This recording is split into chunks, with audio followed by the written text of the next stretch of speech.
90% of those are going to go back. Oh, good knee. Yep.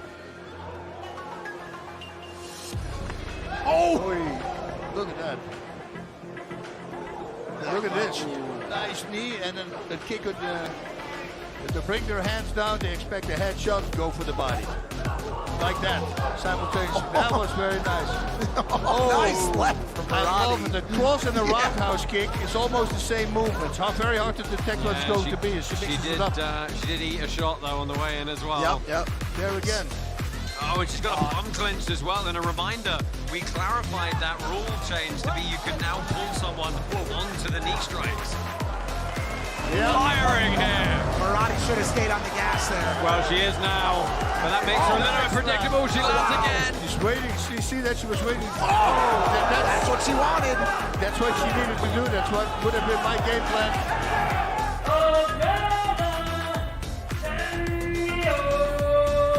I have a feeling Chanya is looking at Riz a little bit, and he goes like, okay, don't go very far. No double leg. Yeah, Chanya needs to start.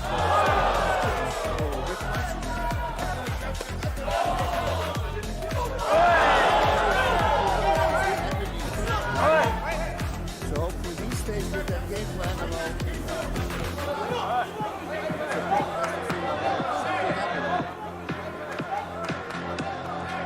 Oh, he goes off that takedown.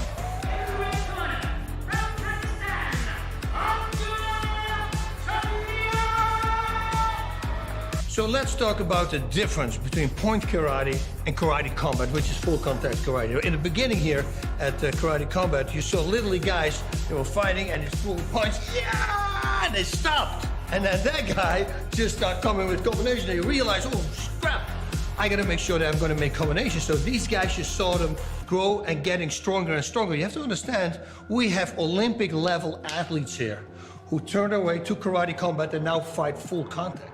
That's right. When karate started in the 1800s in Okinawa, it was more like karate combat that we have today.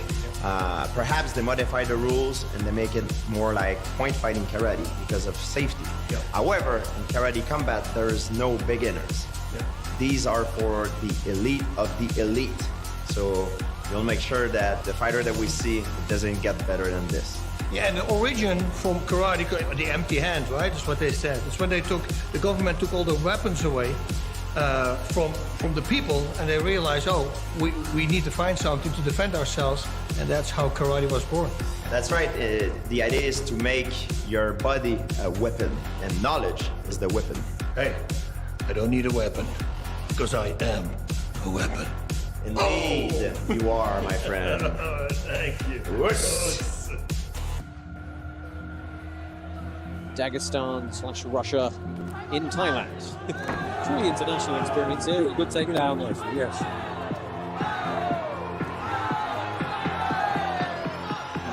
Great knee attack by Alvey. Very powerful.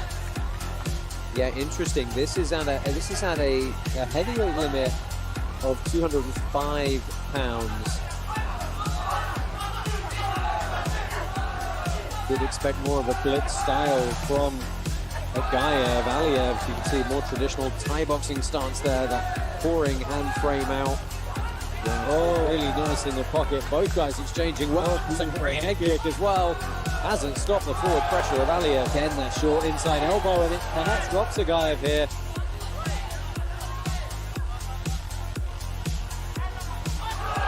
Ooh, spinning back elbow. Clean spinning back elbow. And Aghayev playing some games perhaps. Oh, and there's a big right hand from Aliyev, and that's going to do it. Our referee calls a stop to this contest. Knockout in the sudden death round for Ali Aliyev in his debut. And he stops the momentum of Elvin Aghayev dead in his tracks. By TKO, Ali Aliyev from Russia. Okay. That can deliver a gigantic, beautiful counter. Timing with the high kick. Follow punches, rocket. Benihana on the back foot here. Can he get it? Firdavshon swarming here, deep to knock him back. This is good recovery from Remy Hana here, but anxious moments for him in the first period. Yeah, it's still 140 to go. And Rihana is still wobbly on his feet. He's fighting on instinct. Yeah, he's still trying to throw shots back. Let's see.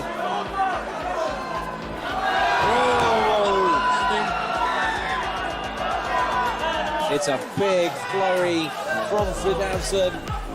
Staying nicely on his feet here for the ground and pound. This is a legal position for him to keep landing strikes. The onus is on Remy Hana to find a safe space. Remy Hana does not care. Like a honey badger. Yeah, some gamesmanship from Firdavshon though, and he fires right back.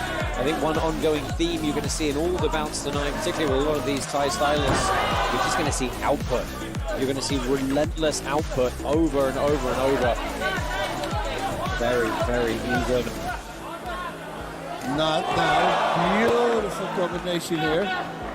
Yeah, that's spinning back this nudge. That's just the first knee we've seen, I think, in this bout as well. Although this, that's very nice from Naiimov as well. Summering everything he can, and this is a cool combination. Wow. Man, he's the Terminator. Oh, and again, the spinning back fist. Trying to spur these two guys on and remind them you've got 1 minute to decide the entirety of this bout. In the blue corner, Naiimov Firdavshon! Oussama Assli from Casablanca, Morocco. I'm a big fan of K1 style. What a great, unbelievable striker this guy is. I'm ready to represent my country the best way possible. This guy's not used to losing. What a performance. I know a lot of people, they don't know me, but they will know me in the future, for sure. This fight is not going to distance. Oussama Assli! Oh, the speed on that spinning back kick. Look at the Boss, speed he of the is, kicks. boss, he is locked in. Wow. Oh, Look at that.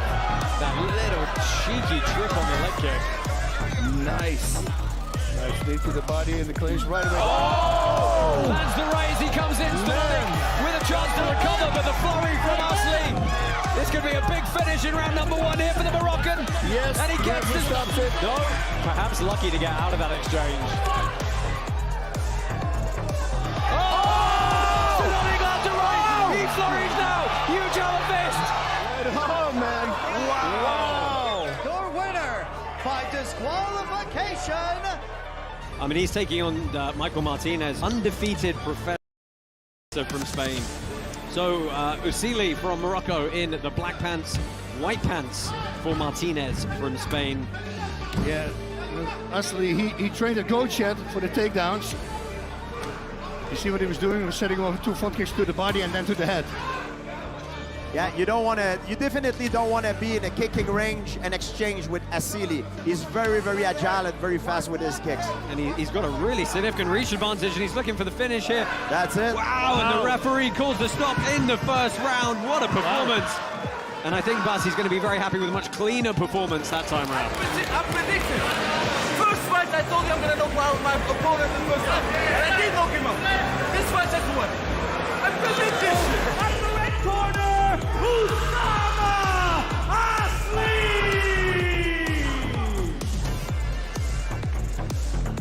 Oussama Assli! He is undefeated here at Karate Combat, fought at KC 50 and KC 51 towards the end of last year.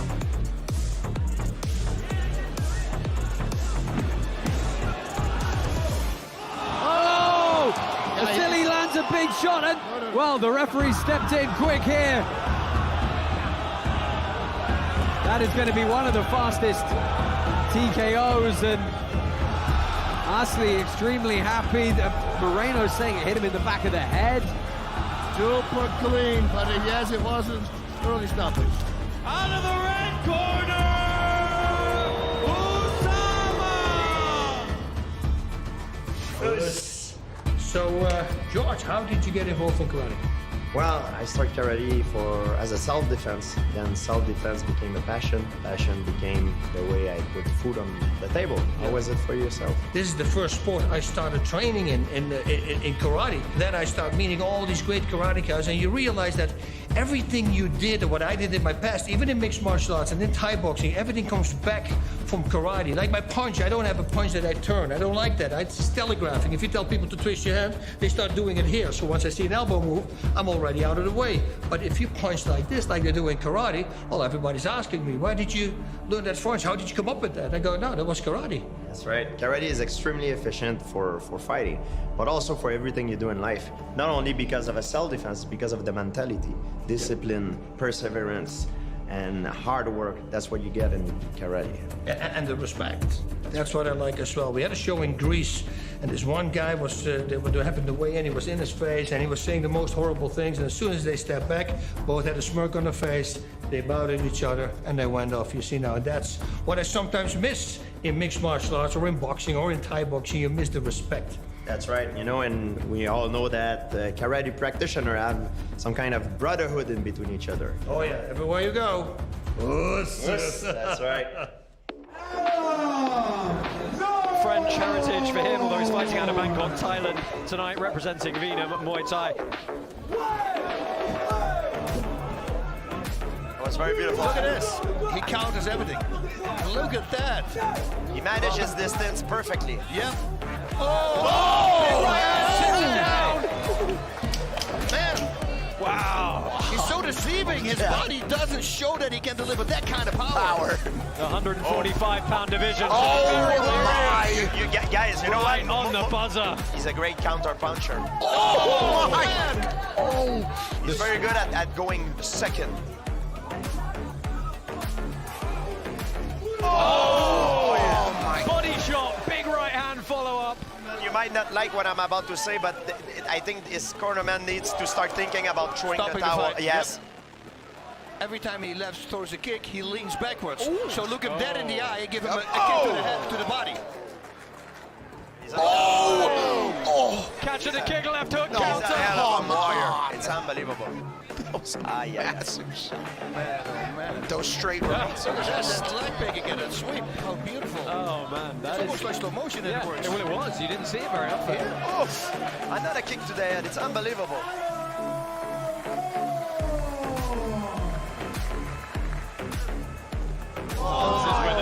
Oh, and that was interesting. He actually grabbed the pant leg. That's the sweep again. Dude, if you had 80 fights, kickboxing. A little bit of blood coming from somewhere. We can see behind the right ear of Noi. Oh! I think it's from the head of I think it's from the right eye of Guito. Oh, there's that sweep again. I mean, the way he does it, it's insane, right? Oh, nice. Beautiful, man. A sniper, right? Oh, I love it. Oh! Noi sits him down. Super push to finish. Noi flurries. And that is going to do it. Wow, that Perez got Guito saved. survives. Saved by the bell. Adam Noy!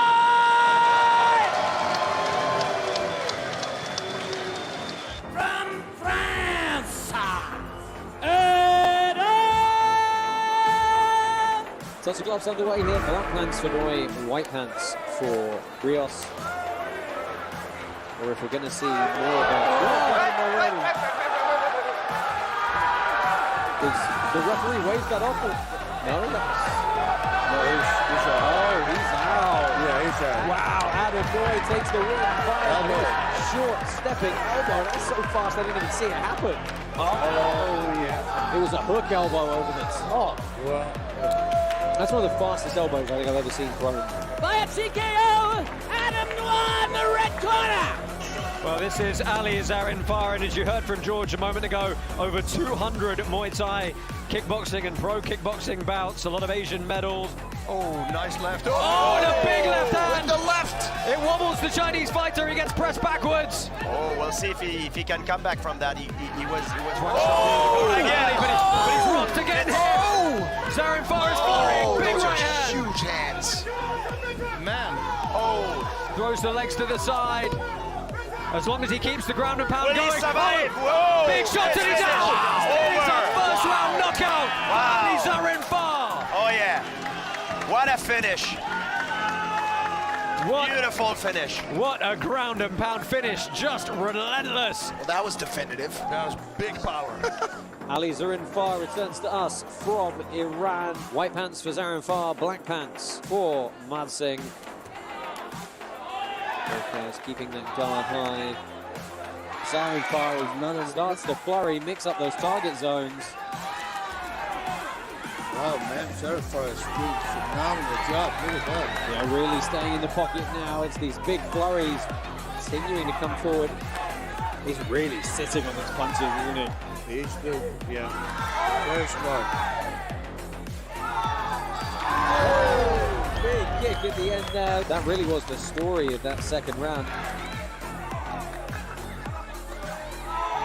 Throwing that beautiful knee to the side, to the midsection. Wow, yeah, Zarinfar is doing phenomenal. In the blue corner from Iran, Ali Zarinfar! Is going to be a problem in the 135-pound division, I will tell you that.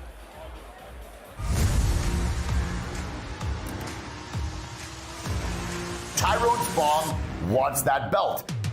He's one of the greatest strikers on the planet. He collects the belt of every organization he goes to. I'm still hungry. I want some more belts. The dude's incredible. He's done everything except fight Smiling Sam. Sam Alvey is the light heavyweight champion. He's that sleeper guy. He's moving kind of low, and when you don't expect it, boom!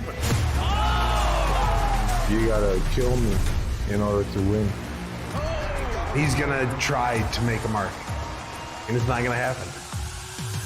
The undefeated Muhammad Mokaev steps into the pit to prove why he's one of the best prospects in the world. With an 88% finish rate, Bolat Zamanbekov is coming to end that winning streak. After another cold KO, Jayden Eynaud is back. He faces Kiamrian Abbasov, a former 1FC champ. Jayden Eynaud! I heard a lot about Eynaud, and everybody's saying that he's really solid.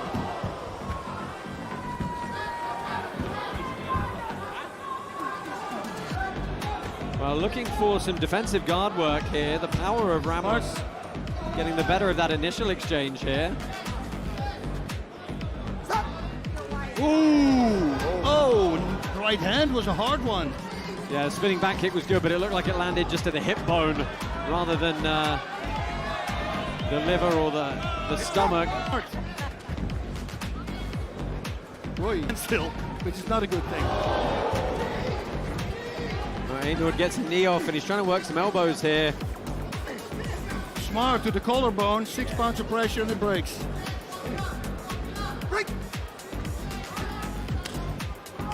Oh! Nice! Wow!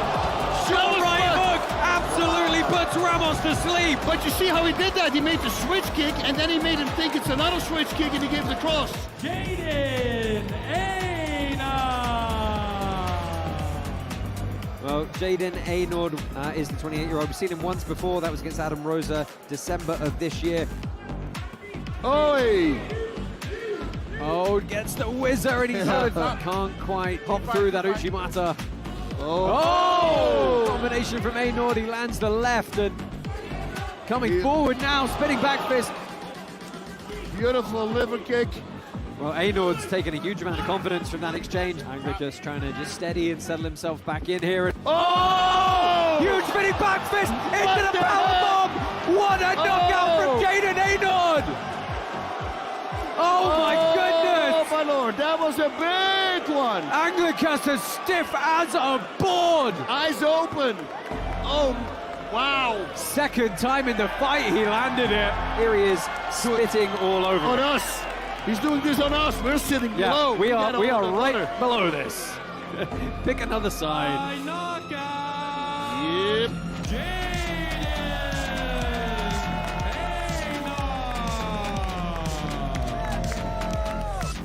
Sam Alvey, he's a UFC veteran. He has had 80-something career fights. I was bred into this. I mean, the guy's extremely experienced. He's an unbelievable pro fighter. I have ended careers with my lead fights. I'm gonna fight whoever they put in front of me, and I'm gonna knock them all down. Smiling Sam Alvey! Moves into other things. He's here now in the R heavyweight division at 205, but he's fought as low as 170 and 185. Nice little knee tap. Attempt. And then with the right hook right after. What I'm interested is to know is Alvey will bring his power up to that weight class with him. You know, because he was very powerful. We saw him in mixed martial art. Oh! There's your answer, George. Yeah. Alvey with a big right hook, trying to clear the guard for some ground and pound. Big shot! It's over, oh yeah. And Adam Ramos is out! The ground and pound! The answer was yes, oh yeah.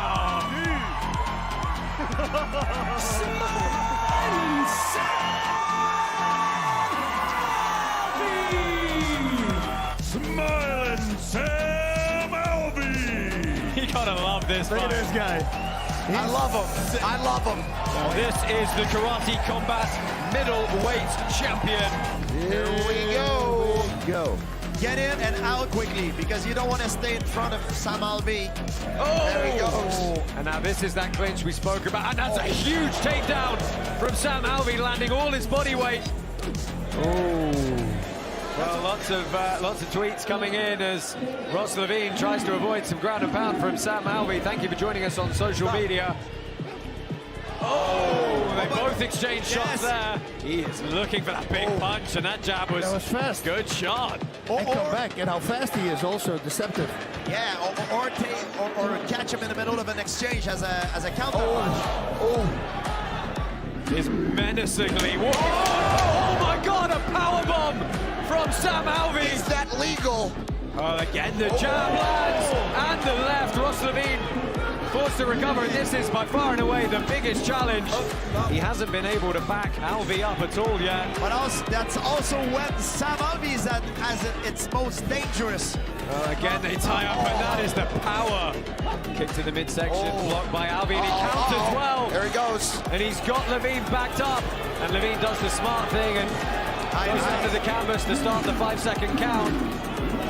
Levine can't spin out of that. He had him locked to the wall. We'll have to see as Alvey puts Levine to the canvas one more time. Big ground and pound at the close here. We've only got 3 seconds left. Starting to see some really... This is what big shots. As well. Big shots. He's on the ground 5 seconds, and he gets in a good defensive. You got to see, you look at the hemorrhage on the left hip. A man that took a lot of his best shot and refused to go down. Again, Alvey backs Levine up. The 5-second count, and big ground and pound. Big surge from the champion. But it was a big risk, and look where Alvey it ended pushes up. it back, and we are going to go to a decision after 6 enthralling rounds here. Wow. Smiling Sam Alvey! Wow. He did it. He did it. Watch for that smile. I mean, look, he really is a character, and he's a lovable character. Arroyo trying to get away from this. I've never seen the wall used as an escape route like that. It's, you know, I mean, he had to be fast to to that do it, capacity. Right? Alvey starting to chase him now. 2 seconds left. Oh, whoa. And a cagey first round from both fighters there. Oh! And this could be over. Arroyo swarms. Let's go ahead and see if we've got a replay of the finish we can take a look at. Oh, was it? He got headbutted. No way! No! No way! Oh, if the It was referee his sees head. it, it would be an inadvertent no contest. No way. A no contest due to an accidental headbutt. Well, that is going to be the ruling. President Awesome is going to have a word with these couple of fighters and promise you we're going to run this one back. The Karate Combat Heavyweight Champion of the world! The challenger for the second time, Antonio Arroyo. And of course, he is trying to seek revenge for the headbutt. Oh, Alvey bum rush. That is actually the technical name for it. Or blitz. And Alvey being aggressive here, chasing Arroyo around. It might not look pretty, but it's effective for him. Yeah, Alvey going to control the legs. He knows how to pass a guard like this. Oh, and Arroyo stuck on the ground beat. You know, Alvey's so heavy in those clinch positions. He can really wear on the opponent, and that's where he does his work. Oh! The knee as Arroyo went to the ground. I would love to see how close that was to being illegal. Big pickup! And Sam Alvey going to work now. Big punch on the ground. Arroyo covers. This could be the end. Sam Alvey looking to keep the heavyweight title. Anxious moments for the Brazilian. And Sam Alvey is going to work. A minute and 14 seconds and he is stacked up badly here. This could be the end for the Brazilian. Sam Alvey relentless with these shots. There is still another round after this. Oh, the jabs. There we go again. He's taking him on the right. Heavy breaths. He's going for a ride. And returns Sam Alvey. Arroyo was looking at us saying, oh. Yeah. Alvey going to the body now. Oh, and that caught it. Sam Alvey retains the heavyweight title with no shred of doubt. Nashville, Tennessee, on your feet for the hometown boy. And still, the Karate Combat Heavyweight Champion of the world! Sam Alvey. This guy is a beast. I'm gonna fight whoever they put in front of me and I'm gonna knock them all down. You've got to wonder, what will it take to stop him? The king of the ring, Tyrone Spong. Now that's a different animal. This guy's been knocking people out in 3 different sports. You never turn down a title shot. He is a monster. I want some more belts. Muhammad Mokaev. This guy's a powerhouse with some serious grappling skills. Bolat Zamanbekov. He believes that he can be the first one to stop Mokaev. Oussama Assli took karate combat by storm. This guy's not used to losing. K1 Moroccan champ. Naiimov Firdavshon came to karate combat to take down Assli. This fight is not going to distance. High-level, world-class fights from fight number 1. That's what you're gonna see in Dubai.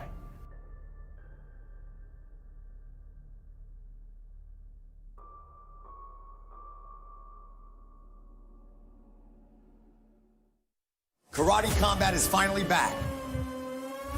KC 54 Dubai.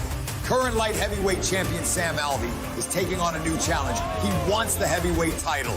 No one has been able to stop Smiling Sam, but now we have a new contender. The king of the ring, Tyrone Spong, is ready to enter the pit and intends to leave as the new heavyweight champion. I'm still hungry. I want some more belts. This is the heavyweight fight of the year. She is the Dark Beauty, Lee Shang. Yunshang with the center of the pit here at the moment.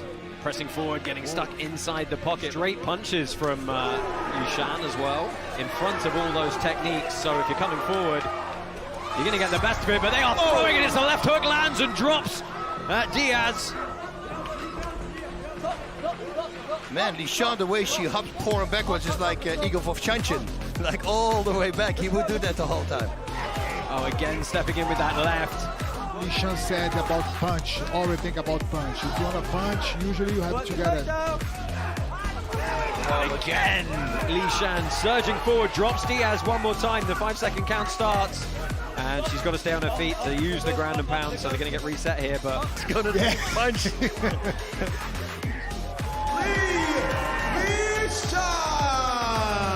What a really good, complete debut performance for Li Linshan. We're going to hear a lot from her in Karate Combat, I think. From China! So happy to be here, both of them. It's insane. They're smiling. Hey, it's like they're going to dance. I'm excited. Me too, man. Here we go. Already with the punches. Yeah, sat down on that right hand straight away. Lishan kicked. Hey. Again, Li Shang very strong in those tight, close spaces. Billion karate tokens voted on this match. 90% of those are going to go back. Oh, good knee. Yep. Oh! Look at that. Look at this. Nice knee and then a kick with the... To bring their hands down, they expect a headshot, go for the body. Like that, simultaneously. That was very nice. Nice left from I love it. The cross and the roundhouse kick is almost the same movement. How very hard to detect what it's going to be. She did eat a shot though on the way in as well. Yep. There again.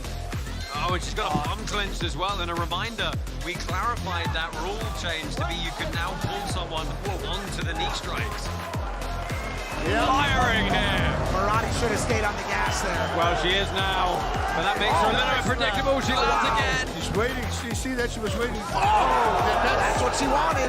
That's what she needed to do. That's what would have been my game plan.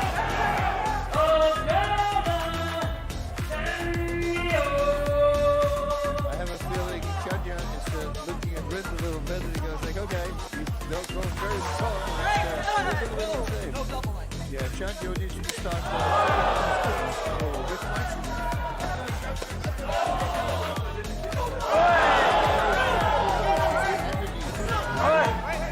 So hopefully he stays with that game plan.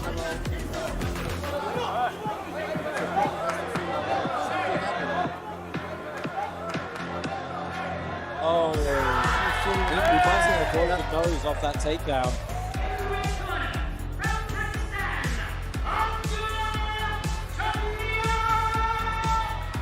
So let's talk about the difference between point karate and karate combat, which is full contact karate. In the beginning here at karate combat, you saw literally guys, they were fighting and it's full punch, and they stopped. And then that guy just started coming with combination. They realized, oh, crap, I gotta make sure that I'm gonna make combinations. So these guys just saw them grow and getting stronger and stronger. You have to understand, we have Olympic level athletes here who turned their way to karate combat and now fight full contact. That's right. When karate started in the 1800s in Okinawa, it was more like karate combat that we have today. Perhaps they modify the rules and they make it more like point fighting karate because of safety. Yep. However, in karate combat, there's no beginners. Yep. These are for the elite of the elite. So we'll make sure that the fighter that we see doesn't get better than this. Yeah, and the origin from karate, the empty hand, right? That's what they said. It's when the government took all the weapons away from the people, and they realized, oh, we need to find something to defend ourselves, and that's how karate was born. That's right. The idea is to make your body a weapon, and knowledge is the weapon. Hey, I don't need a weapon, because I am a weapon. Indeed, you are, my friend. Thank you. Dagestan/Russia in Thailand. Truly international experience here. Good takedown, though. Yes.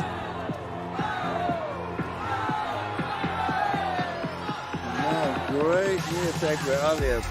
Very powerful. Yeah, interesting. This is at a heavyweight limit of 205 pounds. Did expect more of a blitz style from Mokaev. Aliev, you can see more traditional Thai boxing stance there, that pouring hand frame out. Oh, really nice in the pocket. Both guys exchanging well. Some great head kick as well. Hasn't stopped the forward pressure of Aliev. Again, that short inside elbow, and it's perhaps drops Mokaev here.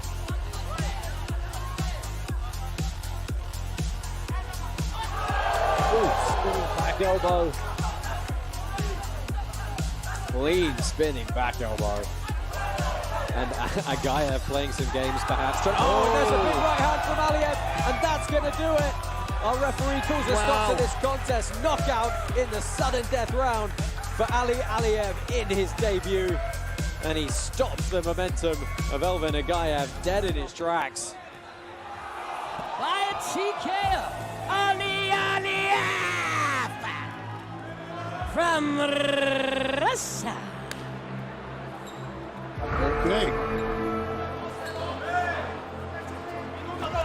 That can deliver a gigantic, beautiful counter. timing with the high kick. Oh, punches blocking. Remy Hana on the back foot here. Can he get it? Firdavshon swarming here, Teep to knock him back. This is good recovery from Remy Hana here, but anxious moments for him in the first period. Yeah, it's still 140 to go. Remy Hana still wobbly on the feet. He's fighting on instinct. Yeah, he's still trying to throw shots back. Let's see.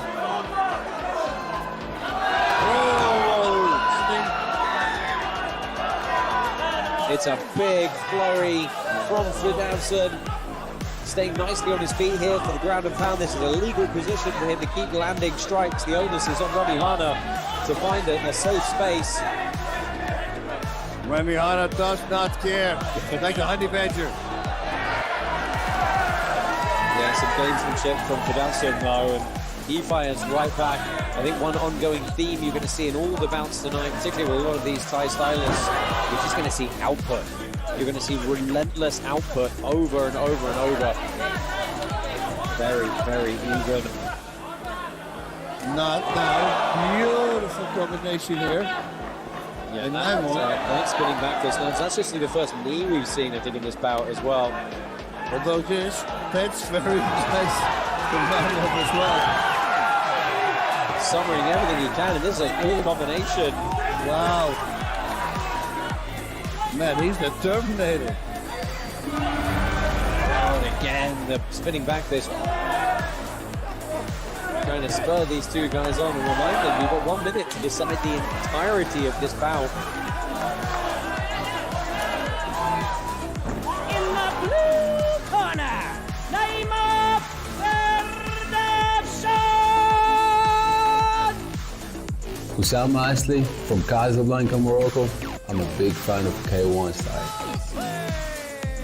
What a great, unbelievable striker this guy is. I'm ready to represent my country the best way possible. This guy's not used to losing. What a performance! I know a lot of people, they don't know me, but they will know me in the future, for sure. This fight is not going to distance. Oussama Assli! Oh, the speed on that spinning back kick. Look at the Boss, speed he of the is, kicks. boss, he is locked in. Wow. Oh, look at that. That little cheeky trick on the leg kick. Nice. Nice knee to the body and the clinch right away. Oh! Lands the right as he comes in standing with a chance to recover, but the flurry from Assli. This could be a big finish in round number 1 here for the Moroccan. Yes, and he gets it. Stops it. No, perhaps lucky to get out of that exchange. Oh! Running on to right. He flurries now. Huge arm fist. Oh, man. Wow! Your winner by disqualification. I mean, he's taking on Michael Martinez, undefeated professional MMA fighter from Spain. So, Assli from Morocco in the black pants, white pants for Martinez from Spain.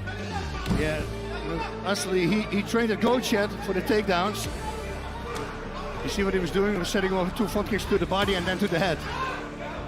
Yeah, you definitely don't want to be in a kicking range and exchange with Assli. He's very, very agile and very fast with his kicks. And he's got a really significant reach advantage, and he's looking for the finish here. That's it. Wow, and the referee calls the stop in the first round. What a performance. And I think Bas is going to be very happy with a much cleaner performance that time around. I'm predicting. First fight, I told you I'm going to knock out my opponent in the first round. And I did knock him out. This fight, that's the one. I predict this shit. Out of the red corner, Oussama Assli!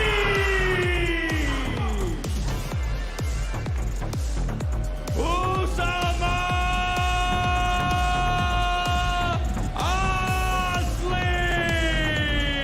He is undefeated here at Karate Combat, fought at KC 50 and KC 51 towards the end of last year.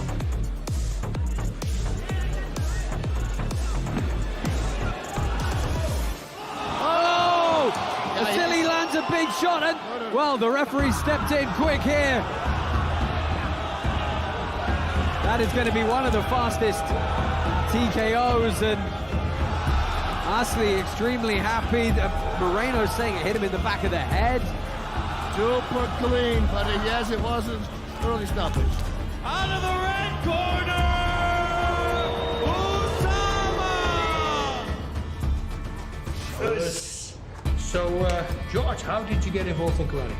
Well, I started karate as a self-defense. Then self-defense became a passion. Passion became the way I put food on the table. How was it for yourself? This is the first sport I started training in karate. Then I started meeting all these great karate guys, and you realize that everything you did, or what I did in my past, even in mixed martial arts and in Thai boxing, everything comes back from karate. Like my punch, I don't have a punch that I turn. I don't like that. It's telegraphing. If you tell people to twist your hand, they start doing it here. So once I see an elbow move, I'm already out of the way. But if you punch like this, like they do in karate, well, everybody's asking me, why did you learn that punch? How did you come up with that? I go, no, that was karate. That's right. Karate is extremely efficient for fighting, but also for everything you do in life. Not only because of a self-defense, because of the mentality, discipline, perseverance, and hard work. That's what you get in karate. And the respect. That's what I like as well. We had a show in Greece, and this one guy was, what happened to weigh in, he was in his face, and he was saying the most horrible things, and as soon as they stepped back,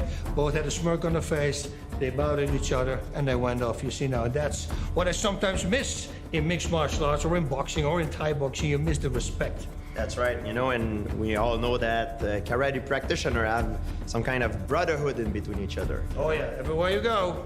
That's right. French heritage for him, although he's fighting out of Bangkok, Thailand tonight, representing Vietnam Muay Thai. That was very beautiful. Look at this. He counters everything. Look at that. He manages distance perfectly. Yep. Oh! Down. Man. Wow. He's so deceiving. His body doesn't show that he can deliver that kind of power. The 145-pound division. Oh my! You guys, you know what? Right on the buzzer. He's a great counter puncher. Oh man! Oh! He's very good at going second. Oh my! Body shot, big right hand follow-up.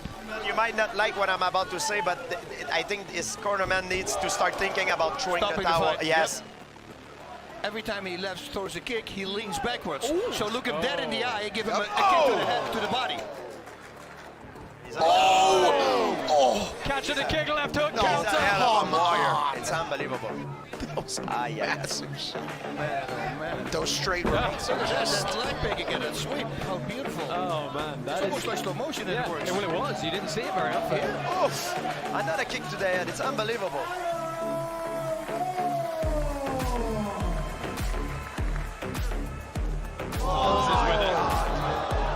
Oh, and that was interesting. He actually grabbed the pant leg. That's the sweep again. Dude, if you had 80 fights, kickboxing. A little bit of blood coming from somewhere. We can see behind the right ear of Eynaud. Oh! I think it's from the head of Perez. I think it's from the right eye of Burrito. Oh, there's that sweep again. I mean, the way he does it, it's insane, right?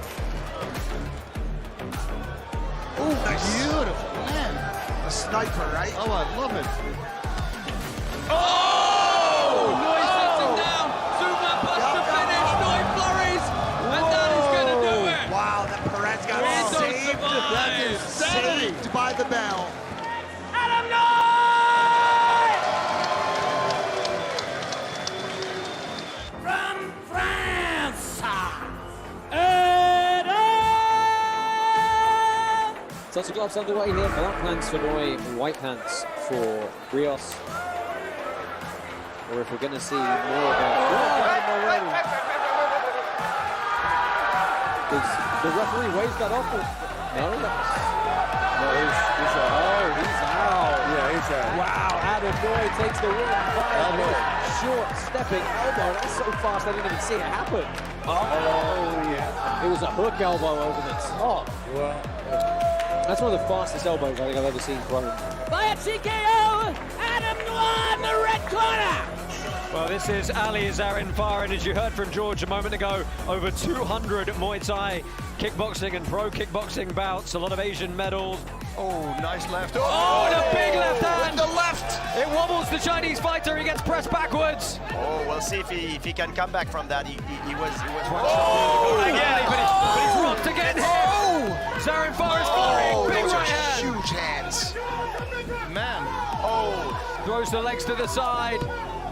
As long as he keeps the ground and pound will he going. survive? Oh, Whoa! big shot and he's out! It's a first round knockout. Wow. Ali Zarinfar. Oh yeah, what a finish. What, beautiful finish. What a ground and pound finish, just relentless. Well, that was definitive. That was big power. Ali Zarinfar returns to us from Iran. White pants for Zarinfar, black pants for Madsingh.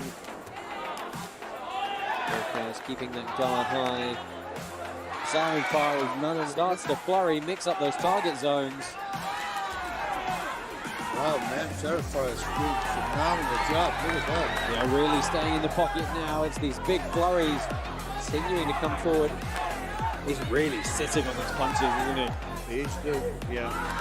Very smart.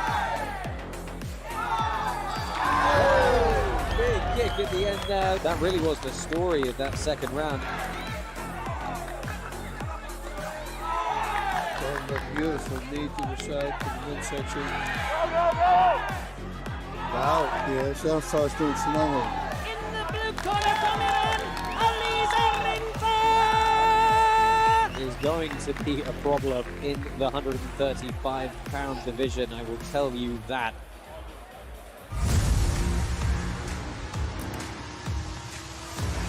Tyrone Spong wants that belt. He's one of the greatest strikers on the planet. He collects the belt of every organization he goes to. I'm so hungry. I want some more belts. The dude's incredible. He's done everything except fight Smiling Sam. Sam Alvey is the light heavyweight champ. He's that sleeper guy. He's moving kind of slow, and when you don't expect it, boom! You gotta kill me in order to win. He's gonna try to make a mark, and it's not gonna happen. The undefeated Muhammad Mokaev steps into the pit to prove why he's one of the best prospects in the world. With an 88% finish rate, Bolat Zamanbekov is coming to end that winning streak. After another cold KO, Jayden Eynaud is back. He faces Kiamrian Abbasov, a former 1FC champ. Jayden Eynaud! I heard a lot about Eynaud, and everybody's saying that he's really solid.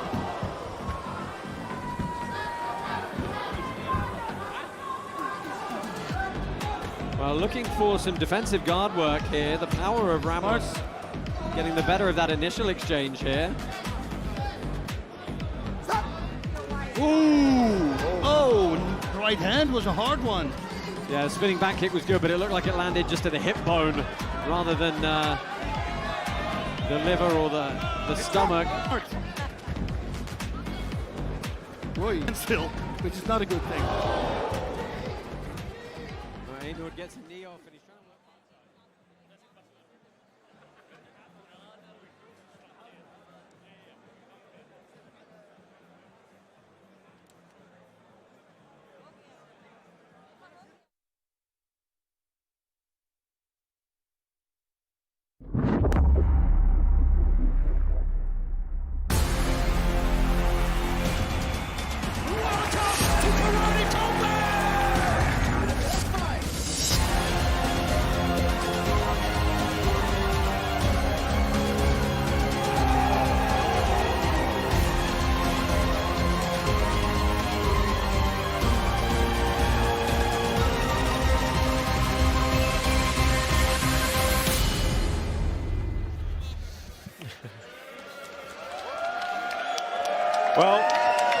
Well, once again, the bright lights of Dubai, play host to Karate Combat and the famous pit. It is our pleasure to be back here once again in the UAE. As usual, my name's Josh Palmer, joined as always by Bas Rutten. And Bas, I feel like I say this almost every single time, but boy, have we got a fight card on deck tonight. We've got 13 world champions across a variety of promotions and 20 countries represented. It's a heck of a lineup tonight. It is going to be insane. Guys, this is the best card we ever had. Stay in your seat. Don't go to the restroom, otherwise hit pause, because it's going to be freaking awesome. Listen, I got to do something, and I have to do it from the bed. A happy birthday to Dwayne "The Rock" Johnson. I promised him to do it on camera, so there you go, buddy. Yeah, happy birthday to The Rock. Indeed, Smashing Machine coming out later this year. Dreamer, you're here. You're here for us for the first bout, because we've got some IFC action to kick off this evening. We do have IFC, and you know, in the past we have had. Can you hear me? Check. Okay. Well, we've got a bit of technical difficulty. Can't hear Dreamer in on the mic. But look, we're going to go ahead, get this one rolling. We've got an IFC bout on deck for you, a couple of pit submission bouts, and then we're going to kick off with our prelim card. First up for the IFC, it is Brandon Jensen taking on Davoud Tamizi.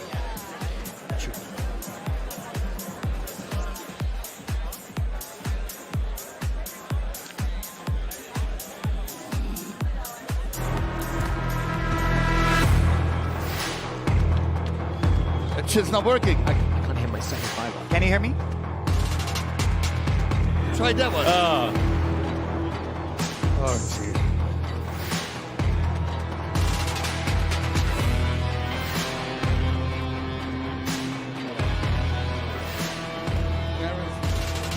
So Dreamer, go ahead and introduce the first of these two fighters. This is Davoud Tamizi.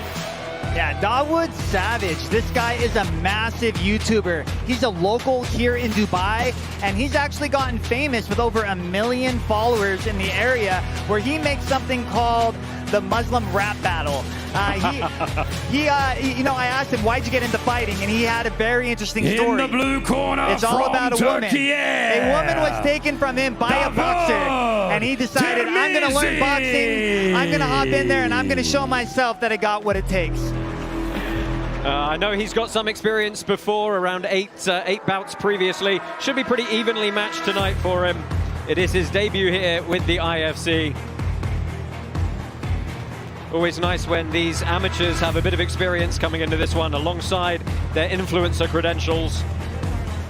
Yeah, those 8 bouts are pretty interesting. His last time he fought earlier this year, it was actually against the corner of his opponent. So his opponent has been given all kinds of information against Dawood. But he has competed in boxing, but he's got 9 years of kickboxing. So we should see some kicks that we haven't seen in his other influencer boxing bouts. All right. That sounds promising. I'm so happy I can hear you now. I can hear you too, Bas. Woo! Yeah, apologies for the technical difficulties, folks. Looks like we're up and rolling.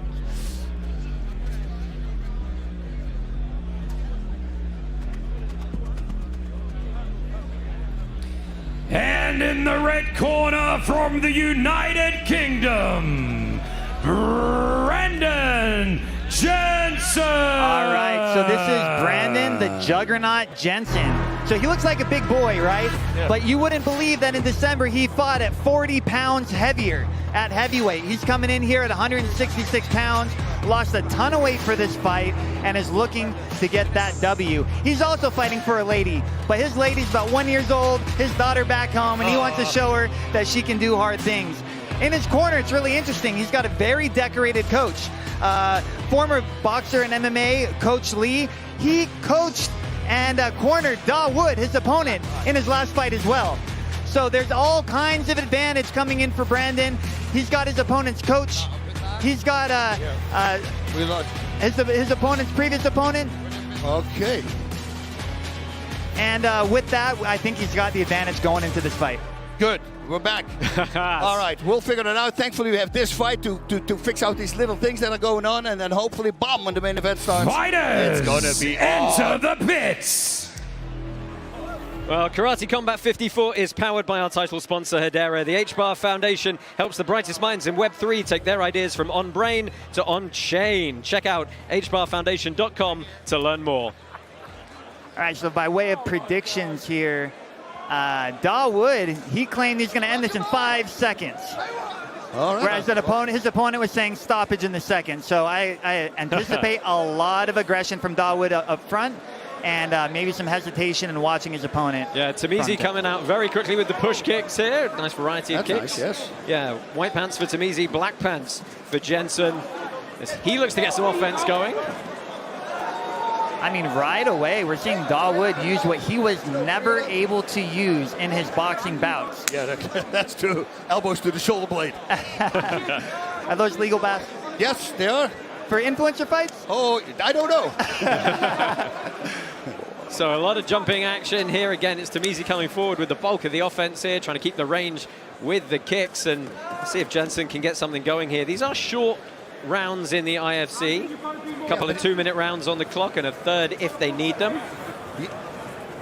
Jensen's staying nice and composed. He did get hit there with the right. Oh, nice takedown. Oh, this is bad because he's sitting on him, and we cannot go to the ground and pound like that. You know, Bass, I'm curious what you think. These guys have only competed with a that big spinning hook kick to the head, just misses. Yeah, but 2 inches longer, that would have been the end. Josh, have you seen a spinning heel hook in all the influencer No, I fights? think in the influencer fights, that's a first. And I tell you what, it was close to landing. Referee Chris Lieben forced to split them up again. He goes once more, and that one lands. Does land. Jensen trying to walk through it though. Earns a takedown, but doesn't look like he's going to be able to do a lot with it here up against the pit wall.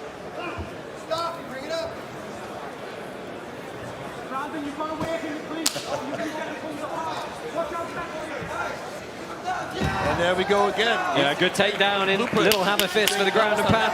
Got to be careful about the target zones here, though. No, he got a warning.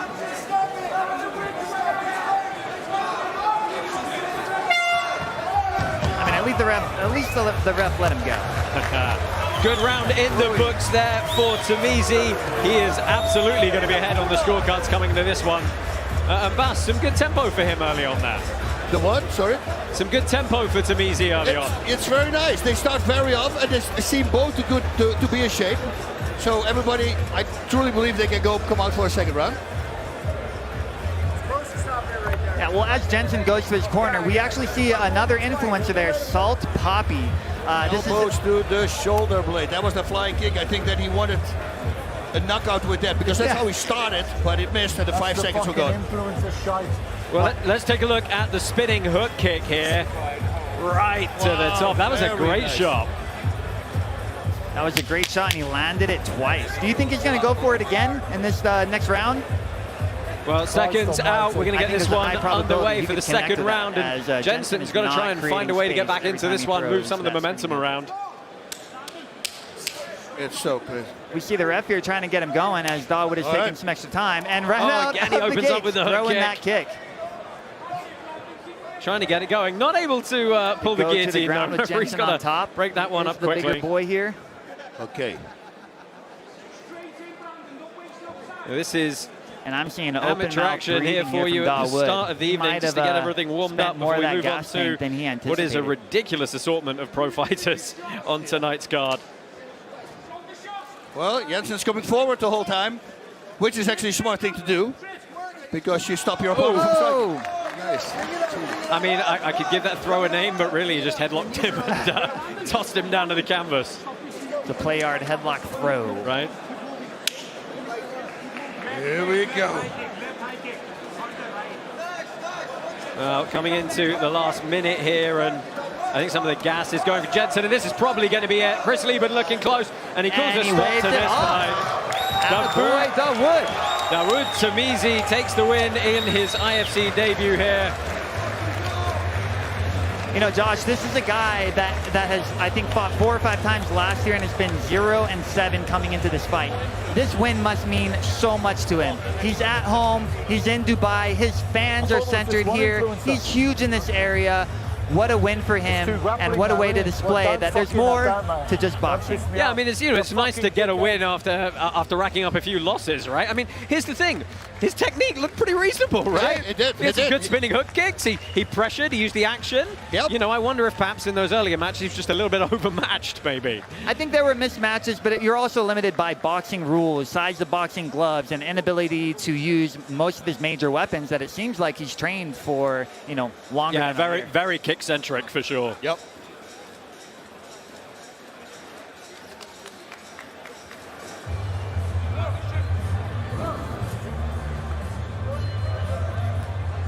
Well, let's go ahead. Okay, let's go, yes. And get the official decision rendered here. We're going to move on fairly swiftly. We are going to rattle through a lot of the bouts on tonight's card for you. Keep the action fast and furious and flowing here. We've got 2 pit submission bouts coming up for you next before we kick off the prelims.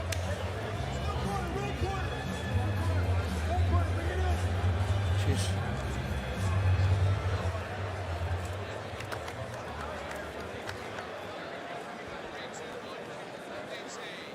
And your winner by TKO, Davod Termizi!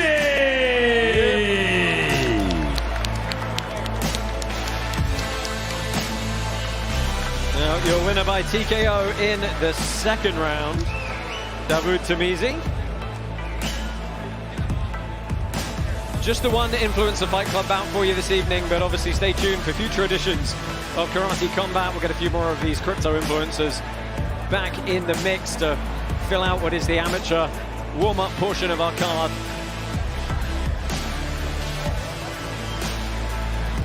You know, Dawood, as he came in here with something to prove to himself, he did leave his quote, "The right girl will make you, but the wrong girl will break you." So he came in here, proved something to himself, sent a message, and really showed those influencers out there. It's not all about boxing. That was a very you don't just have to go out here and swing. kick. You can add that Hook talent kick and as those well. kicks. Just missing on that one, distance a little bit too close. But he was strong in the clinch as well, as you'll see in some of the replays here. This was a nice throw, a little hip toss off that head grip. Technically an illegal ground and pound strike. That was nice. Need both knees on the ground, but well, there again as well. What a hammer fist right now. Right. Let's throw a bunch of hammer fists. Why not? Shoot.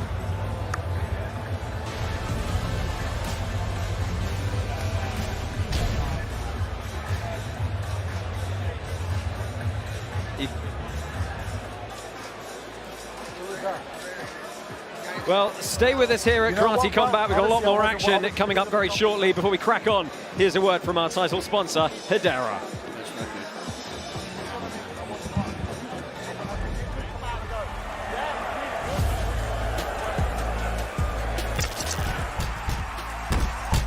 Up-only gaming is different. When a fight comes up, if you have karate tokens, you place them on a fighter. If he wins, you get additional tokens. If he loses, you don't lose anything. Web3 has allowed us to engage the fans and do things that we couldn't do with traditional tools. We're looking for 10, 20 million fans. Traditional blockchains don't support that kind of volume. We're enjoying the journey. We're really excited about the community's response within Web3 and traditional sports.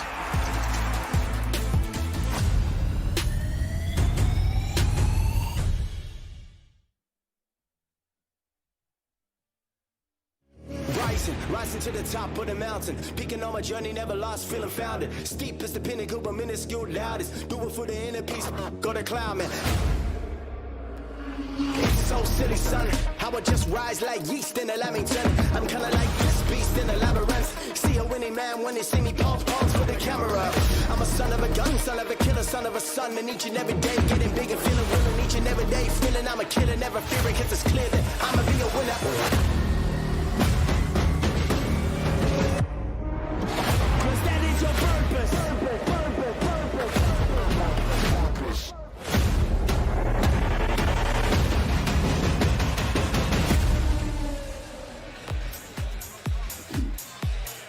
Well, the pit has been revolutionary in the world of submission grappling, and as always, we like to stick a couple of pit submission series bouts on the card for you this evening. First up, we have Kotam Boyzanarov taking on Saigid Izagakmayev.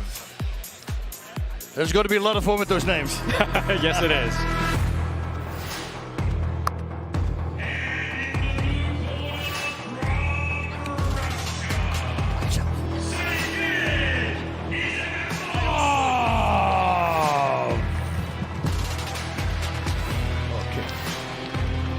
So we welcome Izagakmayev to the pit here. You can see the favorite with Cloudbet, our online betting sponsor for this event. He is hailing from Russia. He has a phenomenal MMA record of 22-2. has competed in one championship. He was undefeated there at 3-0. And he's from a tremendous camp with Khabib Nurmagomedov and Islam Makhachev, who you can see in the corner tonight, I believe. Expect some very heavy Russian wrestling in this one.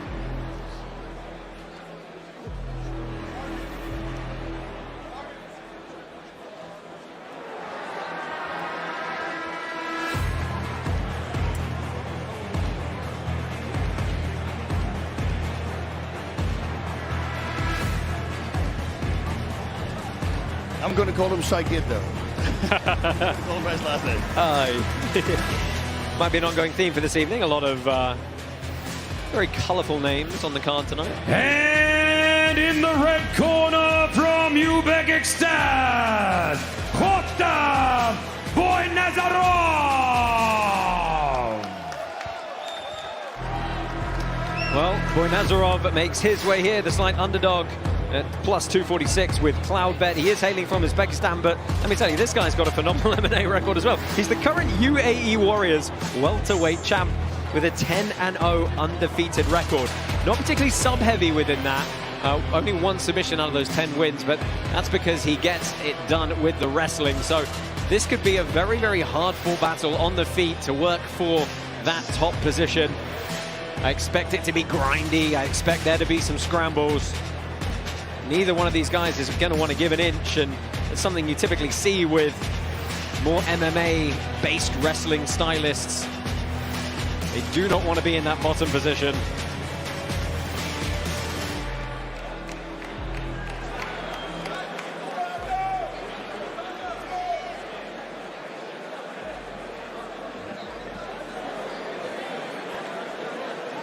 Well, have you heard? Karate Combat is launching an L2 blockchain called Up. So sports leagues, gaming associations can customize and launch their own native iOS and Android apps for free. Visit up.rodeo to level up now. Well, black pants for Izagakmaev, white and black pants for Boynazarov. They are going to compete under 2 5-minute rounds here with a third if they need it. And a quick guard pull from Izagakmaev there. He's got that knee tucked inside, that single hook butterfly. Getting shoved through to half guard here. Excuse me.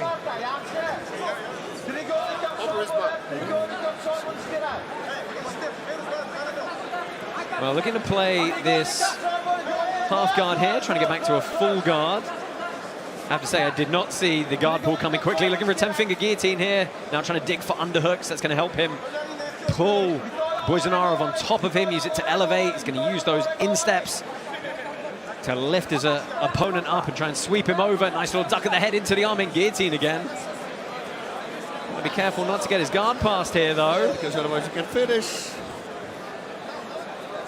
Looking for the Kimura, though. Yeah, this is a fun little trap and roll from half guard if he can get it. Push-pull. Yeah, look for Boynazarov to connect his hands together here. Yeah, and that's why if you push first, then you break that grip, and then you pull him out. So it's got to go. Oh, he's got to be careful. He could get armbarred. It's a counter armbar if he's not careful. As soon as the guard gets cleared, it's very much 50-50 and who's faster. But this is lovely guard work from Izagakmaev, and he's into the armbar. What a great transition here. Very nice. You need to see Boynazarov step that right leg up. He does it, and he gets tossed over. Yeah, He didn't do anything to keep Izagakmaev stacked up on the back of his shoulders. This could be over very quickly here. The Russian is in a great attacking position despite this leg flying over the top. It's a good defense there, going over the top of his head. That's crazy, but he's got to get it. Yeah, he gets the strand, he gets the submission. What an armbar. What a setup. Yeah, fantastic bit of fun into it. Yeah, Kimura from half guard managed to pivot, keep it going, and invert all the way through onto the arm. Well, I thought this would be a wrestling match. I was totally wrong, and I'm happy to be so. Yes, me too. This was actually super technical. Yeah, phenomenal work in the guard play there.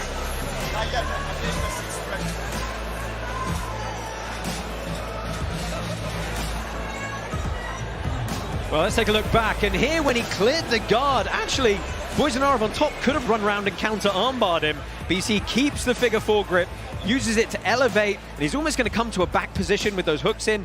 He doesn't know he transitions, and he comes off to the side. You see him snatch this arm through. Watch this transition. This is great. He's going to snap that right leg through there, or left leg over the top.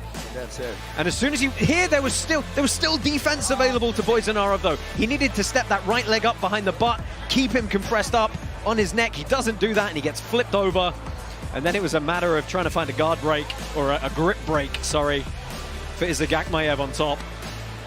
He does a good job here, splits the hand, goes towards the head and then to the feet to kind of get some attacking angles on that elbow.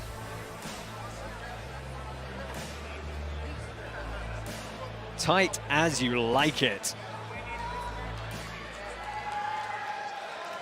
And your winner by tap out from the blue corner, Jayden Eynaud.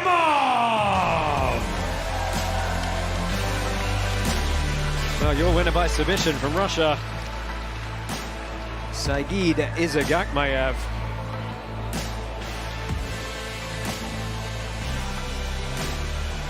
What a fantastic performance from him. Very happy to see him back again on the Pit Submission Series, if we're back in this part of the world. Yeah, that was really nice. I really enjoyed it. We have got one more Pit Submission Series bout coming up for you before we move on to our prelims. But first, a word from Brave Browser. They are the official internet browser of Karate Combat. 3 times faster than Chrome and the best privacy online. Visit brave.com.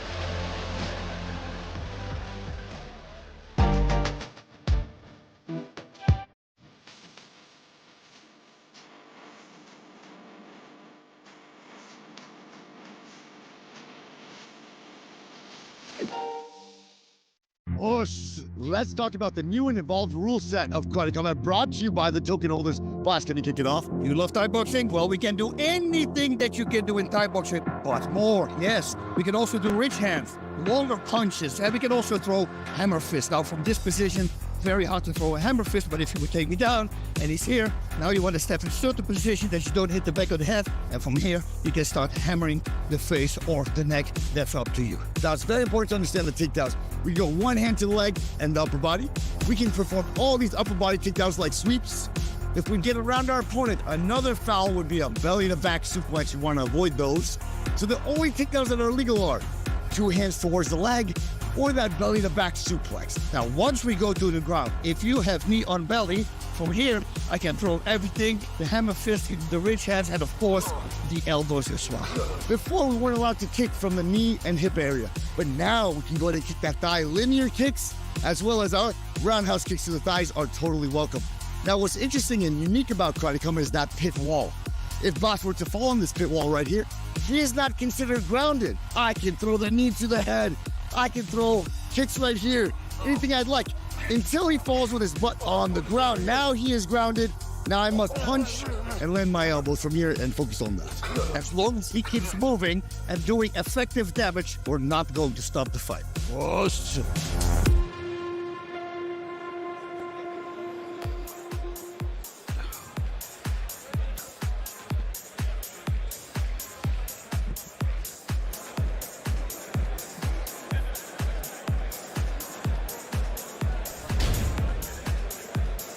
Well, here is our Karate Combat 53 Up-Only Gaming Leaderboard, brought to you by DeLorean. Congratulations to Karate Combat's #1 player, Silver Bull Tabimai, who racked up over 6 million karate tokens, pitside passes, flights to Karate Combat events, exclusive merchandise, and much more. All goes to our top Up-Only Gaming players.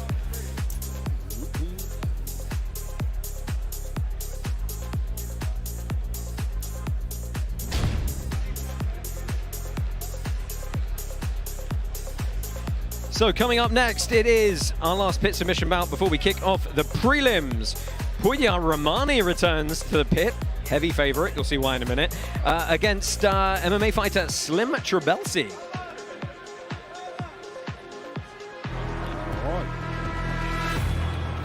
And in the blue corner, from Poland, Slim Trabelsi. Slim Trabelsi makes his debut for us here at Karate Combat. As you can see, representing Poland, he's the current Aries FC World Champion, 8-0, undefeated in mixed martial arts. It's always nice to have the MMA guys come and take a tussle in the pit to keep themselves fresh. 31 years old. As with all of our Pit Submission Series fighters tonight, he is a wrestling stylist. Going to be the slight underdog coming into this one this evening, though.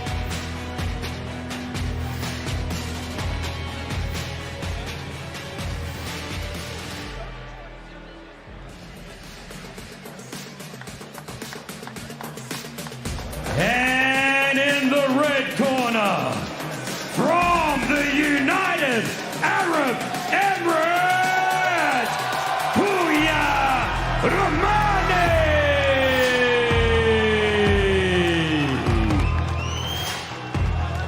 Well, big cheer for the local man, Puya Romani. He returns here to the Karate Combat Pit. We saw him last time we were here in Dubai, and he faced none other one of the best heavyweight grapplers in the world in Kaynan Duarte. And I have to say, we all got that one wrong. We thought Kaynan was going to not walk over him, but get the win, and Romani was able to completely shut him down. Shut him down, didn't do anything. He's very, very accomplished in what he's been able to compete in so far. He has a gold medal in the World Beach Wrestling Championships. Been signed to a couple of big MMA promotions, but has struggled a little bit with visa issues to get outside of the country. So their loss is our game for the moment. Enter the pits! Guerrilla energy for those who create, disrupt, and change the game. Bold taste, better energy. Thanks to Guerrilla Energy for sponsoring tonight's event. Well, the crowd getting started already. Very partisan crowd this evening.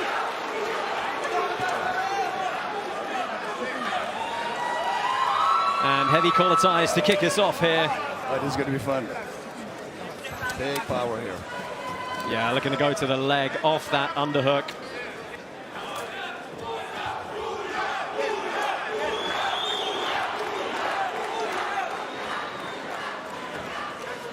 Yeah, I like that little grip behind the tricep to push and turn Trabelsi.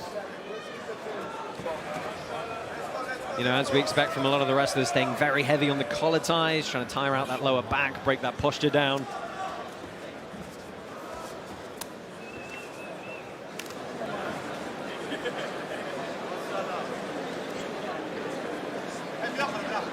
Who's going to get it? Yeah, I think it's going to be a little bit of a feeling out period. They're both great wrestlers, right? Yeah, they've only got 5 minutes to work here. I mean, we know from, you know, having seen Romani compete before, if he gets the takedown, even in guard, he's going to sit there and it's going to be a literal rock to move. You know, I remember I was talking to Craig Jones about the bout with Kaynan Duarte, like, oh, good double.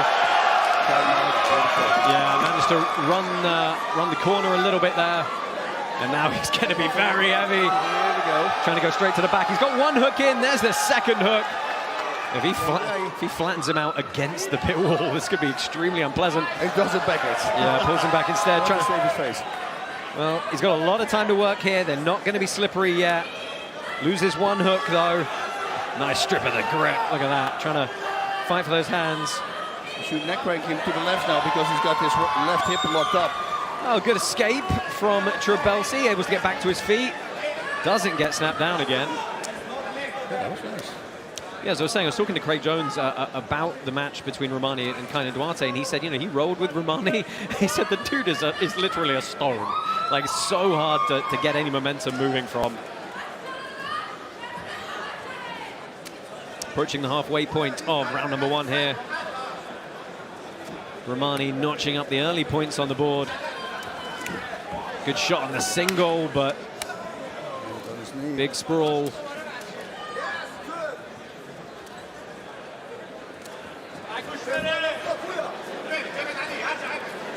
There's a lot of, well, shoots again on the single. That's a big sprawl. He hasn't managed to cut the angle. It's going to be hard to suck that leg up from here. He's trying to do it, though. Oh, that was nice. Yeah, good little throw by on the knees. Almost like a backdoor escape. Back and top.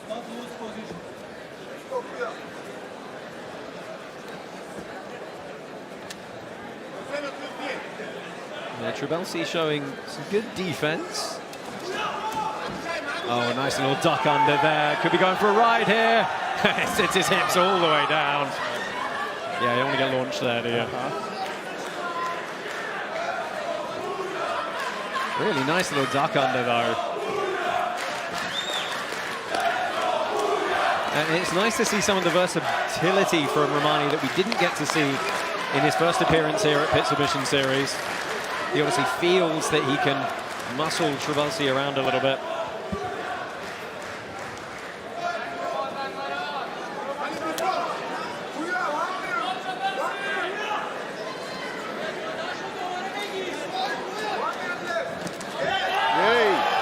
Nice double again, cleared the legs quickly. Set up for the side choke also. Yeah, look at it. Looking to take the back, both hooks. Both hooks are in now, yes. Really nice work from Romani here. Smothering. It's about as route one as it gets, isn't it, boss? It's in the there was a little bit under, but he peeled it off. I mean, here's the dirty secret for a lot of people, right? You don't have to get under the neck if you got a big squeeze. Oh, and Trabelsi gets a chance to play on top for a little bit here. Manages to escape and avoid the armbar attempt. It looks as though he has got a body lock, but that's a big man to body lock, but he hops by. Looking for the crossface now, going to run to the back. And just shooken off. I was looking at him, okay. You got me. I like it. I think it's a good bit of work from Trabelsi to not capitulate entirely. Yep. Oh, and they're talking about collar ties now. He's warning him. I think he's saying, be respectful. If you slap me in a collar tie again, we might end up in an actual fight here. Oof. Well, they go back to their corners for a minute's rest. Some good action there from both men. Let's take a look back at the replays. And this was the first double that he ran and managed to clear the legs there. Good work in going straight to the back as well. Another look at that. See, big collar tie distraction. Head on the inside, actually, as he runs around. Here we go, both hooks in. But he got out of it. Yeah, good back defense in the end from Trabelsi. Twice he survived this position.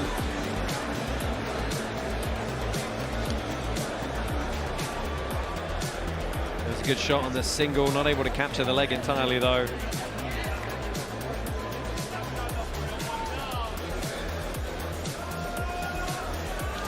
It's that kind of power double where there isn't really much of a level change, but he gets through so fast.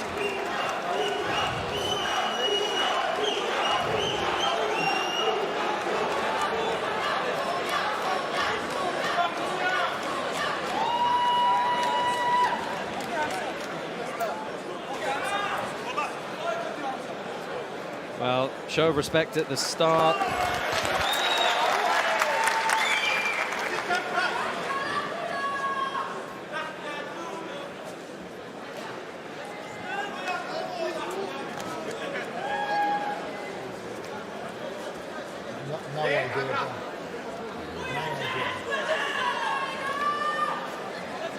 So second 5 on the clock here, fighting collar ties again.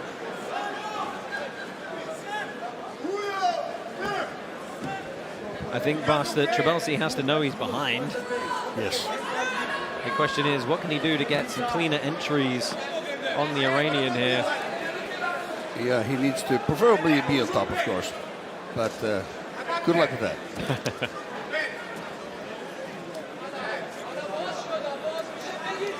5 minutes is a long period in the world of wrestling. So I do wonder if a bit of a faster pace might pay some dividends for him.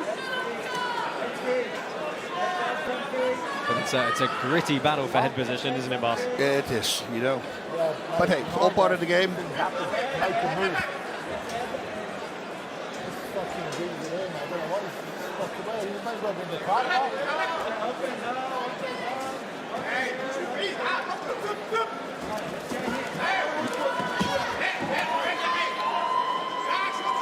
Good little sprawl.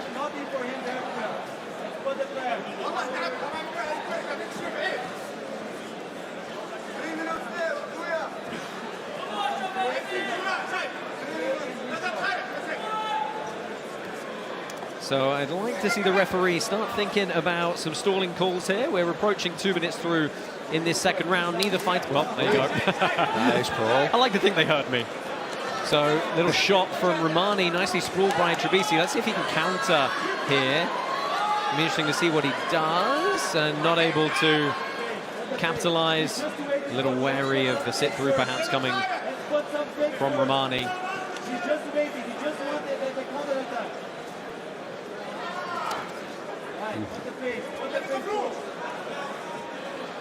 And here's the thing, they're going to start getting very, very slippery right about now.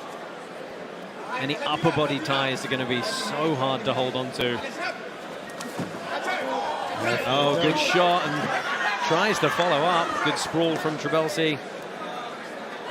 It's good defense, but defense isn't necessarily going to win you the match here if, you know, part of the goal is to, under the scoring system at least, is to prioritize offense and who is trying to push the fight and move with the intention to progress the bout forward.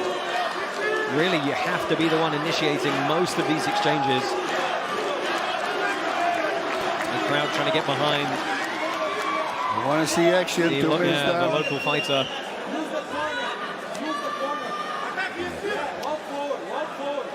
Reminder, your full Karate Combat card is going to start right after the culmination of this bout. Absolutely cracking set of prelims and a monster 5-fight main card at the top of the billing. Of course, Sam Alvey taking on the return of Tyrone Spong for the Karate Combat heavyweight belt.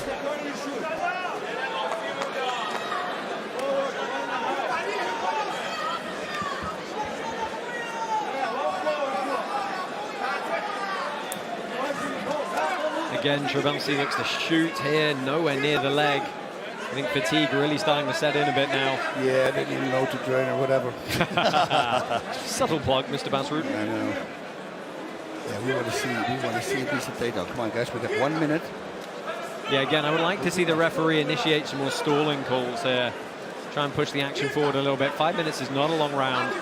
It's very counter to a lot of the traditional grappling length rounds of, you know, 7, 8, 10 minutes or longer. Yeah. Oh, Romani's got a chance to counter now. He's got that head and arm front. No, that's all front series. Yeah.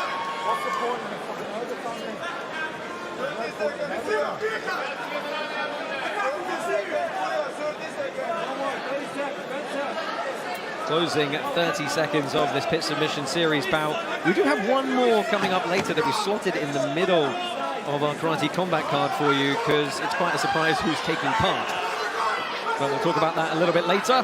Last 10 seconds here. Tribelsi looking to get a single. If he could complete this, he could nick the round, quite frankly. But I don't think he's going to here.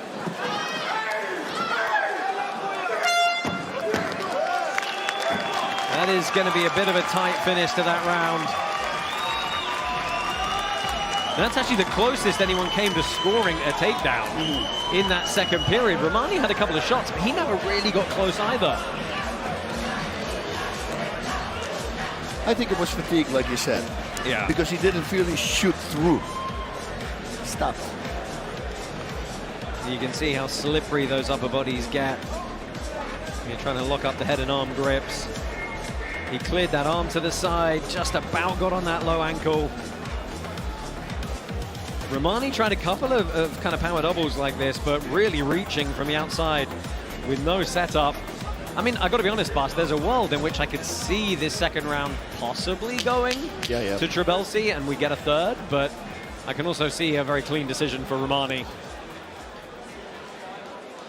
What did they say? Let me see.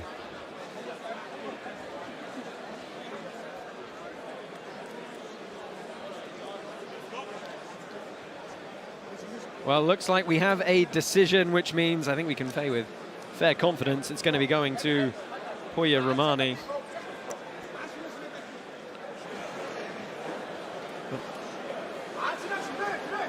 Oh, apparently not. Okay.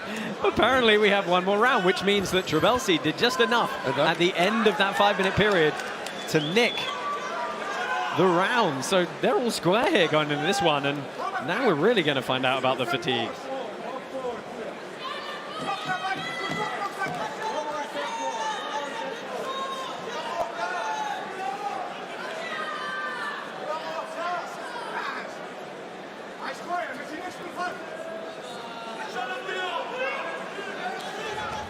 Well, a reminder, our partners at Cloudbet had Romani a fairly significant -354 favorite coming into this bout. And as the bout goes on, he's getting a little bit more than he bargained for.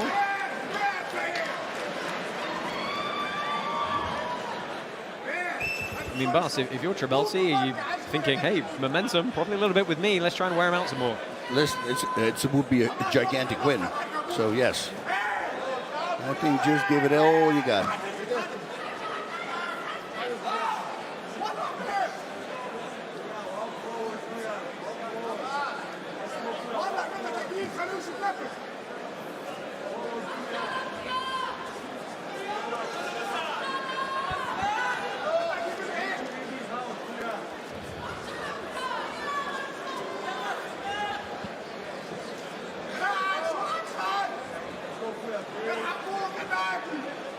So staying up top here with the collar ties again. This has really been the war of attrition we kind of expected, to be honest, from the wrestle heavy guys. A lot of fighting for these collar ties, that inside position. Somebody's got to take a shot though here, and you know, much like the last round, this is one of those rounds where, hey, if you get one good shot in, a really good chance that the other guy doesn't manage to, and you win the round, right? That's it. That's the only thing you need to do. Well, maybe they wait till the last two. Okay, here we go. Oh, just tried. Looking to vault over the top. What an interesting position. Oh, he's going on a leg now, potentially. And Romani's going to come up on top into a body lock. Trabelsi trying to turn away here, get back to his knees. He's got to block this back attack. And he does so, just so slippery. But that is some strength from the pole to get back to his feet there. Normally you'd say, hey, never turn your back and run away in a grappling bout, but in this case, yeah, paid off for him. Coming into the final 2 minutes. That is, of course, though, as we said, Bas, that's the most significant action of this round, which, you know, means Romani's ahead on the scorecards for certain.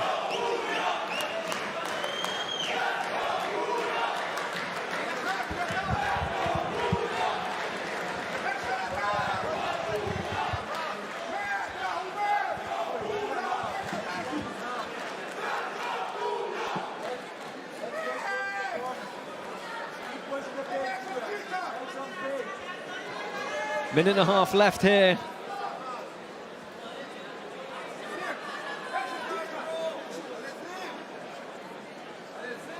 "12 full contact striking matches coming up for you at the culmination of this Pit Submission Series bout. Some absolute studs on this card tonight. Good shot from Trabelsi. Big sit out as well. Not able to capitalize though. 1 minute. Someone's got to take a shot. Come on. They know whoever's going to get it now is going to win the match, right? So. Yeah, it's a tough one, right? I mean, you're not going to get kneed in the face for your troubles. Just take a shot and go. That's it.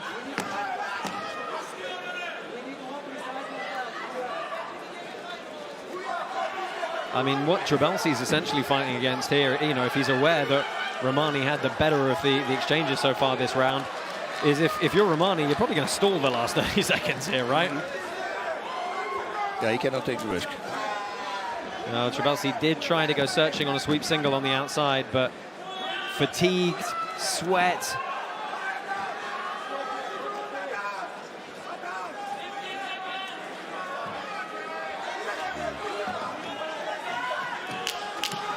Oh, again, last shot. Looks to get to the back. Can he get a lift going? Ooh. Too little, too late, perhaps. Trying to work his way up the pit wall as the match comes to an end. The pit wall kind of saved him. Yeah, you kind of wish that had just been 30 seconds earlier, right? See how they play out against that angled surface.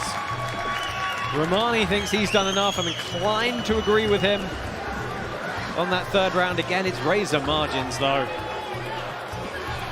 I don't think you'd say it was convincing.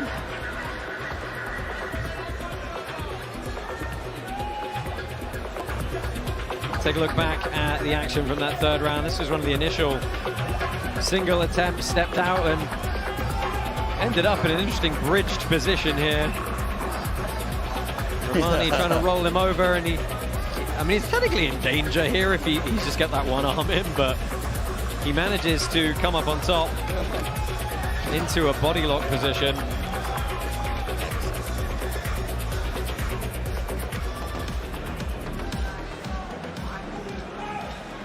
Well, let's go ahead, get the official decision. And your winner by unanimous decision, from the red corner,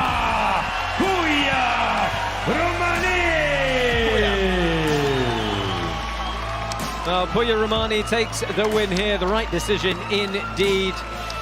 Take a quick look back at the highlights of some of those scramble exchanges.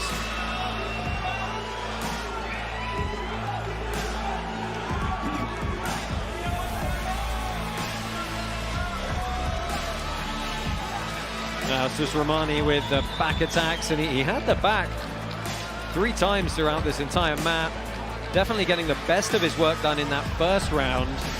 But, you know, big guys, big muscles, lots of oxygen getting sucked in. It did start to wear on them towards the end, and a lot of the shots that happened were countered. That was a headbutt in the pelotas, right? Quite possibly. Dubai, make some noise! Tonight would not be possible without our sponsors. Cloudbet. Cloudbet.com is the official crypto sportsbook and casino of Karate Combat.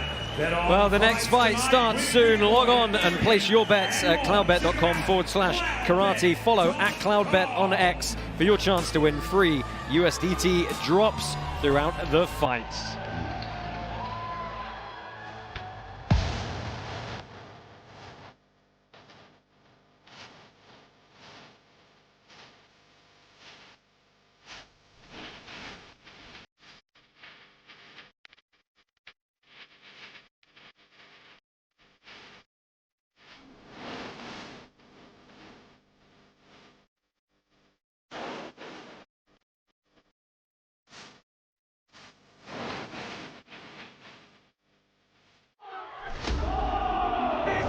Get ready for the greatest KC event in history.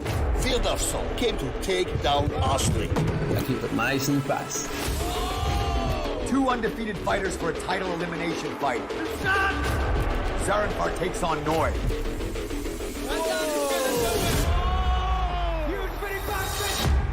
After another cold KO, Jayden Eynaud is back. That's the next title contender, I'm telling you. He faces Kiamrian Abbasov, a former 1FC champ.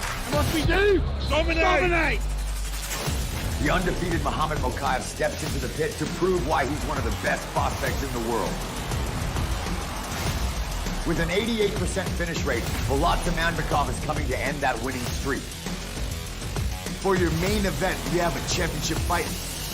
You never turn down a title shot. Alvey's here to become the first double champ in karate combat against The king of the ring, Tyrone Spong. He collects the belt of every organization he goes to. Then he's just gonna lose to me.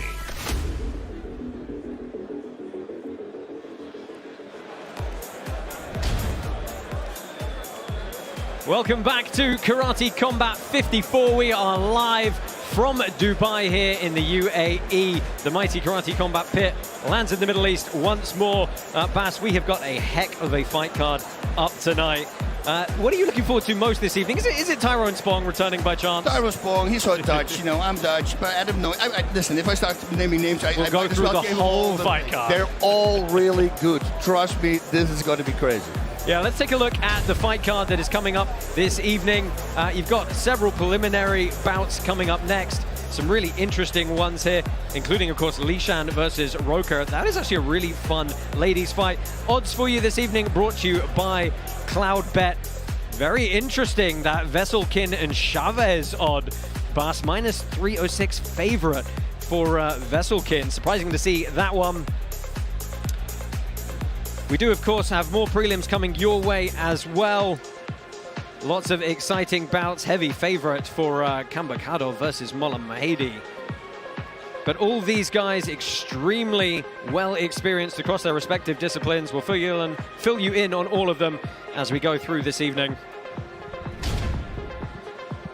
Your main card this evening, lots of bad blood in Assli versus Firdavshon up first. That title challenger eliminator, Adam Noy, taking on Ali Zarinfar. That's a fantastic even bout in that one. Jayden Eynaud, he's on a tear. He's up against Abbasov to try and continue his streak. We've got the massively undefeated Muhammad Mokaev making his karate combat debut in our co-name. Actually a tough bout for him against Zamanbekov, despite what the odds might say. And as you've already heard, our heavyweight belt is on the line. Sam Alvey, the reigning light heavyweight champion, opens up as a dog against the heavy favorite Tyrone Spong, the man with more belts than you can shake a stick at. Boy, is this a fun card this evening. I can't wait. Coming up next, we are going to kick off with Ruslan, the Dragon Warrior Bendania, taking on Amro Abdin from Egypt. Let's go ahead, walk these two fighters, get this karate combat card underway.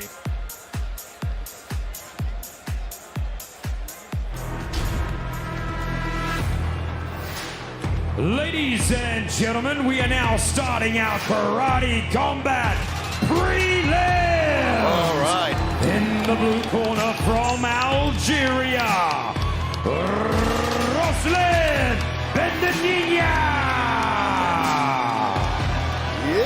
Ruslan Bendania. Bas, what can you tell us about the man from Algeria who does make his home here in Dubai? He believes his opponent put his hands down the whole time, so he will capitalize on that. Game plan, lots of range kicks, and just pushing forward. Yeah, he's got an undefeated, it's actually an amateur record of 13-0, but he is the UAE Muay Thai gold medalist for 2025. This guy's got a crazy story. He was born in Algeria, lives in Dubai now, but grew up in Holland, where he is actually an e-commerce multi-millionaire. Yeah. What a wild story. It's a wild story because he just does this for the love of the sport, and that's what I really like when people do it like that, not for the money. Yeah, wait till you see some of the crazy, crazy athleticism this guy has coming into this bout. He wait with the weigh-ins. I say, hey, make a backflip. I said it for fun. And he freaking, while he walks through us, he makes a backflip.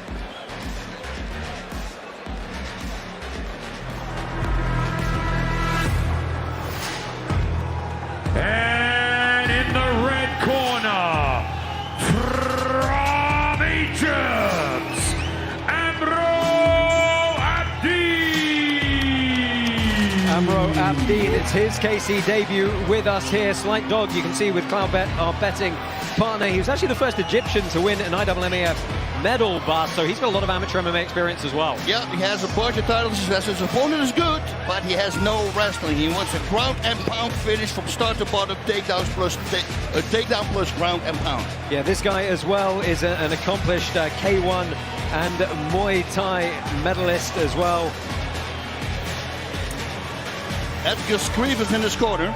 Yeah, training over at TK MMA, one of the most renowned gyms here in Dubai, with our former champion Edgar Scrivens.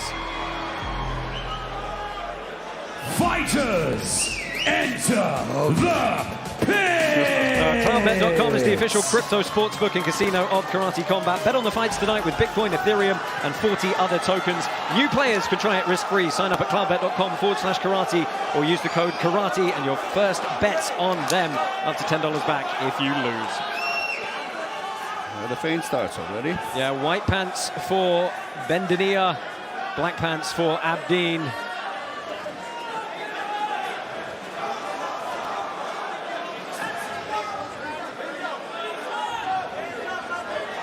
Both guys pretty static here. A few more of the upper body feints from Abdin. A little bit tense. Yeah, they both know their reach really well. That's why they're very tentative. They know each other's power. You know, Bas, what's it like fighting somebody who you know has just that next level athleticism? Yeah, you're gonna have to figure them out. That's the thing, you know, and it's with feints, that's what you do. How does he react when you kick? How does he react when you punch? When you move forward? When you move to the side? You know, you gotta download it in the computer. Oh! Big elbow over the top attempted there in the clinch. Again, looking for the takedown or the control in the clinch is Abdeen. And Bas, you can see Bendania, he's got that Thai boxing very upright stance. Yeah. I like it a little bit more forward.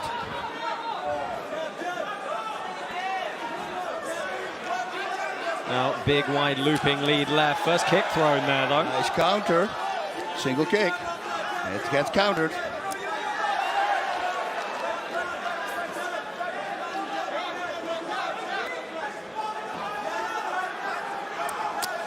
Nice little, yeah, kick up the open side there.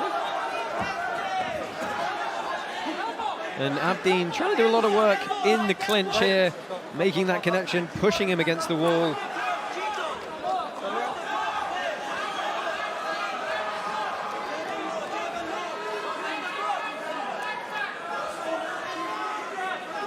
You know, it's interesting, Abdeen said in his pre-fight interview, Bas, that he figured his opponent didn't really have any wrestling, and clearly you can see that's what he's leaning on in this opening period here. Oh, walked into that knee. Yeah, good timing from Abdeen.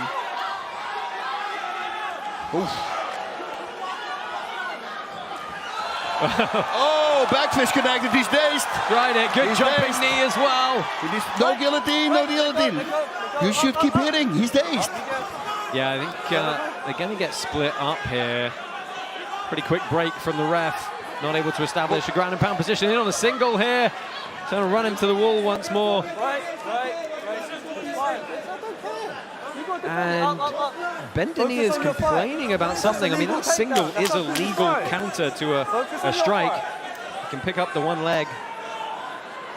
What you can't do is commit both hands to the legs in the same motion. All right, first round. Yeah, tricky first round in the books there. Bas, which way are you leaning? Well, the way he walked up, I think he's still dazed. So I think that Bendania took this round because he hurt him. Yeah, let's take a look here at some of the replays. You know, as we said, neither guy able to fully establish the reach. No, it's just a lot of respect between each other. They know the power they possess. Well, got him on the third try, a little bit glancing, and that was the nice one, yeah.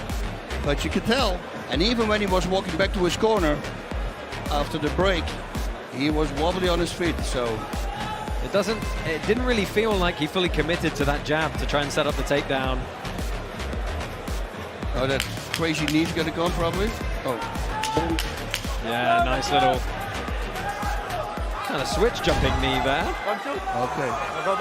Go back. Well, Bendania, you have the first round in the book of Mr. Bas Rutten. Second period on the board here. You ready? Go.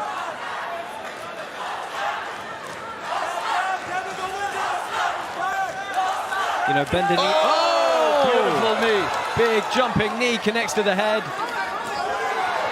You know, Bendania said he felt that his opponent had never faced someone who was a particularly good kicker. And he was going to try and expose him for that tonight.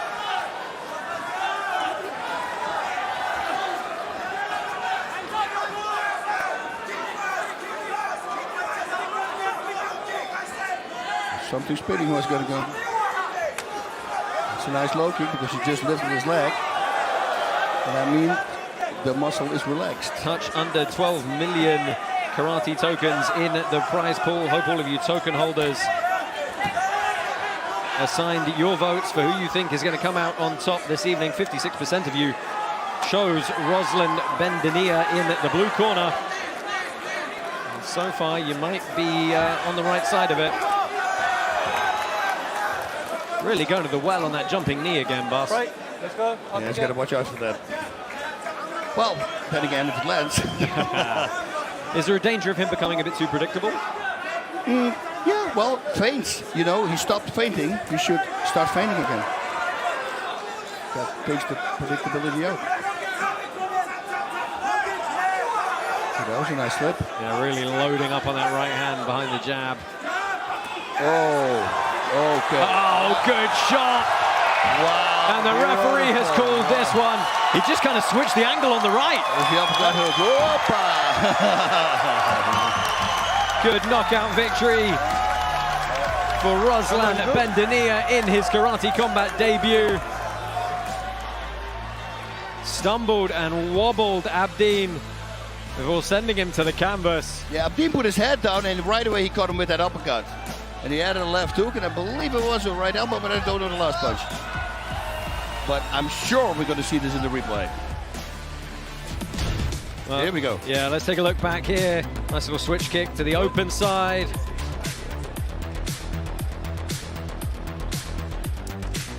Again, the jumping knee was a regular occurrence in this bout.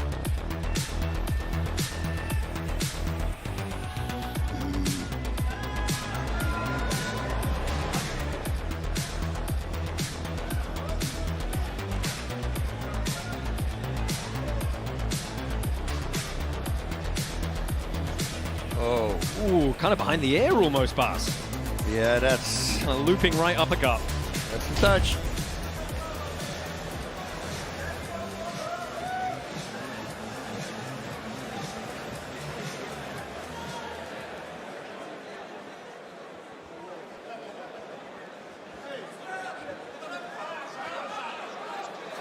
And your winner by knockout from the blue corner, Ruslan Bendania!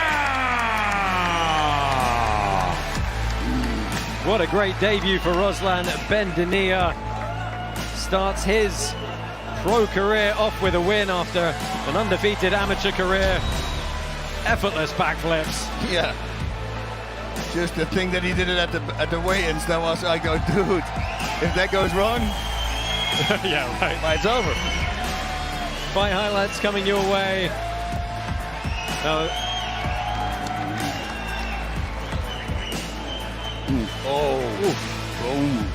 Yeah, caught him with the left as well.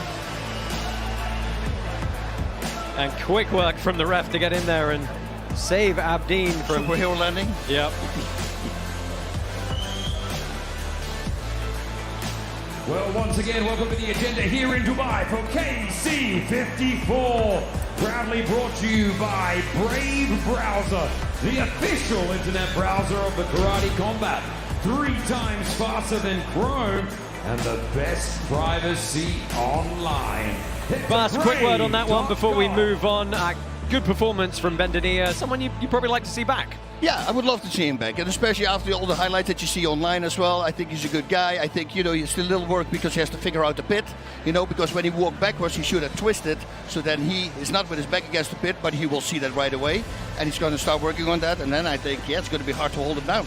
Yeah, it's always nice to see people with that level of dynamism when they finally just figure out the range and the angles. Let's take a look at the stats from that bout.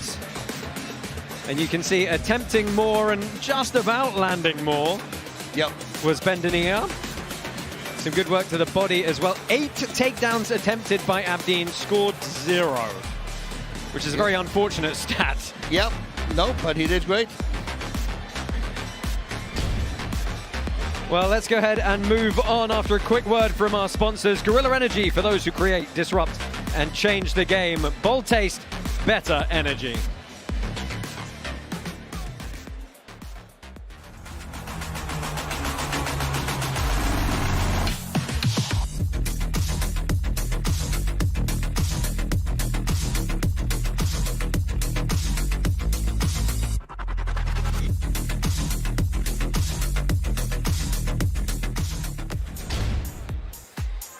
Well, moving on to the next fight, and it is in one of our hotly contested ladies divisions. It's a strawweight bout between Li Shan, who's returning after an upset loss, and she's facing Asha Roka, who's coming off a really nice win. This is a great bout in this strawweight division. Let's go ahead and get these two ladies in the pit.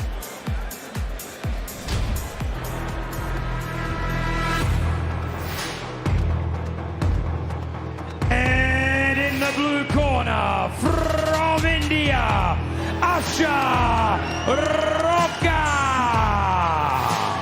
Bas Asha Roka, undefeated in boxing, 8-0, 4 knockouts, has a 9-second KO on her record.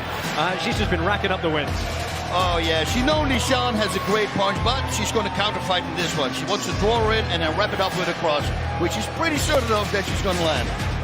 Yeah, we saw her once before against Milena Kalazans. She got that done in just 1 minute and 23 seconds. Yeah, she's got power. Yeah, in her KC debut. Obviously, we've got Muay Thai as part of her styling setup, but a lot of the work done with the hands. Do expect her to do a bit more counter-fighting in this one. And in the red corner, from China, Li Shan!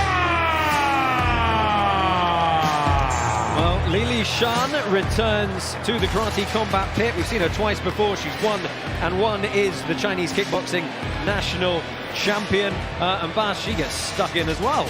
You know, this is every answer of every question I ask, she answers back punch. She likes to punch the fastest, punches this, she's going to punch. But this time she said she worked on some new material. So is it going to be a kick? We're going to find it out.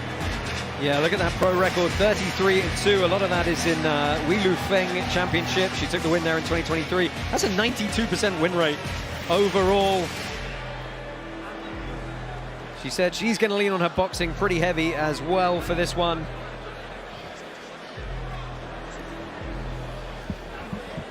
Fighters, enter the pit!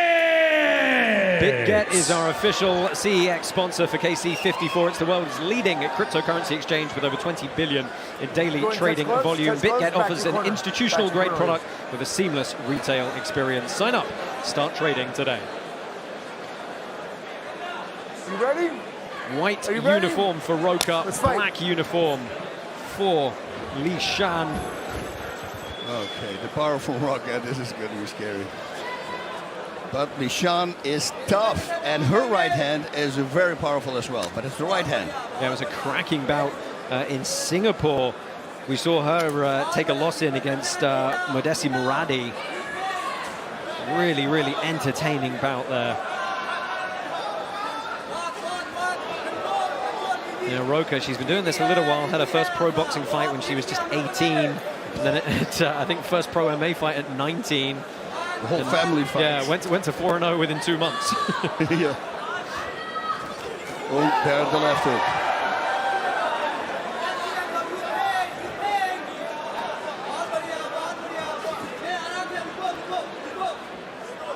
Lishan is smart, light on the feet, try to stay out of reach. But she needs to attack because Roka said that she's going to counterfight. Yeah, moving well here so far.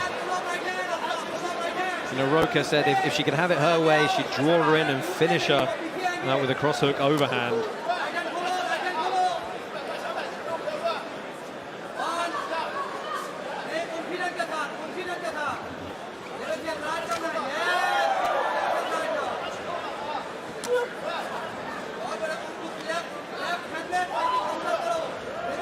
Just trying to figure out the range here, just right on the end of the punches.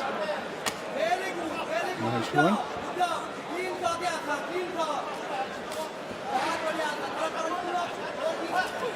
Ooh, nice combination there by Lishan. Nice liver kick. With the shin. Oh, Lishan worked also on the left hand now. Oh, ducked into that one. Good shot to the midsection, trading up top as well. Good techniques getting mixed up here, and now they start getting into it. Yeah, once Lishan starts pushing, because she likes to come forward. Yeah, we've had several Chinese fighters on the KC roster today, and one thing you can say for sure is they don't like to go backwards. Yep, very tough to take a shot, and they go. Great endurance. Yeah, sometimes to their own detriment, it has to be said. Oh, look at that flurry there. 2 shots and cross hook. There you go. Well, closing 20 seconds of this round, and this is, again, one of those tight rounds where it's kind of all to play for. Nice counter there by Lishan. See on the single kick again. Listen for that bell, ladies. Yeah, good straight shot, just a beat the kick. Referee Chris Lieben taking a closer look as the clock runs out on this one. Time. Big exchange right at the buzzer, but evenly matched so far through the first 3 minutes. Very, very close first round, boss. Very close fight. Yeah, hard to say. I think there was, yeah, Well, some even exchanges here. Look at that. That was the cleanest round ever. Look It's at the that. girls. Yeah, some end of Rocky stuff going on. Just slipping the right. Very cinematic. Yeah, but you see how Roka, her face is complete relaxed when she slips. There's no facial movement, no nothing, complete relaxed, which is a very good thing. I call it poker face in my gym, and I even let the students, whatever hit, if they hit the back, they cannot make faces. If they do weights, they cannot make sound. Now, stay relaxed. You just saw there, Bas, that was a lovely series of 3 punches. Yes. From Roka. She changed the tempo. She kind of looked as though she was going to reset and instead came straight back in with the jab. Yep. Landed that extra shot. So now the feeling out process is out, hopefully, and we're going to start seeing a battle. Because both these ladies love to fight. Yeah, 3 rounds for all of the bouts tonight, except our heavyweight title at the top of the card will be contested over 5 3-minute rounds. There we go. See, she's counter-fighting now. Because Lishan is attacking. That's exactly what she wants. You know, Bas, what's the typical approach, you know, to someone who just wants to counter-fight? You've still got to try and hit them, right? Of course. Once in a while you have to do something because otherwise they figure out, hey, wait a minute. It's every time when I come in, they're going to get hit. So then just start walking backwards.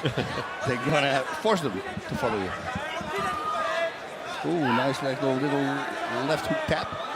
Yeah, Lishan's slipping that first shot really well, but she's getting caught a couple of times in the follow-up. Beautiful 1-2, 1-2 again.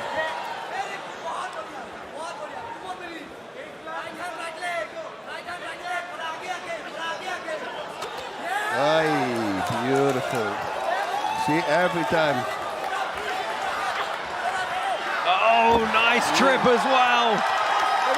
Trying to finish with some ground and pound, and she lands a couple of good shots. She's in a great standing position here, and Chris Lieben steps in to stop this one. Roka goes to 2-0 in karate combat. Lishan is not happy. No, because we know she's tough. We know she can keep going. But referee takes care of the fighters, you know. He doesn't want them to get hurt. So, and most of the time he sees it better because he can look at their eyes. Well, let's take a look back at the end of that one. They were swinging. Caught her behind the head. This was a great little Harai there with the top grip. And look, she bounced straight up to a striking position. There's that foot up, legal strikes. Great ground and pound. Lishan. Yeah, there's no defense. Yeah, Lishan trying to just turn away. Here's that Harai again off the plum clinch. Step through, and I just love how quickly she got into a legal ground and pound position. But she didn't intelligently defend herself, and that's why Chris, the referee, Lieben, stopped the fight. Yeah, here she's only the last 2 punches she brings her hands up. Maybe a little bit quick, but I mean, she was taking. quick. And also we know her, so we know she can keep going, right? So I know exactly how she would feel right now because it's a shame. Well, let's go ahead and get the official decision on this one. Your winner by knockout from the blue corner, Roka.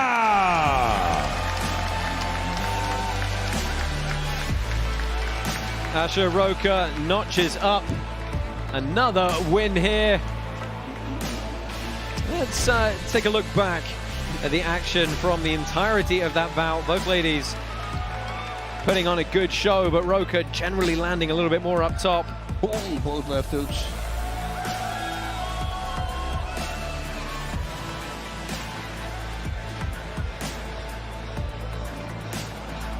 And Bas, it was lovely boxing fundamentals from Roka. The throw's going to come. whoop, and like you said, immediately, it's like Mighty Mouse takes somebody down, arm barring him, and she does the same thing with ground and pound. She cleared the arm as well with her offhand. That's what I mean. You see, and still here, she wasn't not intelligently defending herself. So maybe based on that, you know, he goes, hey, we got to stop the fight. I mean, that was real. Look, we're going to talk about obviously the throw, and we're going to talk about the ground and pound, but the transitional work in there to get to a great bit of posture to strike, to clear the defense, to continue striking with posture. That was just really nice. That's it. Really nice. Space in between, which is a very hard thing to do. And Bas, this women's strawweight division is kind of wild. Like, you got Jay Joran in the mix as well. Like, some fun matches. That will be a fun match. Jay Jordan, guess her. Well, we have got lots of action coming up next, and a lot, I cannot understate this, a lot of bad blood in our next bout. We're going to go ahead and take a quick commercial break. Aglaia is the official interoperability partner of Karate Combat, uniting fighters and fans across blockchains. Welcome to the aggregation age. It ain't luck. I needed a vision, I needed ambition, I needed a mission to beat this mission with no intermission. I see the collision, the crash of the distance, they coming off track. No, when they ask what's the motive, don't talk about the show. They all about to see what I mean in the moment. I gotta keep going, I'm shaking the dice and I'm keeping it rolling. They well, absolutely no love lost between Abdallah the bad boy Chandio from Pakistan and Ali the royal fighter Al-Kisi from Jordan. These two got into it at the presser.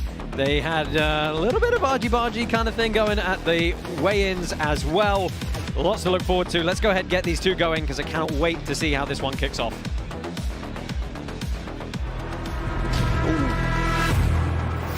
All right, Dubai, here from the blue corner, from Pakistan, Abdallah Chandio. Bas Abdallah Chandio, the UAE Muay Thai gold medalist, Pakistan Muay Thai gold medalist. A lot of emotion for him coming into this one tonight. Yeah, I really like this guy. He believes his opponent is going to aim for his legs, and he wants to aim for his head. He wants to retire his opponent, doesn't like him. Best will be a spreading elbow to the head. He's bringing a very accomplished 19-1 pro record into this one. We've seen him once before on KC. That was a good win over Mehmet Sadiq Altan, getting it done in the first round. He is, of course, tonight fighting for his father, who passed away recently. He's wearing his father's, I believe it's Kyokushin, but his black belt into the pit tonight. So a lot on the shoulders of this young man here in his second Karate Combat fight. Now, from the red corner, representing Jordan, Ali Al-Kisi. Well, Ali Al-Kisi, the five-time UAE Warriors champion, two-time Kung Fu world champion, and the #1 pound-for-pound Arab fighter in the Middle East and Africa. Bas, what can you tell us about the man from Jordan? Well, he believes that his opponent is afraid for the takedown. So guess what he's going to do? He's going to take him down and he's going to smash him. That's what he said. Bring the W and start training for his next fight. It's his debut here with us, but he was the first Jordanian fighter to compete in UFC as well. He brings a lot of experience coming into this one. He said, you know what, I've just got to get a handle on the Karate Combat rule set. Yeah, for everybody, it's a little different. You know, especially the walls. It throws a lot of people up, and then especially when they fall against the wall. Bas, these guys at the weigh-ins, Chandio was trying to get under his skin. Al-Kisi never even looked at him, disregarded him completely. Yeah, this is... Fighters, enter the pit! Origin is proud to be the main prize pool sponsor for Karate Combat 54. Origin is Hedera's premier launchpad. Get in on the ground floor and invest in exclusive crypto projects on the same terms as the world's top venture funds. Scan the QR code below to follow Origin on Twitter and join the community. Black pants for Al-Kisi, white pants for Chandio, who opens up high with that lead leg. big reach advantage for the man from Pakistan. And he's using it. You know, back in the day, he was a training partner of Shazab Rin. Stop, stand up, stop. Our current interim lightweight champ. No close guard, stand up. Yeah, it's okay, ready. Oh, got him fainting with that.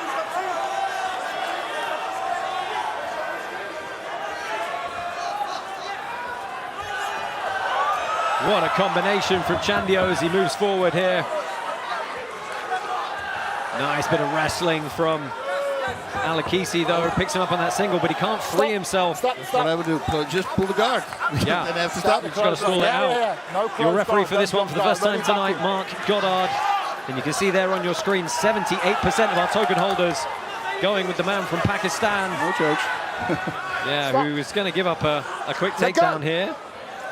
Locking up that guillotine in defense. Listen to be quicker, okay? When I say let go, back in.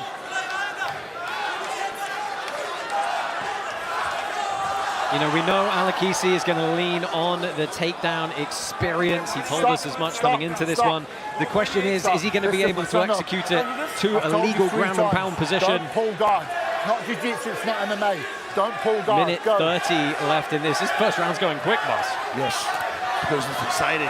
Another high kick. Look for the inside trip. Now going on the outside. And again, he's going to force him against the wall, but that's not going to count for anything. It's going to prove frustrating for Chandio, perhaps, though.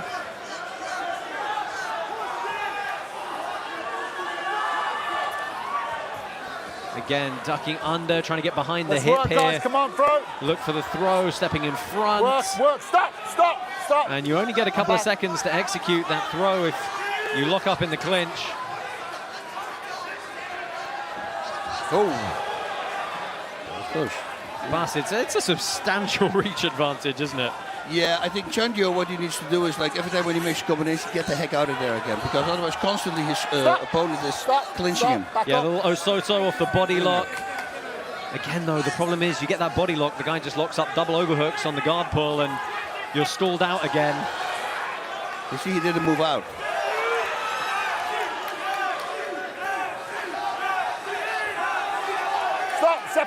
Separate. Last 10, guys. Oi. There were shots that landed. Chandio with some good work in the clinch now, end of round number 1.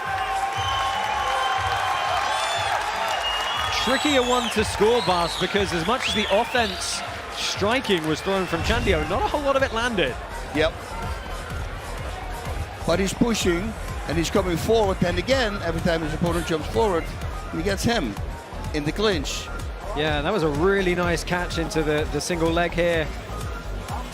And, you know, a reminder for you at home that the kind of rule set here at Karate Combat is predicated upon who is doing the most to finish the fight, who is being the most aggressive with a particular lean towards the kicks and the punches. But we've seen him bounce before. Repeated takedowns can absolutely rack it up. That overhand that Kwesi was throwing, if that was an inch further, that could have been big trouble. Don't pull guard, okay? Good man. It's a big swing that he does with his right hand. He needs to watch out for that. Looping shots on the counter. Nice little sweeping kick. He's got that Kyokushinkai background, so he can get the kicks up very quickly from short range. So it's a real nice little lag kick, isn't it? Yeah. Ooh, a little jumping. Washi. Nice low kick. Yeah, that landed solid. That was a knee to the face. Was intended to be a kick, I believe, but it was a knee. Yeah, Al-Kaisi a little bit mistimed on his entry there. Ooh.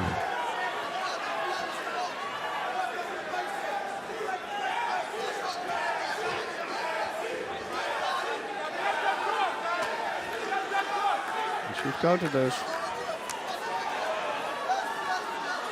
Oh, Chandio got good position, but the overhook throw from Al-Kaisi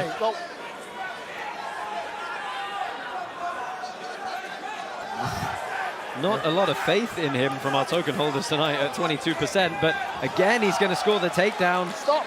Back up, guys. Nice Stop. little Osoto. Stand back, stand back.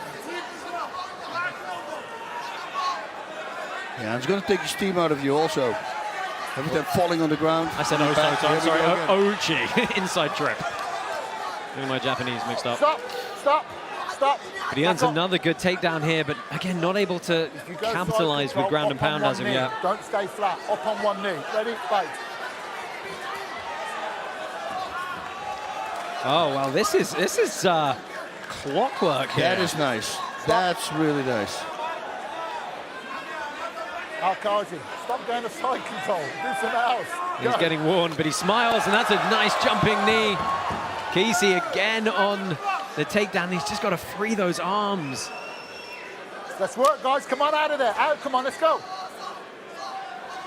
Stop. But Bas, this is tremendously neutralizing to Chandio, isn't it? Completely. Oh, there we go. Well, he's still on the single, and he manages to get another takedown. Don't do that. Questionable how heavily that kick landed on the way in. You're in a close guard. Yeah, he's still dazed. He's still dazed. Wait till I say go. Oh no, front kick. Go to the body. When somebody's hurt to the head, start with the body. I mean, what's Chandio got to do to try and stop these clinches, Bas? Come on, guys. I don't want to Well, he's got to move after he makes a combination. He kicks and he stands still, and that's when he gets taken down. He punches, he stands still. Are you surprised we're not seeing like a big teep or a push kick? Try and keep the range, Yes. the range a bit more. Use that long leg, stop it in. He's resting now. Well, Al-Qaisi is, I think, almost certainly going to take that second round. He's getting a quick talking to from Mark Goddard and saying, hey, mate, you've still got 3 minutes left to go on this one.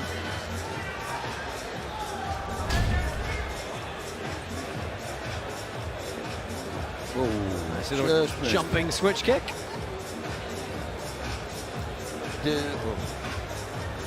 Yeah, a little left hook on the way in. And here, Chandio had good position, but he allowed the big Harai step across here. So you see that crazy right, big right throw, hand overhand, close line slash something that Al-Qaisi throws. And watch how close goes this one, I think. Oh. Yeah, I mean, that definitely contacted a little bit, didn't it? Yeah. You see, Al-Qaisi never let that low ankle up. Okay. Well, the crowd getting stuck in here. Last 3 minutes on the clock in what is a pretty fun clash of styles.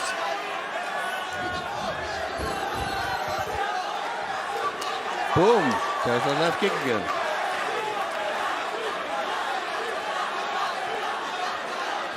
And see what Chandio can do with his range and reach here. There's the front kick. Time. Right, stop. Over there. Come with me, you okay? Just snaking a little bit low. They both knew it. Look at me, you okay? Yeah. You want to go? Okay, good man. Back in.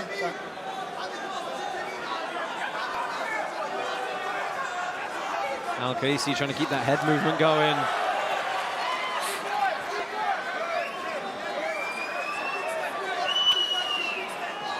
Oops.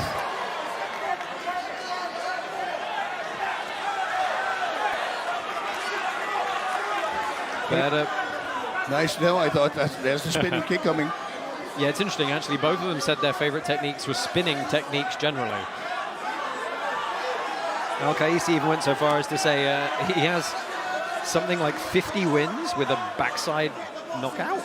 That's such a weird thing. I should have said a backside. Okay, explain. Yeah, he's got over 100 fights across Kung Fu, MMA, Brazilian Jiu-Jitsu and boxing. So tremendous amount of veteranship coming into this one. Oh, that was nice. Right, first chance to strike, and Chandio. You shouldn't, stay on your feet. Chandio did a good job of trying to wrestle back up quickly to force him to pin him. But I think, old habits die hard there for the Jordanian.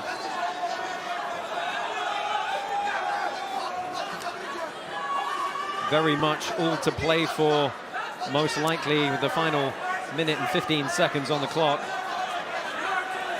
We do obviously have protocols in place here at Karate Combat for sudden death 4th rounds. We'll explain that if and when it happens.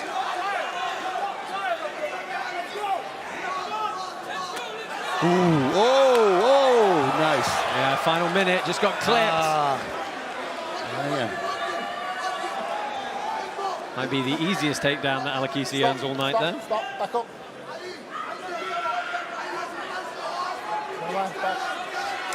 Oh. Yeah, this wrestling is going to give him a lot of points. Get your arms out. Get your arms out. Stop. Come back, stand back, stand back.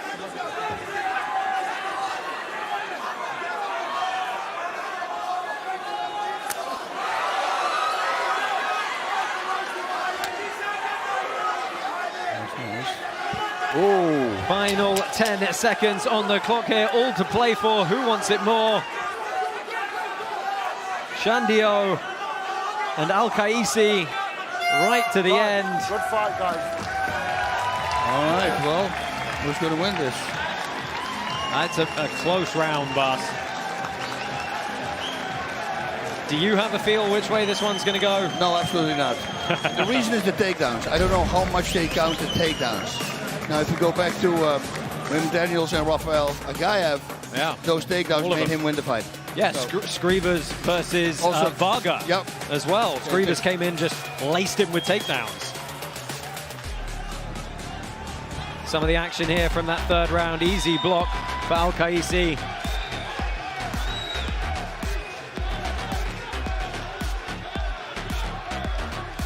And that was a good spinning back fist. That was really nice. Skimmed the head. That was nice to the solar plexus. Oh, and here you just thought he might get some ground and pound off. Well, we do have a decision. Is it going to be Pakistan or Jordan? Well done. We're going to find out now.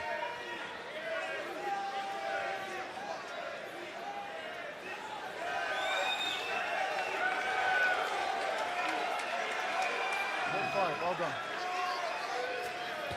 And your winner by unanimous decision, the blue corner, Abdallah Chandio.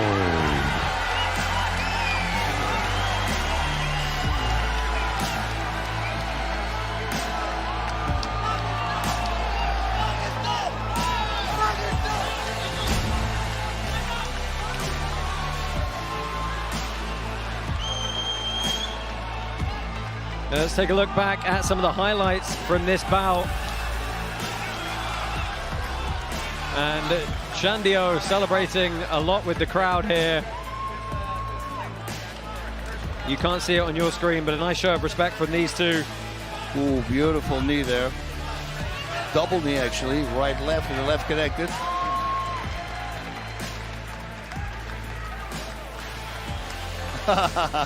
He's kissing him. And now they're best friends. They're fighting at the press conference. It's funny how that works, isn't it? Yeah. Settle the score. That's what happens.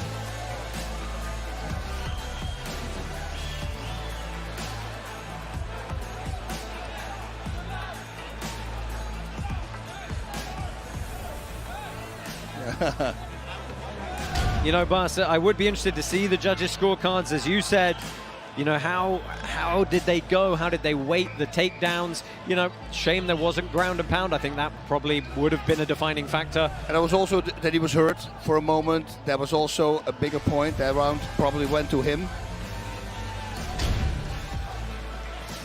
Fight stats here for you, and look at that, fairly even. More of the kicks and the head strikes going the way of Chandio. 12 takedowns to 0 for Al-Kaisi, who actually did land more total strikes. So yeah, a very interesting decision there. Before we move on to our next bout, we have a very interesting interview and a big announcement for you. Stand by. The rest of our broadcast crew is pitside with none other than Chingiz Alazov. All right, guys, I am pitside with Chingiz Alazov, the #1 pound-for-pound kickboxer out of one championship. How are you enjoying your night tonight? Hello guys, I say it's the best atmosphere now. I see the good fighters. Now I wait my guys to come to fight now. Is a Venom team, another Adam Noy, I wait this guy Ali Aliyev, you know, and the Abbasov, and all guys is best striker. I wait this time. All right, awesome. I'm with President Awesome as well. We have a pound-for-pound striker in here. Absolutely amazing. How are you feeling tonight? Well, that's what we need. If we want to be considered a world-class striking league, we need the legends, we need the icons, and this humble man right here is an absolute icon. You know, it's an honor to have him here, and my dream, inshallah, we have this guy main event one day. Maybe in Baku, maybe Azerbaijan, we have main event with this guy. Maybe. Now listen, you said you've lost motivation a little bit, and this is why you've been inactive. Is there anything that's motivating you now to get back in there and start fighting again? Inshallah, maybe I wait this day and I take my motivation one more and I make his goal and I come back to ring. And you know, guys, now I have contract with one championship, and after I free, after 1 year, and I come back to fight, and I take belt to the Karate Combat. For me, it's easy, you know. So did I hear that correctly? You want to come to Karate Combat? I like come to fight, come back to fight. I take the motivation and come back fight. Maybe in Karate Combat. For me, no problem. How do you feel about that, Awesome? Everyone in that weight class needs to be on notice because this man is a legend. And like I said, I really want to emphasize right here, I came here to the UAE, and the humility of this man. He's one of the most dangerous men in history, but he's so humble, such a wonderful role model for everybody. So it's an absolute honor. I cannot wait to see him take that belt in Karate Combat. Yes, sir. Let's make some noise for Chingiz Alazov. Go! Dude, that would be a crazy signing. What that guy's a freaking Terminator. What a debut would that be? You want to see one of the best strikers on the planet? Yeah. That's one of them. Oh, bring like a goosebumps? Yeah. That would be great. Well, you know, we've got one of the best strikers on the planet making his KC debut at the top of the card tonight, boss. Tyrone Spong we have got coming up later.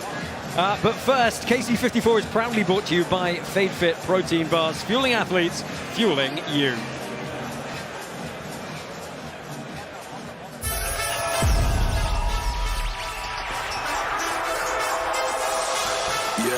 We've been working for years to build a platform that gives our fans control of Karate Combat.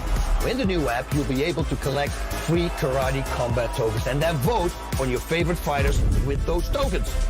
If they place their tokens on the fighter they think is going to win and they win, they get more tokens. If not, not a problem at all. You lose no tokens, then just try again. Pick a winning fighter and earn more tokens. The more tokens you score, the deeper you dive into the VIP experience. I think I'm fun! Front row seats to knockout action, exclusive invites to after parties, and a shot at special prizes that blow your mind. It's your time to become a legend. Download the Karate Combat app and join the revolution with the Karate Token. Well, next up, we have got a super heavyweight bout in at the limit of 265, just were both of these men. Bruno Chavez is taking on Russian Sergey Veselkin, and this is a really, really cracking bout. I pity the ref who has to control these two men.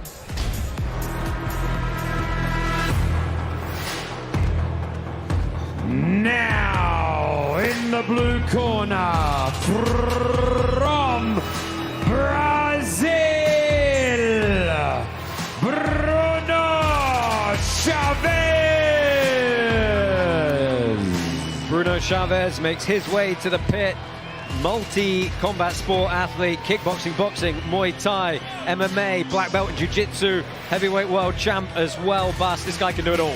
He says that his opponent is fast, but he cannot touch him. Game plan is calf kicks and a right hand. Also use a lot of head movement. And then he says, I am just too strong for him. Yeah, he's in the Brazilian military police. Has a bit of a capoeira background as well, which I want to see a guy who's 265 do some capoeira in here tonight. You see that monster record at 56, 6-1, 24 KOs in that as well. Believe it or not, though, his opponent tonight has more bouts coming into this one, which might explain why Bruno Chavez tonight is actually a slight underdog with our betting partners.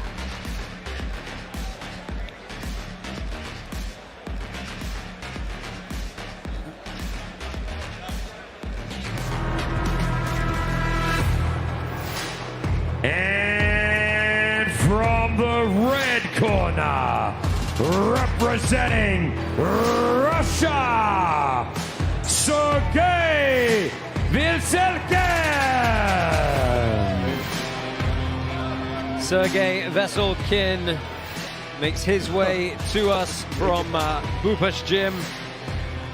He's a World Muay Thai Council champion, IFMA champion. He's actually used to be a middleweight boss. A middleweight, okay. He loves food. What is that? He's very confident. He will knock his opponent out. That's it, he said. His opponent will actually be scared of me. And he doesn't mind fighting Tyrone Spong after he wrapped this up. Yeah, I mean, that's a heck big of a statement. call out. Yeah. You see that pro record of 16-3, but his amateur record is 80-5. Whoa. Lots of experience. Fighters, enter the pit! Karate tokens are available for purchase in most jurisdictions, including through the Karate Combat app. Get some today so you can play at Karate Combat 55 in Miami. Oh, something he's going to run. Look at this. Oh my goodness, the Yeah, tension. Round one, you ready, sir? You ready? Looks like he's going to jump. Oh, I thought he was going to run to him with a flying something. Yeah, these are two of the heaviest men we've ever had set foot in the pit here. Oh, huge amount of experience as well. Ooh, nice little short check jab from Chavez and the big overhand right to follow. Walk-off KO from Bruno Chavez with the right hand! Relax. Something about the heavyweights in Karate Combat. Sit down. Get in, man. Wow. Give me a stool. Stool. My God, that was a lot of power. That right. Oh my God. Oh, and he ate a jab on he ate a shot on the nose. Let's just take a look back at the replay. We can almost show you the entirety of the fight here. Yeah. Left wobbled him. Oh, wow. Behind the ear, man. It was great. Man, Oh, what a my timing. goodness. Absolutely folded in half. Let's take one more look at this. Left wobbled him. Right over the top. Yeah, so maybe he, if Tyrone wins tonight, should fight Tyrone. But he's got a tough task. I'm not going to complain about seeing this again. Ooh. No, this was nice. Left and a right over the top.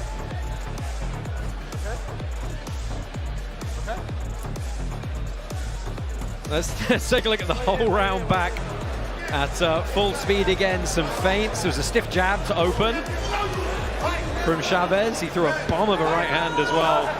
There was the stiff jab. Yep. Big swinging right missed. But the left, the next time he threw it here, landed, and then the right.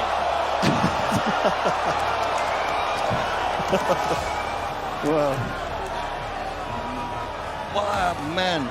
The torque, his upper body rotation, everything was perfect on that shot. Beautiful.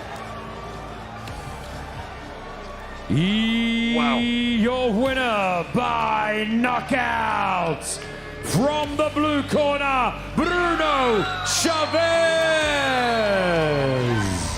You know, Bruno Chavez. I think we got a new guy on the scene in our heavyweight division, boss. Big power, man. I mean, that, and like I said, great technique as well. And once a guy like that, who's 263 pounds, has technique with upper body rotation, that's scary. You know, he's from Brazil originally. He actually lives here in Dubai teaching jiu-jitsu to the UAE Army. Wow. But no jiu-jitsu there. Beautiful overhand. That was as clean as you like. I'm out. Wow. Wow. Well, you know what? We said we were moving at a fast pace tonight. Thank you for Bruno Chavez for helping us do that. Back in just a moment after a word from our sponsors. Gorilla Energy, for those who create, disrupt, and change the game. Bold taste, better energy.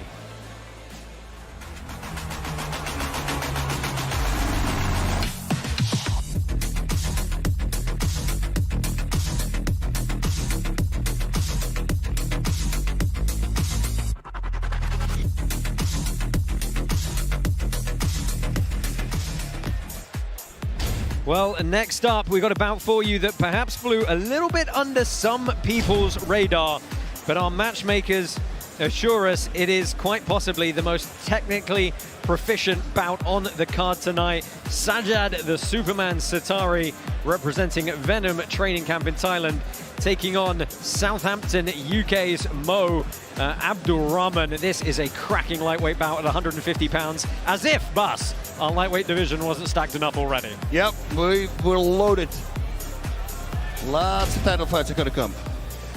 Well, tell us, Bas, what do you know about Mo Abdulrahman? He recently picked up a good championship win on his way into this one. Yeah, well, he believes that his opponent is really good, and the game plan is just use defense pressure to push him into a position where he actually can hurt him. And then use a blitz and a wrap-up with a cross. Yeah, he I believe is the #1 ranked fighter in Europe. Of course, he's taking on Sajjad Satari, who is the Rajadam Stadium champion and a world youth champion in IFMA with over 300 amateur bouts. Yeah, good luck with that. This guy loves elbows. He said he could not stop talking about elbows. He said his opponent is also very good, also Muay Thai, but I fought the better competition. He's pretty sure he's going to knock him out. Yeah, really interesting bout between two youngsters who have a wealth of experience. Let's go ahead, walk these two fighters, get this one underway.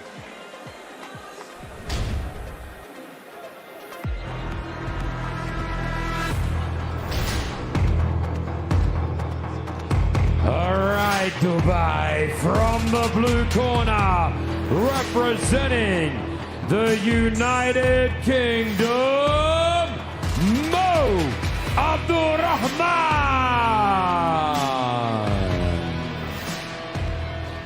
Well, Mo Abdulrahman from the UK. It was only back on the 5th of April he took the MTGP world title, stepping in the pit for his debut tonight. Pro record at 29 years old, 44-15. You know, he said he tries to have as much fun in there as possible. It's his way of expressing himself. It's his style. And he said, you know, I've watched Sajjad before on the Stadium World Series. And he said he's got beautiful Muay Thai, but I just have the skills to beat him. Yeah, he can fight. It's the perfect body type for that weight class also. He was just checking himself out on the big screen and he started posing. It was really funny.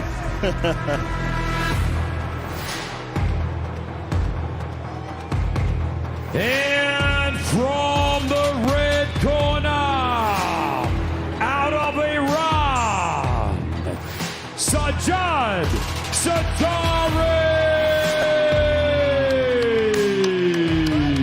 Well, from Iran, but living at Venom Training Camp in Thailand. The people on the ground tell me that this guy is absolutely outstanding. Oh, he's really good, this guy. And you can see -142 favorite with our betting partners. He looks like a guy who wants to play the guitar at a campfire, right? And be in the forest. And he's such a sweetheart also, but then when he fights, he's he completely different. He said, look, Abdulrahman's a good fighter, but he's been fighting what he felt was local competition. And he said he just doesn't think that Abdulrahman has the power or the speed to be comfortable in front of me. He said he's going to throw a lot, but none of his strikes are really dangerous, which is a bit of a put down, really. Yep. Well, elbow for the knockout, that's what he said as well. Fighters, enter the pit.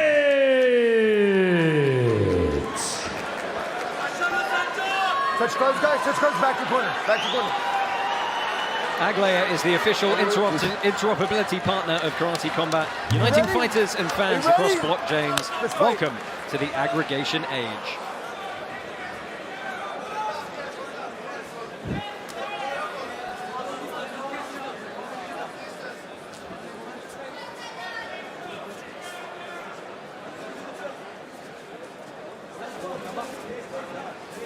So both guys with that kind of classic Muay Thai hands-up style. Both found his range. Yeah, both got their heads snapped there, though, in that exchange. Stop! Break! Break!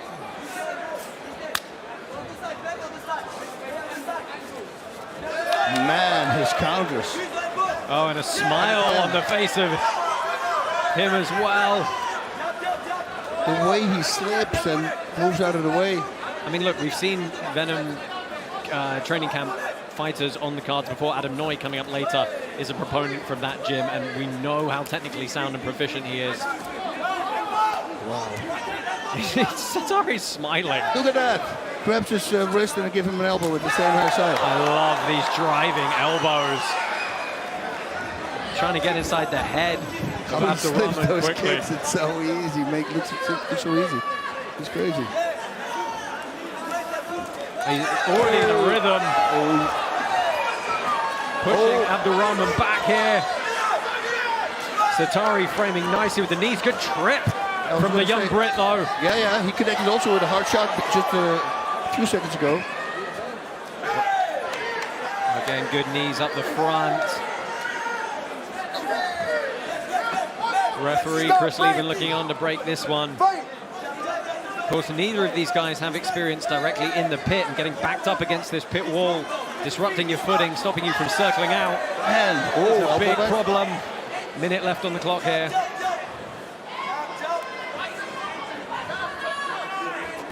Dude, he's a sniper. That's crazy. I mean, here's the thing, Bas. It's not as though Abdurrahman hasn't landed a few shots, but it just feels like it's a bit more one way here. Yep. It just feels like that.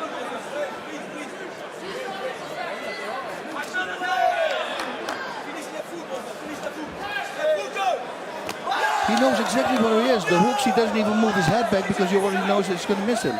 It's so crazy. Oh, just mixing in those cutting elbows into the hook combinations. That was a nice right hook there.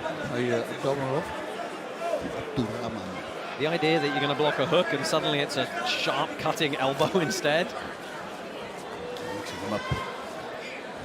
Oh, nice. Oh, that was a nice. Listen for that bell, gentlemen. Look at this, just controlling the hands as well. Good exchanges in the pocket. He starts to figure him out a little bit. Okay. Bas, is it kind of a little bit demoralizing when your partner has their hands down and is still able to slip when you're very clearly in range, but they can just kind of bother weave enough? No, but what crazy was when he throws a hook and he already knows he's going to miss, he doesn't even move his head backwards. So he's completely confident that he's going to miss him. But Abdurrahman had a few big shots as well.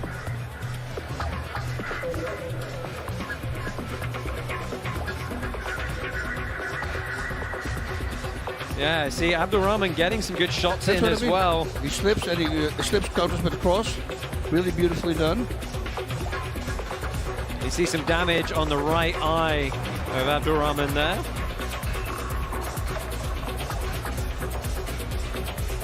Yeah, let's take a look at the knockdown here. Turned him nicely, just missed on that uppercut. Nice defense there.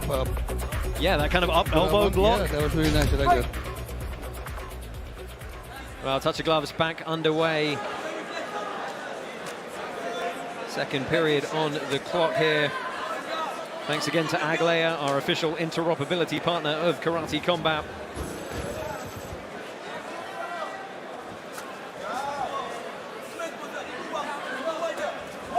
Abdurrahman was throwing some feints out with his legs.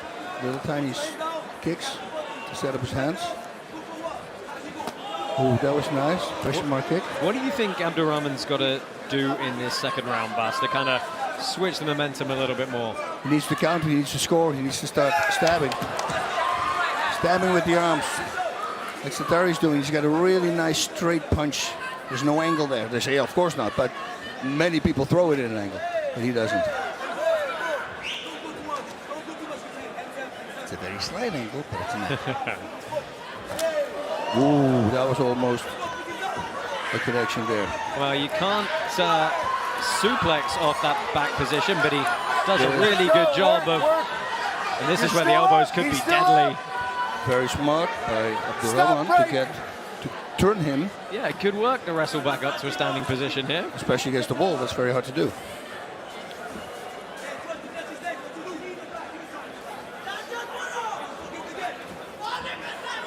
Abdurrahman perhaps seeming a little bit labored here. He went southpaw for a moment, back to orthodox.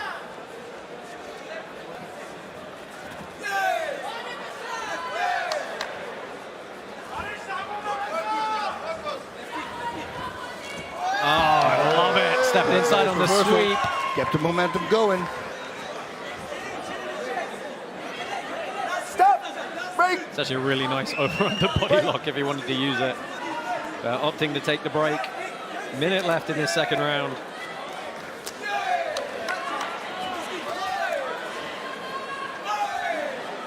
Good switch of stance into the upper body strikes.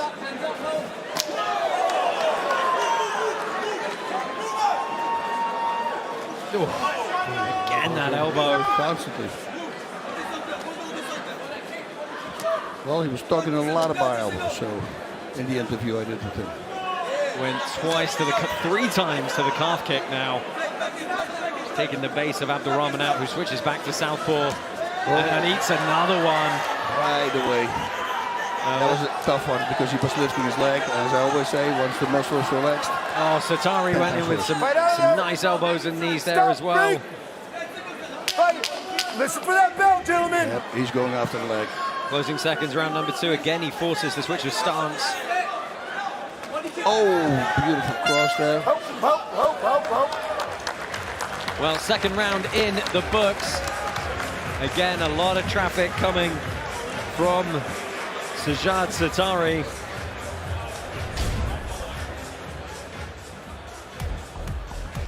Look at this little step across into the throw, just got rolled through.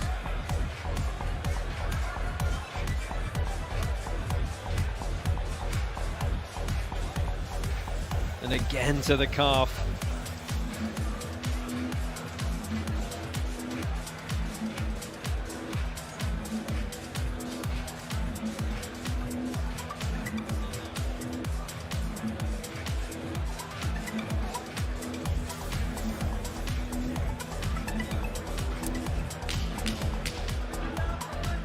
Let's go, bring it in, guys. So, clackers sound, seconds out.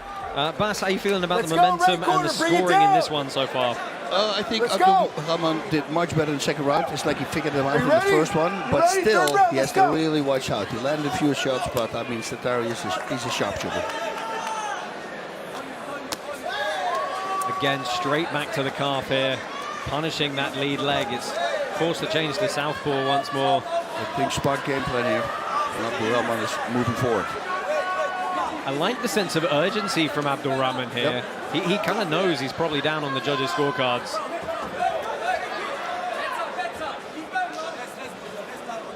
Oh, over the top again.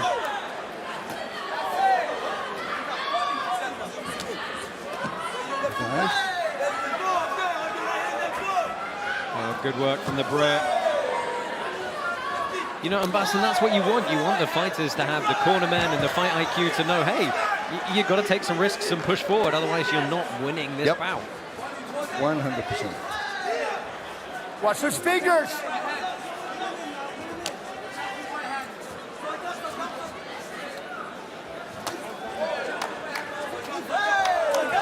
Oh, good shots there, backing him up a little bit more, going to the well again on the elbow.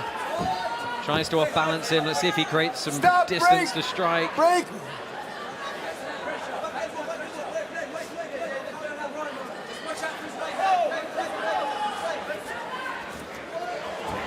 Wow.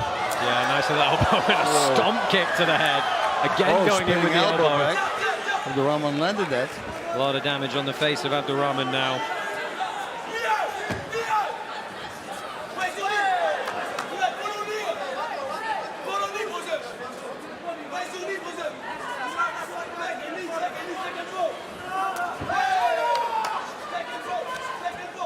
Covered the entry to that kick well. A little axe kick to a nice right hand. That was nice.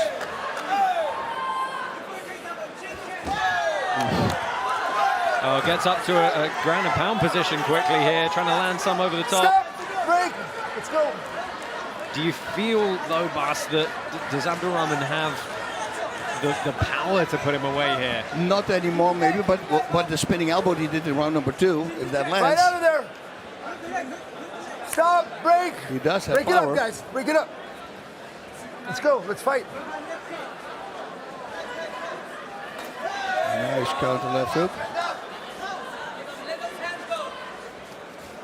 Oh, that landed nicely, and a smile from Satari there. He knew he ate a shot. Oh, that elbow was close. Smart by Satari. Yeah, beautiful outside trip there. Kind of Kosoto entry. Stop, break. Very little time left on the clock here, and a big cut opened up on the head of Abdulrahman to end this bout.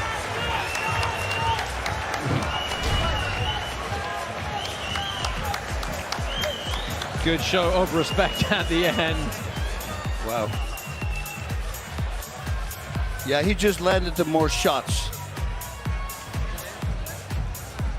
But Abdulrahman started to do much better in round number 2 when he started figuring them out. But the power shots, I think, they go to Satari.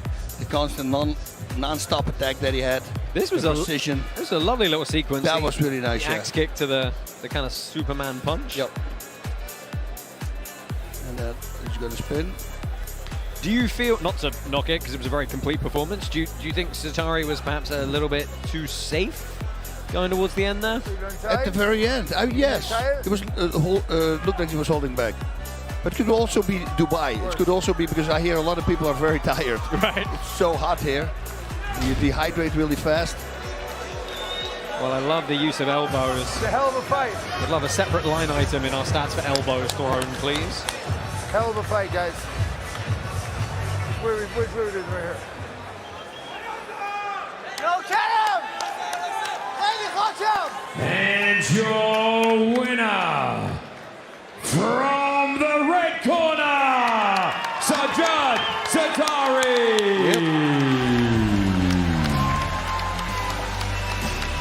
Sajjad Satari gets it done by unanimous decision here in his karate combat debut. Let's take a look back at the full story of this one.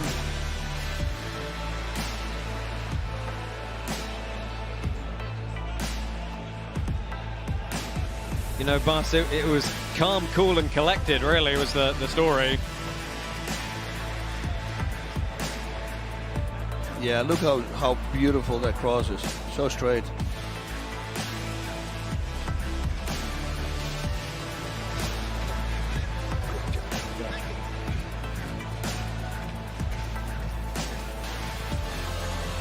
You know, credit to Abdulrahman there. He hung in till the end, and he really did try and do what he needed to do in that third round. You know, he showed the heart, he showed the willingness to change the game plan, to change the tempo. Oh, yeah. Just not able to get it done, and he did land some great shots himself. He really did. He really did. I really want to see him back. But as you said, Bas, Satari, just an absolute sniper. Let's look at the stats there. 100. And, we got an adjustment there. Well, those are not right. It was not 24 attempted total strikes from Satari. So we'll leave those stats. 83-42, quite possible. Combat Dubai. Getting them live updates. Gorilla Energy. For those who Bas, as we wrap this one up, our lightweight division's kind of special right now, isn't it? It's almost a little too much, you're going to think, right? I mean, who are you going to put against each other? Because everybody wants to go for the title, so there's going to be a lot of build-up to go to the title. You know, we got Roker and Shazay, but still trying to get this done. We had, Payet went down and out. I'm forgetting his name. I'm absolutely blanking. Yeah, well, sometimes it happens. Yeah, fantastic bout there in the lightweight division. Wow, I can't believe I'm blanking. I feel awful. Doesn't matter. He sent me his book and everything for my kids. And thank you. Yeah, from Machina's gym. Yeah, and then we're into Satari making this debut here. Yeah, lightweight division's absolutely cracking here. Yep, it's really stacked. We're going to see some fun fights in the future, that's for sure. Well, lots still coming up here. Let's go ahead and take a quick commercial break and come back to you. First, a word from our sponsors at Fade Fit. KC 54 is proudly brought to you by Fade Fit Protein Bars, fueling athletes, fueling you.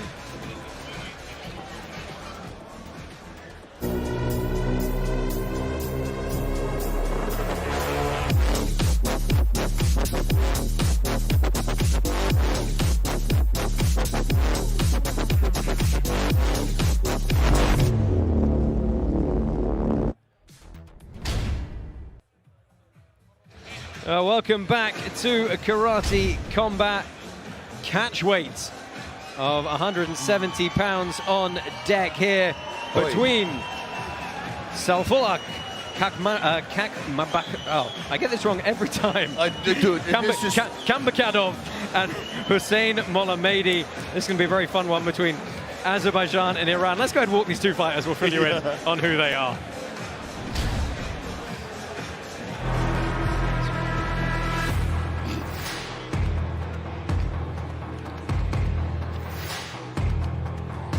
All right, Dubai from the blue corner, representing Iran, Hussein Molamedi. Hussein Molamedi from Iran, but makes his home fighting and living in Dubai for a little over 10 years now. Great Muay Thai record, great kickboxing record. Very well-rounded, boss. Yes, I believe so as well. Listen, he believes his opponent has great hands, so he's going to use a lot of kicks. That's the game plan, especially the low kick and the calf kicks. It's going to slow him down, and then he will use his hands.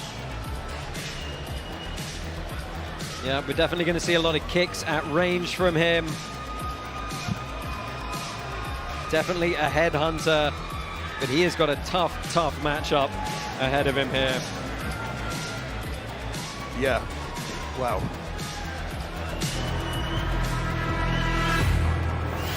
And from the red corner, representing Russia, Sayfullah Kambakadov. Sayfullah Kambakadov from Russia, actually from Chechnya. This dude is an absolute brutalist when it comes to knockouts. He's got some scary ones on his record. If you're going to go take a Google and watch some of those. Yeah, okay, well, but he said his opponent has a long reach, so we'll fight it close. He's going to push, and he's going to knock him out early because he wants to be the next Karate Combat champion. For sure, he's going to knock him out early. That's what he said. If you see him on TV knocking people out, they're comatose. I mean, it's insane the power that this guy possesses. They're violent knockouts, right? They're not just, oh, he clipped him and he went down. It's he shut his lights off. That's it, and out for like 5 minutes. Huge, scary stuff. Yeah, huge pro record coming into this one. Well over 50 fights in total. Multiple regional championships. Fighters, enter the BitGet is our official CEX sponsor for KC54. It's the world's leading cryptocurrency exchange with over 20 billion in daily trading volume. BitGet offers an institutional-grade product with a seamless retail experience. Sign up and start training today. Molamedi's going to go, this is Sparta! Yeah. That's how he looks, right? Yeah, great kick from him to open up, though. Kambakadov in the black pants takes a seat. White pants for Molamedi.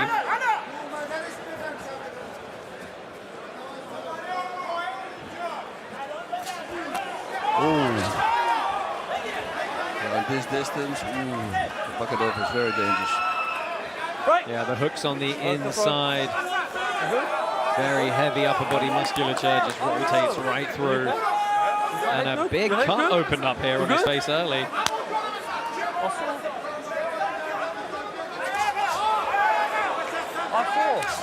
Ooh. That's the scary part of the set.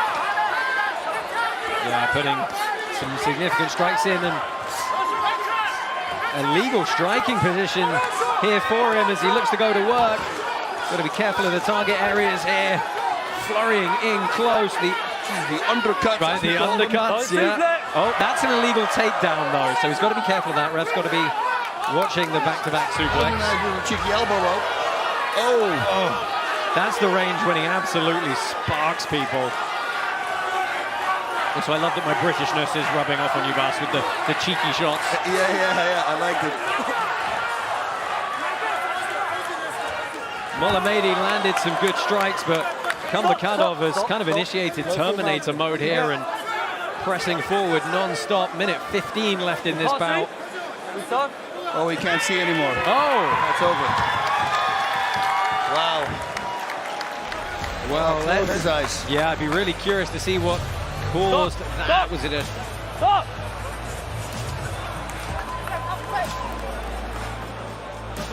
That's a very unfortunate stoppage, unless, of course, it was a clean strike that immediately welted his eye shut. But we'll see if we can catch that on a replay for you and get a closer in camera shot of that damage. Take a look back at some replays here. That was the opening kick. A little cut kick up the inside.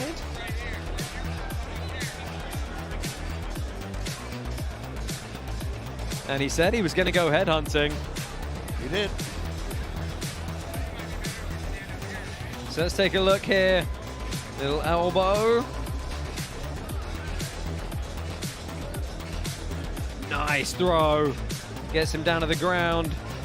I think the ground and pound when he turned his back and then the hooks to the head. Oh yeah, look, you can see that right eye is already welted shut.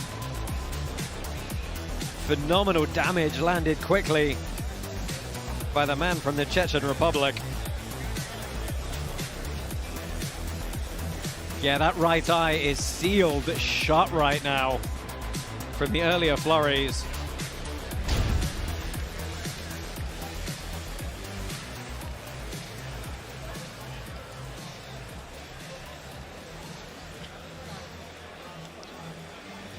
And your winner by TKO from the red corner, Bolat Zamanbekov. Well, your winner by TKO. Lethal flurries from Zamanbekov. Bas, what's your initial impression of this fighter joining the ranks? As well, like a murderer coming in, right? He's just not headhunting. And once he moves forward, it's super scary. Because I've seen him doing that already on YouTube, you know. I mean, like we said before, when he hits somebody, he's completely out. So really big props, of course, to Malamadi, because he was hanging in there. But at the end, unfortunately, the eye was closed. Yeah, that happens. Then everything is off done. You know, that kind of finishing instinct to just keep going and going and going with violence and accuracy and, you know, striking continuously throughout every single position. You know, he struck here in the ground and pound. Yep. And then he picked him back up and he got the undercuts going and the shots around the side and just relentless. Relentless, and he's got that crazy power that, you know, that all combined did this. Boom. Look at that beautiful sweep.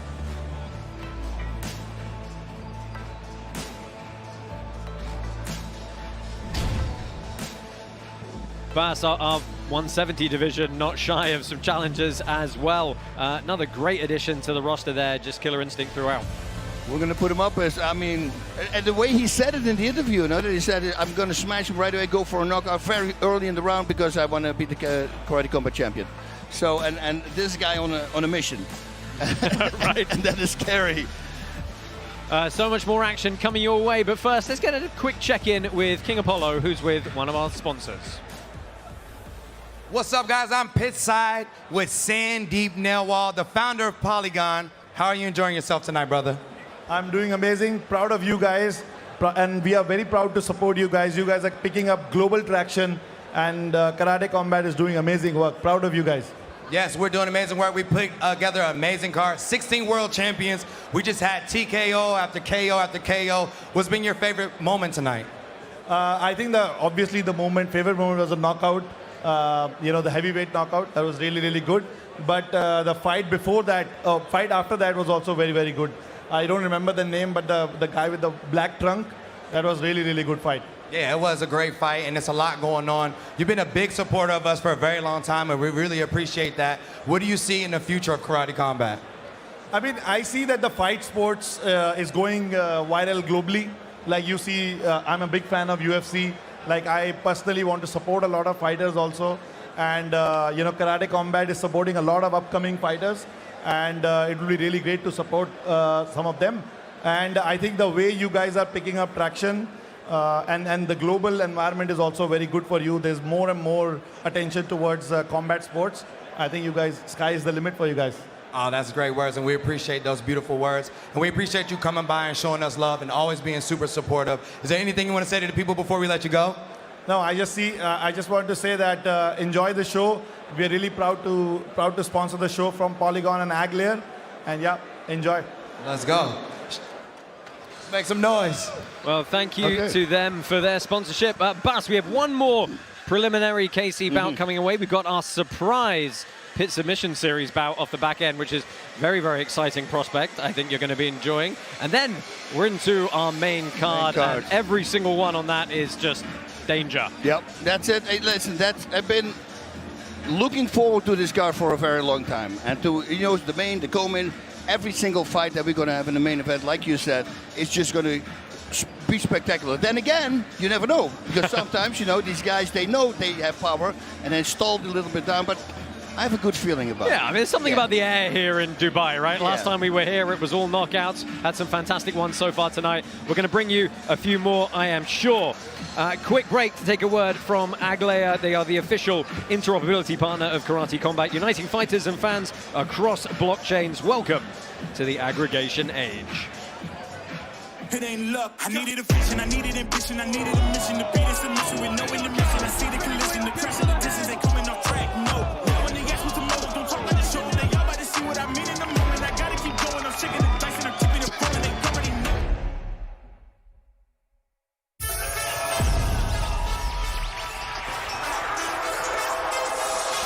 Yeah. We've been working for years to build a platform that gives our fans control of Karate Combat. In the new app, you'll be able to collect free Karate Combat tokens and then vote on your favorite fighters with those tokens. If they place their tokens on the fighter they think is going to win, and they win, they get more tokens. If not, not a problem at all. You lose no tokens, then just try again. Pick a winning fighter and earn more tokens. The more tokens you score, the deeper you dive into the VIP experience. I think I'm fun! Front row seats to knockout action, exclusive invites to after parties, and a shot at special prizes that blow your mind. It's your time to become a legend. Download the Karate Combat app and join the revolution with the Karate Token. Light heavyweight action on deck now in our final Karate Combat prelim bout. Ali Aliev returns to Karate Combat, trying to increase his record to 2-0, and he takes on Mohamed Assli.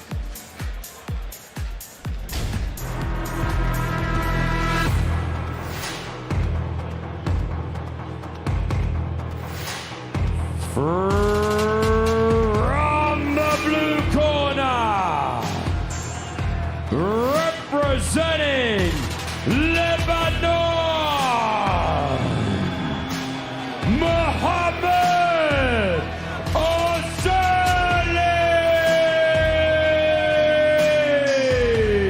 Well, Mohamed Assli makes his debut here with us.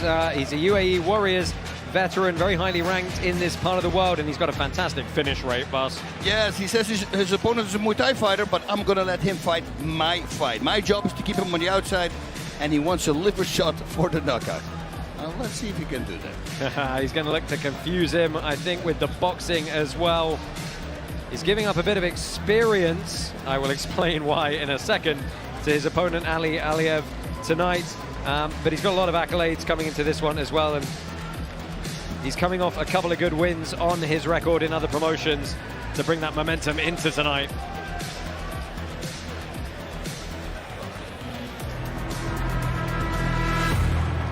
And from the red corner, out of Russia, Ali Aliev. You know, fighting out of Russia, but he is part of Venom training camp in Thailand as well. We've seen him once before, Bas, when he took out Elvin Agayev in sudden death, 4th round. This guy's got a lot of prospect as well. Yeah, and he believes his opponent wants to wrestle because he is the better striker. He would love a push kick knockout. Hey, that's the first time I hear that, a push kick knockout. And it will happen in the 1st round. So this is Sparta, what I just mentioned. That will be a push kick. Probably to the face then. Yeah, great debut back in November. You want to talk about experience, edge. This guy's a Muay Thai world champion, a Russian champion, and he has had over 200 amateur bouts. So absolutely do not let that 2-1 pro record fool you. Fighters, enter the pit! Well, thanks to Guerrilla Energy, for those who create, disrupt, and change the game. Bold taste, better energy. Aliev in the black pants, white pants for Oussili. 205, it's now our light heavyweight division. We've realigned the divisions to match mixed martial arts. So this is light heavyweight in KC now, what was formerly the heavyweight division.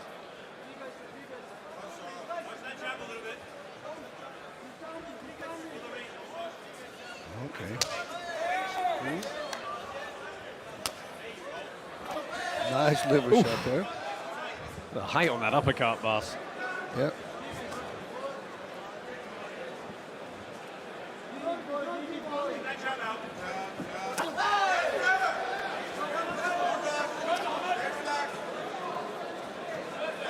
You know, we saw Aliev's durability in that Agaev bout. Agaev formerly, you know, the #1 kind of ranked fighter in this division, and Aliev getting it done in sudden death, 4th round.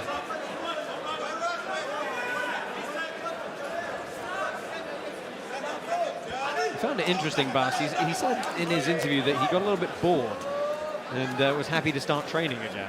Yeah, after 200 fights. That was nice. Knee to the body, nice. Left elbow on top. Yeah, short chopping elbow as well. These guys pretty even in the reach department.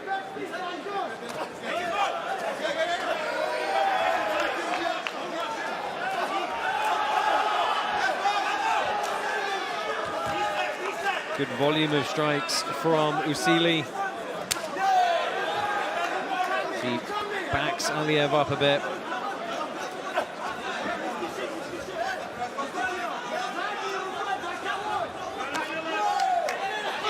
Beautiful knee.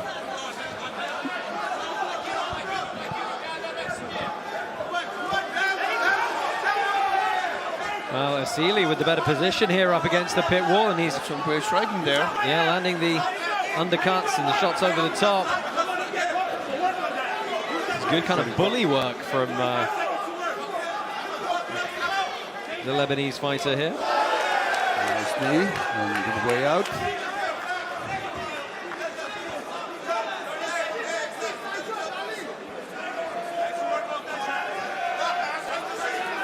Oh, that was beautiful. Yeah, well-timed spinning back fist. Locks up guard here. But it's tough because that's not actually a down position. Still considered a standing fighter against the pit wall.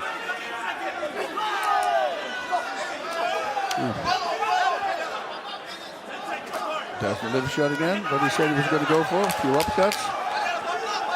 Oh, Aliev's coming. Yeah, Aliev did a good job pushing forward there. Got a nice elbow in the mix.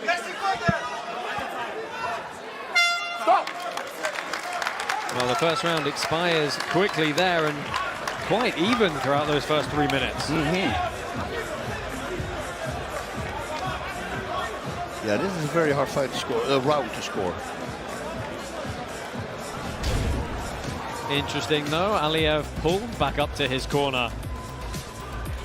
Up the pit wall. It's a unique side of karate combat here, as we take a look at some of the replays, that the fighters have to be able to ascend the 45-degree pit wall under their own steam.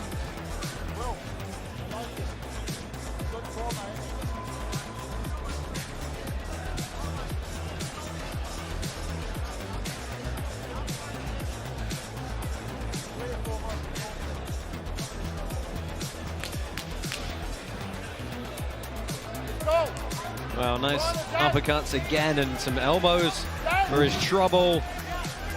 Like we said, Bas, very evenly matched in some of these exchanges. Few elbows there.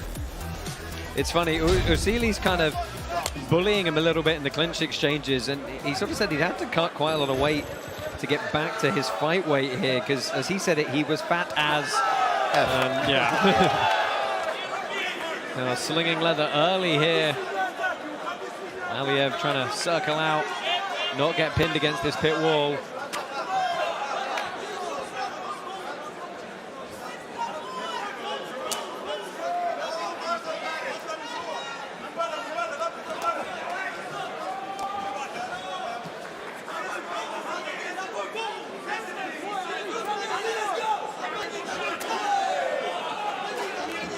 don't know if you can see in the background, the corner of Aliev are like perched up on the pit wall here, just huddled together.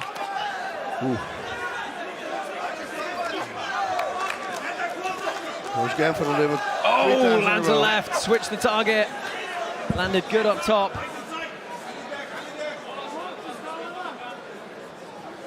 See if he digs to the body again. Aliev searched for that elbow a few times now.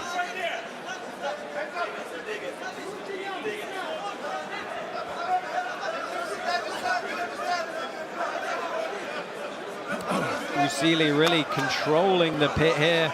He's the one in the center. He's the one pushing the opponent around. He's connecting. Trying to throw off that overhook.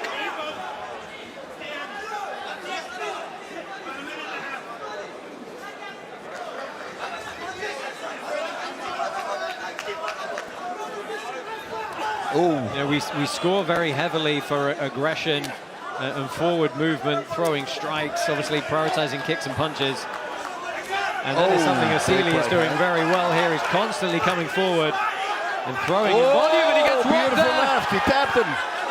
Good counter from Aliev, who tries to flurry. Just takes one, boss. That's it. You see? And it was kind of a jab, you know, but he just walked on it. Wasn't ready for it. Oh, and both guys slow to get back up here. This has become a battle of heart at the end of this second round. 40 seconds left on the clock.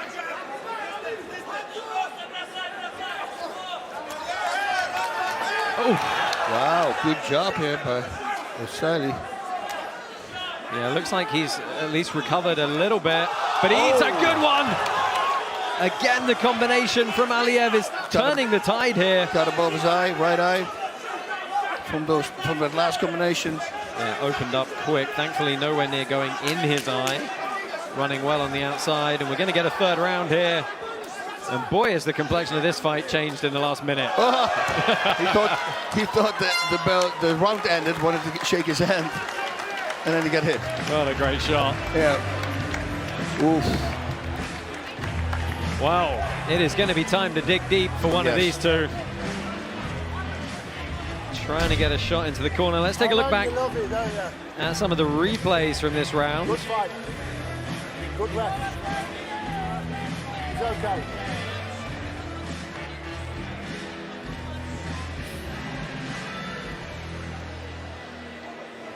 Oh, again, Assli dug to the body. That's what he said in the interview. He wants to finish him with a liver shot. That was the cleanest jab across the jaw.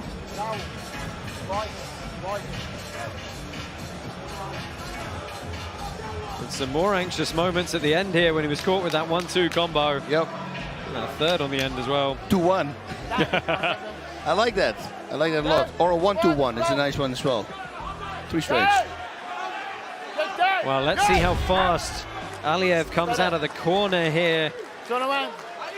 Tough scoring throughout, and he's trying to will the crowd into some support here. Yeah, Aliev is the best when he keeps going. Keeps going, constant, moving forward. Very, very close with the betting odds. It has been fairly evenly matched. Stiff jab lands. Oh, again on the left hook. Yep. Beautiful uppercut landed there. It seems like Aliev's gained some significant confidence now. Nice counter on that low kick. Letting the hands go a little bit more.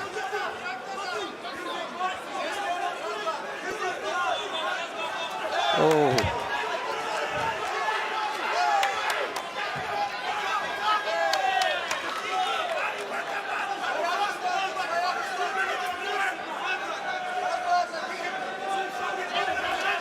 Wow. This is crazy. This could be a long 2 minutes for Assli, don't you think? Yeah, I think he didn't recover from that shot then. Aliev came out and he looked like a different fighter, right? Yeah. Oh, Very sharp suddenly. Look at this, he lands everything. Big right lands, looks for the ground and pound. Assli turns away. Manages to save himself and get back to his feet. He's wearing a lot of damage on the face now. They're going to stall out against the pit wall. Stop. Come back. Oh, they're digging deep. Yeah, minute and a half left here. A wry smile on the face of Oussama. Aliev looking by far the fresher with the momentum right now. He needs to push forward. Looking for that left hand again. Assli needs to focus on one power shot when he comes in. Either a cross, whatever, but something that can put his lights out. Otherwise, he's wasting energy.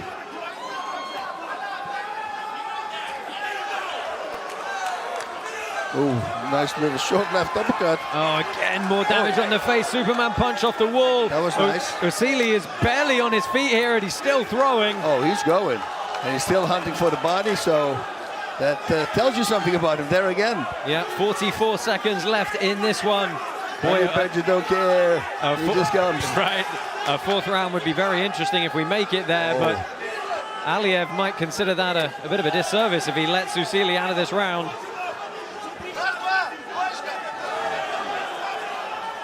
Big 1-2 behind the lead right.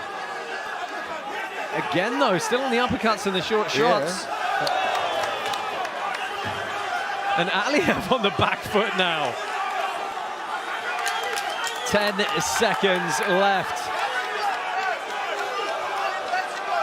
Wow, this is going to be a tough round and fight to score. Well, not a tough round. I think it was very clearly going to Aliev, but overall the fight is going to be very interesting to contest, and we could, of course, have our sudden death fourth round triggered. That happens when we have either a draw or a split. What would be a split decision, we go to a sudden death fourth. Let's take a look back at some of the replays. And Aliev really off to a great start.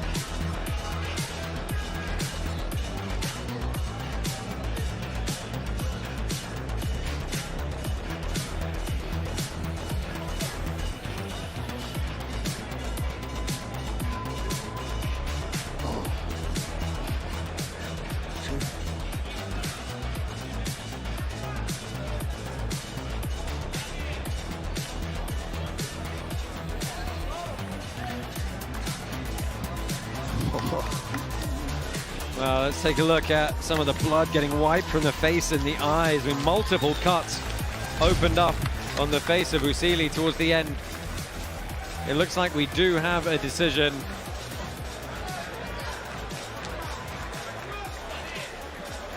Can't close.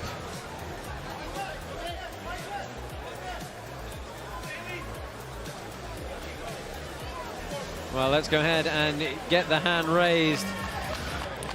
Kind of going to come round to that second round. Please put your hands together for both these warriors inside the pits.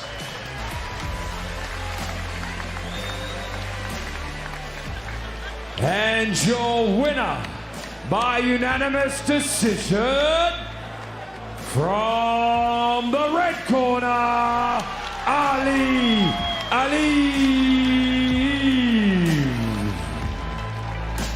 Ali Aliev extends his karate combat record to 2-0. Let's take a look back at all of those fight highlights. And Bas, this guy's kind of better the longer the fight goes, right? He gets stuck in, he finds a rhythm, he kind of outlasts his opponents. Yep, that's he needs to warm up. He's like a diesel, needs to warm up slowly. But both of them great performance, both of them great power. And they were hanging in there. And yes, and again, I mentioned it here, I think the Dubai also, it's a little hard on the bodies because you see the guys fading away, it looks like, a little faster. You see what he did here? He lowers his hand and just got hit. Yep, you never put your hands down, man.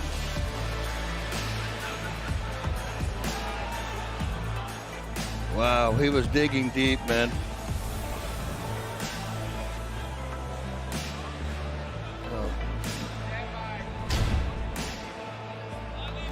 Well, nice to get another contender in at 2:05, Bas. Aliev, you know, wasn't pretty at the start, but as we said, he hung in, and then he kind of just kept turning it up and turning it up and turning it up, and probably came down to that second round. You could make a 10-8 case in the last as well, but credit to Assli, he kept throwing back. The guy's tough as nails. I also want to see him back. I think that Aliev should go in the dressing room, do a few rounds, like light sparring. With gloves, maybe big gloves, you know, so he already gets into it, and then when he gets into the pit, he's right away in that mode. Because it looks like, and it was last time as well, as soon as Agayevov started attacking him, he started countering, and that's when he became very solid with what he was doing. He was nailing every shot, and that's why he beat him. But yes, I should do a harder warm-up, a sparring session almost. But yeah, watch out, of course, with a good guy. Yeah, there was a very clear momentum shift in that one when Aliev came out for the third and was like, okay, I kind of know what I'm doing now. And he's got the stamina as well, and it was the last time as well. That's what got him also to win. So many more bouts coming your way here at Karate Combat 54. Let's go ahead and find King Apollo in the crowd somewhere, who's going to get a quick word with the folks from DeLorean. All right, I am pittside. All right, I am pittside with Evan Kuhn, the president of DeLorean Labs, one of our longtime title sponsors. You guys have showed us tremendous love, and honestly, I'm a huge fan of Back to the Future. I love Marty, I love the shoes, everything is iconic, along with what you guys are. How's it feel tonight? How are you feeling, brother? Having a great time. Thank you for having us. I'd like to give a shout out to all the DeLorean guests in the house. Where you at? Yeah, man. Now listen, I heard from some rumblings that you got some alpha for me. What is it, brother? Yeah, so in the next couple of weeks, we're going to launch the DeLorean Marketplace. So that's where our users can buy and sell our new DeLorean EVs. The build slots for that is powered by SUI. This is a first in automotive, and we're very excited to release that along with our DMC token. And that sounds like a lot of big alpha that you're giving at me. I don't know if I can take all that right now, but listen, are you enjoying yourself tonight? Are the fights good enough for you, brother? Oh, these fights are incredible. Never get tired of this. Let's go. Thank you. Always. Now listen, we got some merch. We got some DMC merch to give out to some of the fans, right? Yep. Yeah, let's do it. All right, guys, listen, you guys want some merch? I want some merch? Make some noise. Let's make some noise. Let's get a chant going. We're going to get some merch done, you guys. What I want to hear is DMC.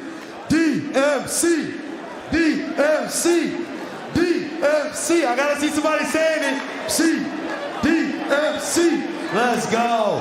Shout out DeLorean Labs. This is Evan Kuhn. I'm King Apollo. Back to the guys at the booth. Well, thank you to the guys at DeLorean Labs. Stay with us here at Karate Combat 54. Main card is coming up next after one more pit submission series bout. And we've got one of the best lightweight fighters on the planet taking part. Find out who it is shortly after a quick word from our sponsors. The next fight starts soon. Log on and place your bets at cloudbet.com/karate and follow at cloudbet on X for your chance to win free USDT airdrops throughout the fights.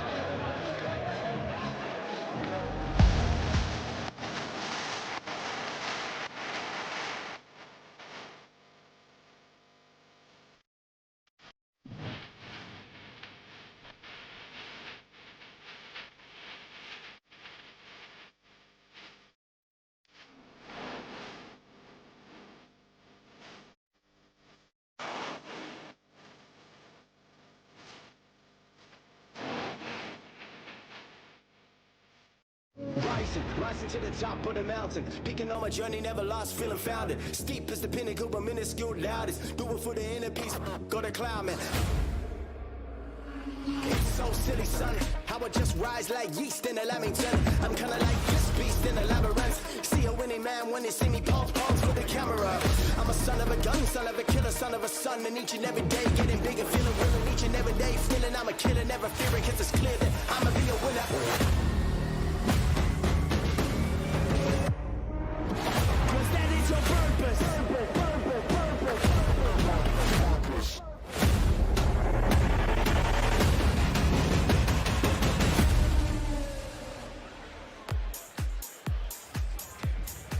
So we have got one more pit submission series bout coming your way. We've snuck it in here between our preliminary card and our main card, and it is none other than Arman Tsarukyan, one of the best lightweight fighters on the planet, the #1 contender in the UFC's lightweight division. He is taking on Makasharip Zenikov from Russia, and there's a little bit of a story as to why this fight is taking place. I'll fill you in as they're walking to the pit. Let's go ahead, get this bout underway.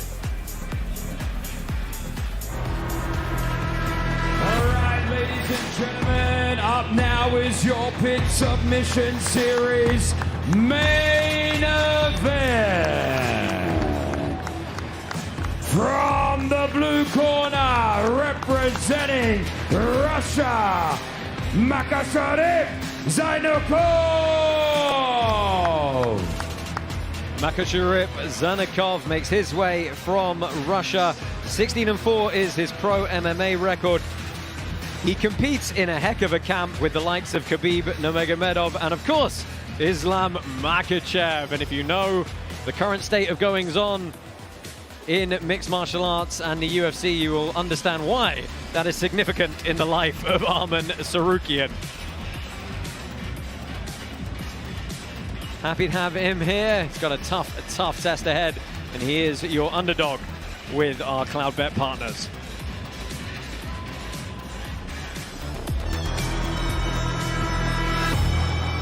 And from the red corner,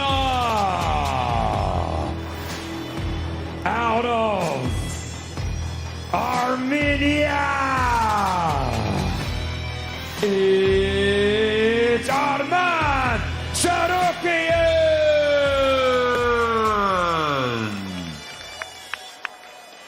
Arman Tsarukyan makes his way to the pit here. He is currently the #1 ranked lightweight contender in the UFC. He was, of course, supposed to compete against Islam Makhachev in January, was forced to pull out of that fight, but is happy to get back into some competitive action here while he tries to get that fight rescheduled. He's got an overall record of 22-3-0 in mixed martial arts. He's got a great 4-fight winning streak going at the moment, on the way to that title shot with wins over the likes of Charles Oliveira and Beneil Dariush. He is a heavy favorite coming into the fight tonight.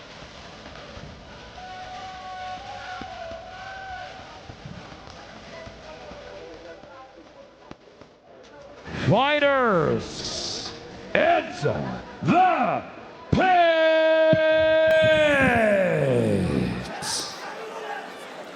Aguilera is the official interoperability partner of Karate Combat, uniting fighters and fans across blockchains. Welcome to the aggregation age. Well, black trunks for Zainakov, white trunks for Tsarukyan. Do expect this to be wrestling heavy, but we'll see how that goes. Made a bad prediction on that and our opening pit submission series bout of the night. Trying to strip to the 2-on-1 quickly is Tsarukyan. He's got a big Russian tie here. This is a fun grip to roll. Yeah, you can roll through on this really nicely. It's crazy. No, it doesn't do so, but does pick up the legs, and we've seen it time and time again. Getting out of these pit corners in a grappling context is exceptionally hard. And Tsarukyan trying to clear the legs here, step over to a mount position, or find his way to the back. Man, great head control, constantly pushing. Not many of our token holders putting much faith in Zainakov there. 17% of them believing the Russian's going to win.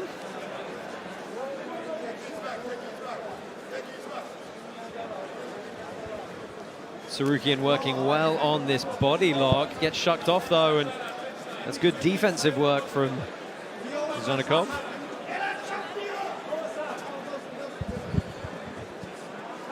Tsarukyan looking to win that inside position, so they keep pummeling to get the arms inside, get those collar ties.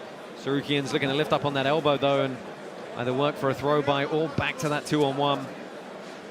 Digging a big underhook here. Yeah. Really tight. Well, again, it's early. They're not too slippery yet. That upper body wrestling can pay dividends early on. It's a little bit harder as the fight progresses.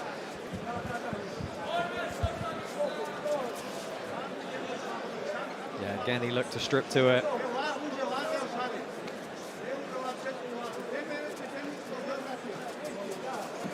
Good, good snap down here. Head and arm control.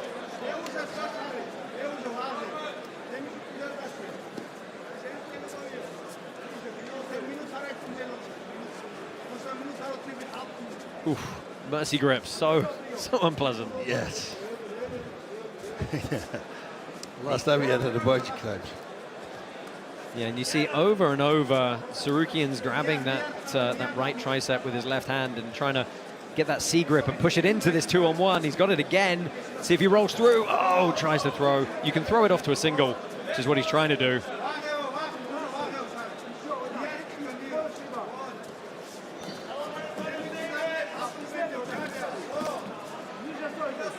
Easy block of the shot there. Yeah, it's good defense for Zarinfar.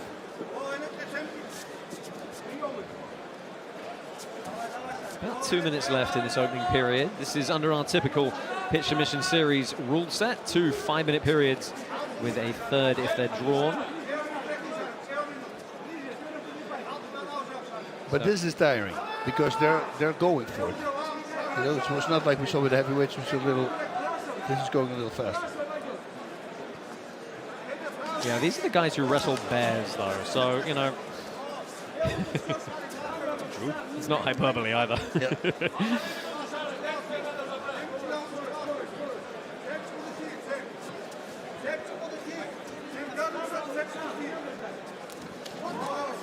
Well, diving on the single, not able to pick it up.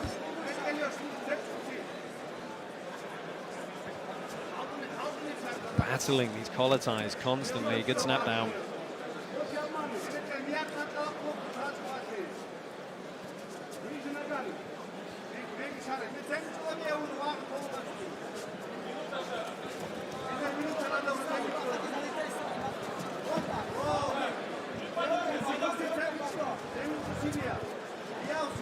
See how hard it is to get in on the hips here. That's why they're fighting upper body ties so much. Hips are so far back. And again, he's going to look to strip to this 2-on-1, this kind of Russian tie. There he goes.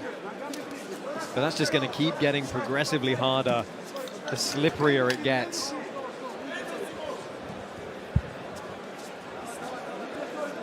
Yeah, that's the thing. And especially with trying to take somebody down, once they start sweating, it's going to be very hard. That's when you have to start really looking in on the legs. And there's the first motion at a full shot from Tsarukyan.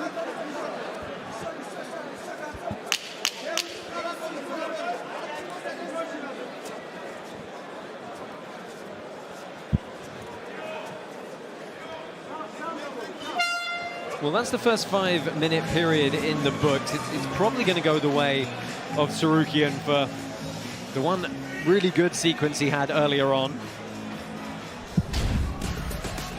Let's take a look back at some of that hand fighting. It's so attritional right now.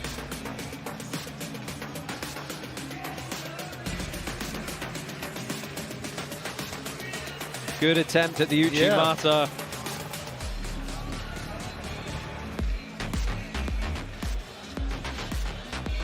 Of course, Tsarukyan was able to back him into the corner one time earlier on in this bout.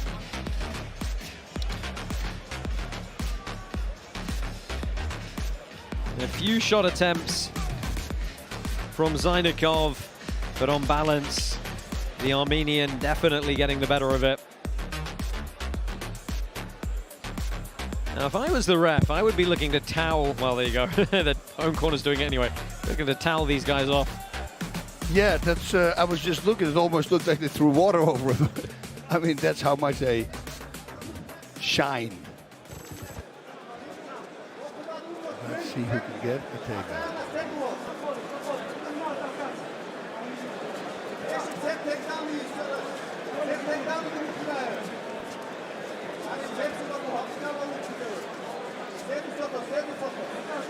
Both trying to strip grips here.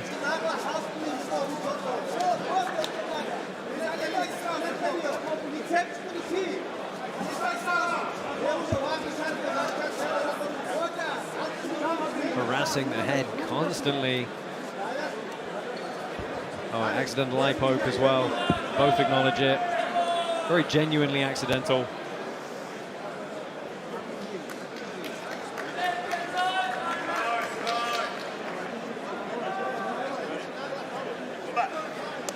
Now back underway swiftly.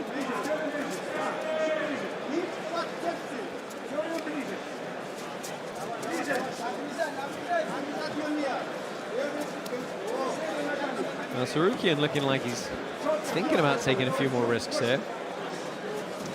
Again, stripping the grips, trying to get those snap downs, but you got to use them once you move your opponent. There he goes, looking for a sweep single on the outside.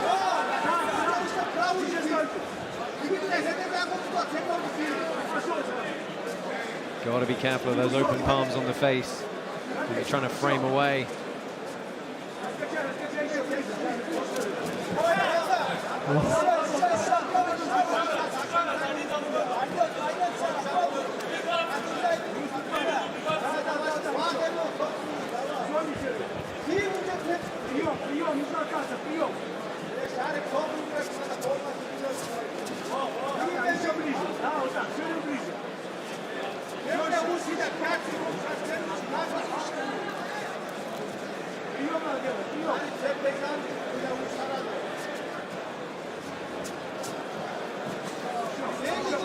They're going to step under there, and neither man able to really get any purchase on any of these takedowns.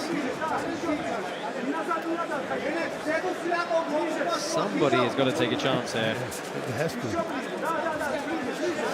And here's the thing, though, this is not one of those instances where you kind of get on the ref for, you know, a stalling call, perhaps, because they are both actually constantly fighting and feinting. Yeah, super tiring. There's a constant push, constant stress on the back, on the belly.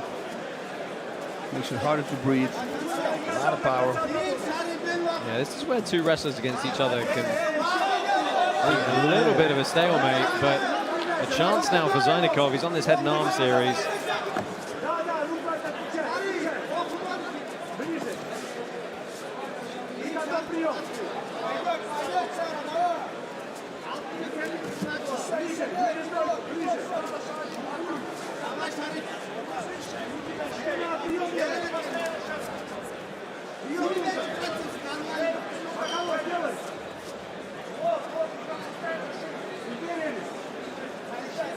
About a minute and 40 left in this one. This has really been the story of the whole fight so far.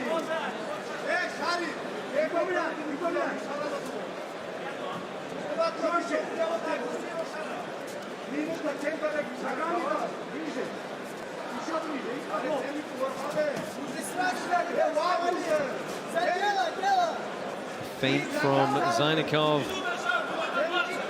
Again, the 2-on-1 attempt from Tsarukyan here. It's so slippery, and that time it was a throw by from Zamanbekov, who shoots and looks to reshoot. And that's the kind of thing they're going to have to do. They're going to have to mix up the timing. Shot, reshot, sprawl shot.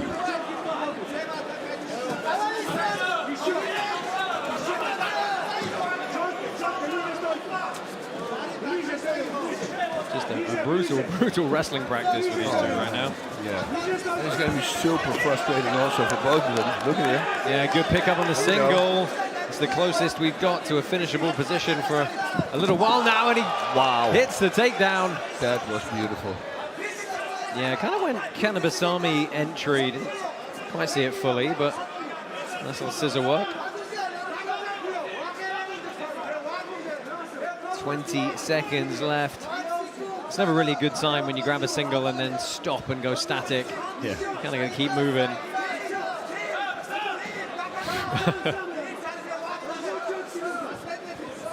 Oh, so many shot feints. Closing 10 seconds here.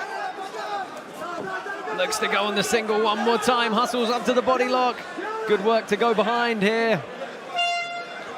Oh, I wonder if that does it for Tsarukyan to win this bout right at the death. Tricky one between these two. One more round, or is only if it's a draw do we go to one more round. Oh, that'll be a thing. And you can see just deadlocked head to head, trying to pummel for the underhooks, get the snap downs. Tsarukyan was constantly looking for that 2-on-1. Got a couple of good single leg entries. Here's that Kanabasami takedown slash sweep. That was nice. Yeah, just not able to capitalize. And this was a good shot from Tsarukyan all the way to the end. Just wish he'd had a bit more time to try and use that.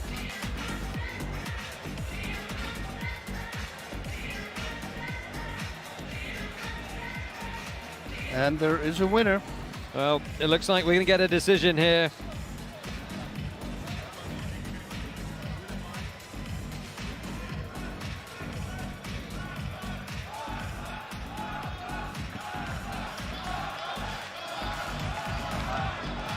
Ladies and gentlemen, your winner from the red corner, Arman Tsarukyan.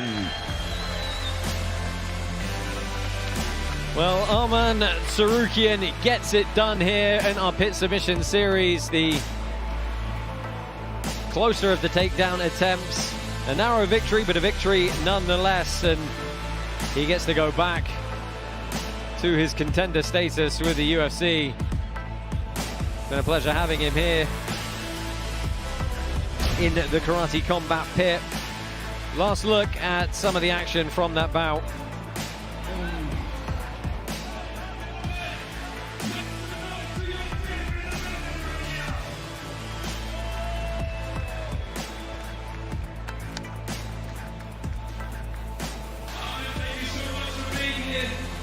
How does it feel being inside our KC pit?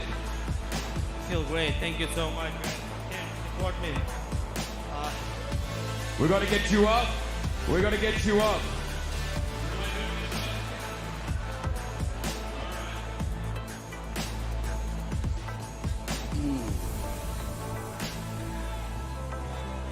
Well, all right, once again, big round of applause for your champ, guys. Well done.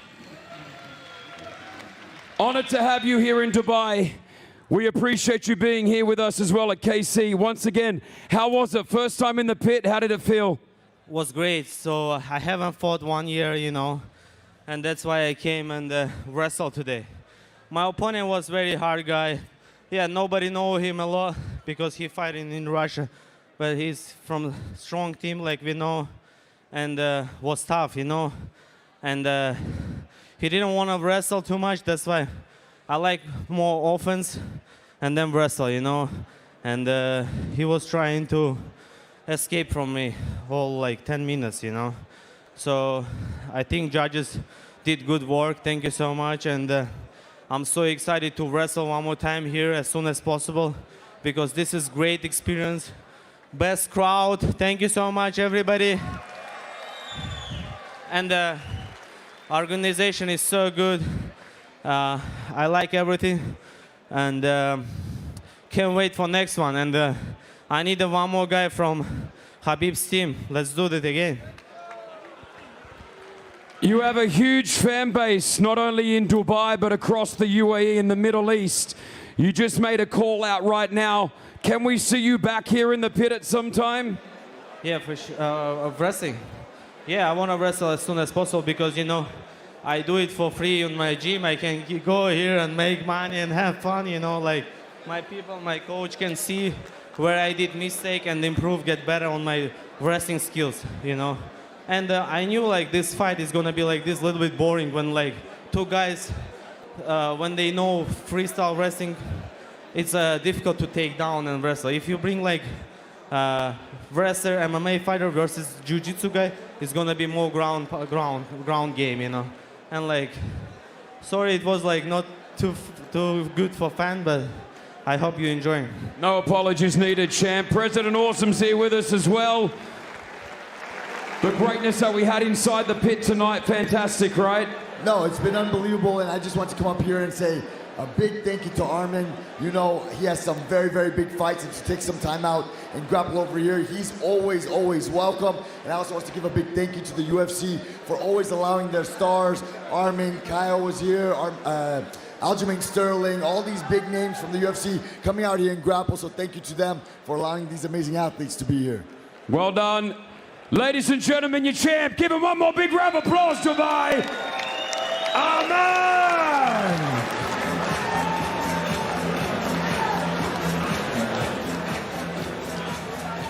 Well, Bas, it's a lovely thought, isn't it? The elite MMA guys using this as a training ground for the coaches to see how they can execute under a bit more pressure than just being in the gym. But that's it, you know, it's competition. It's just competition. It makes their MMA game better. It makes everything better because you get used to the pressure. Once you're completely relaxed, that's when you shine. Yeah, and you know, I agree with Arman there. You know, styles make fights. That's it. I mean, we knew this before. You were telling me before, these two really great wrestlers. It's going to be hard to take each other down, and you were right. We saw it. Well, we'll see if we can get some good Pit Submission Series matches for you next time we're back in Miami shortly Main card is coming up next, though. Here's your trailer for what to expect for the rest of the evening.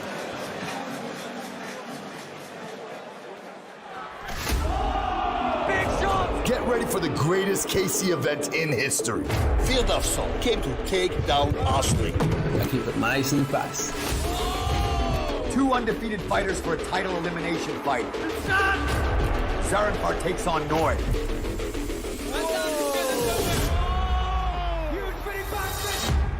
After another cold KO, Jayden Eynaud is back. That's the next title contender, I'm telling you. He faces Kiamrian Abbasov, a former 1FC champ. What we do? Dominate! The undefeated Muhammad Mokaev steps into the pit to prove why he's one of the best prospects in the world. With an 88% finish rate, Bolat Zamanbekov is coming to end that winning streak. For your main event, we have a championship fight. You never turn down a title shot. Alvey's here to become the first double champ in karate combat against The king of the ring, Tyrone Spong. He collects the belt of every organization he goes to. Then he's just gonna lose to me.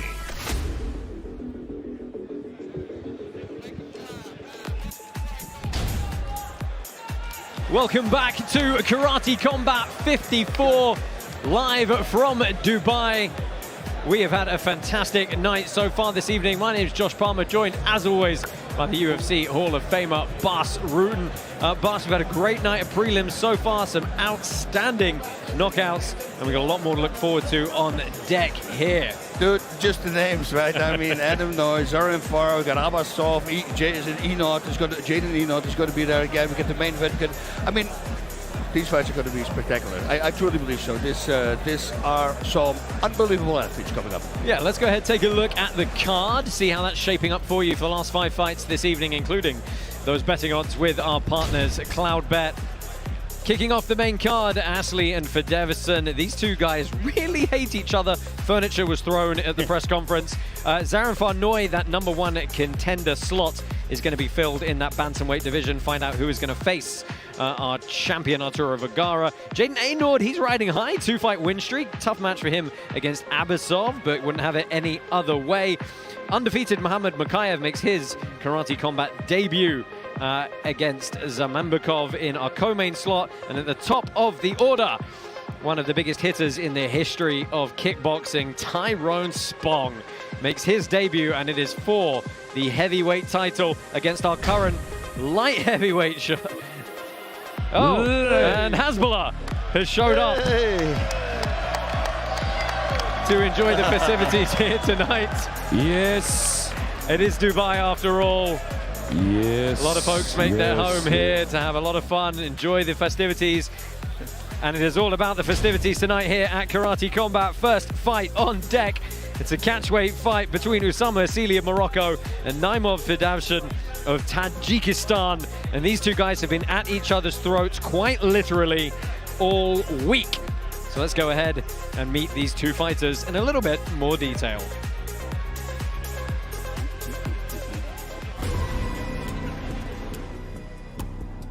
Yes, you professional. You listen, bro. So shut the f up. These bad Instagram warriors, you know, talking. Friday fight, brother. Guess what? The more he talked, the more I trained. Naiimov Firdavshon, very exciting Russian striker. I'm a Muay Thai fighter, kickboxing fighter. After 4 rounds of non-stop war, he claimed the victory and stopped Oscar Remihana. Win or lose and show him Tajik monster, brother, you know. You're gonna be done, and inshallah, in 1.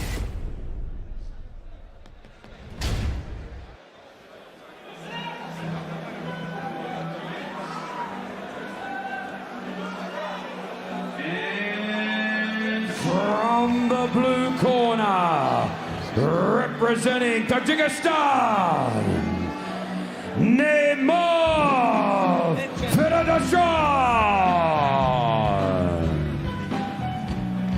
Naiimov Firdavshon makes his return here to Karate Combat. He made an appearance on our Thailand card last year. He does, of course, make his home over in Phuket. very slight underdog coming into this one, but Bas has got a lot of experience. He's the Bangla Stadium champion in Thailand. He's had over 50 Muay Thai fights. He's Russian Kickboxing Champion as well. Yeah, he didn't want to let a lot know from his game plan. He said he trained at Adi Gym with Coach Benoit, who is an unbelievable coach. He has a secret move, that's the only thing he's want to say. And, well, we're going to find out if he actually can use that secret move and win with it. How is he only 23 years old with 52 fights under his belt?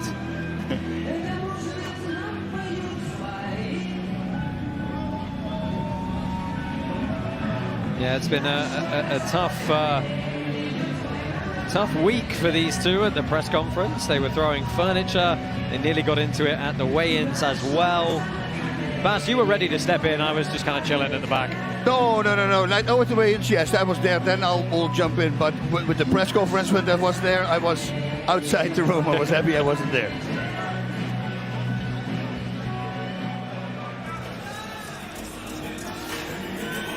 And from the red corner,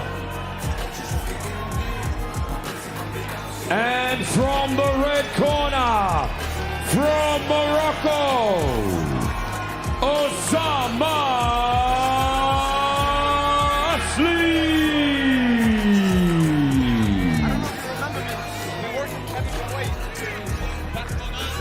Okay. Well, Oussama Assli from Morocco brings a 17-2 Muay Thai record into this one. He's undefeated, Bas, in karate combat at 3-0.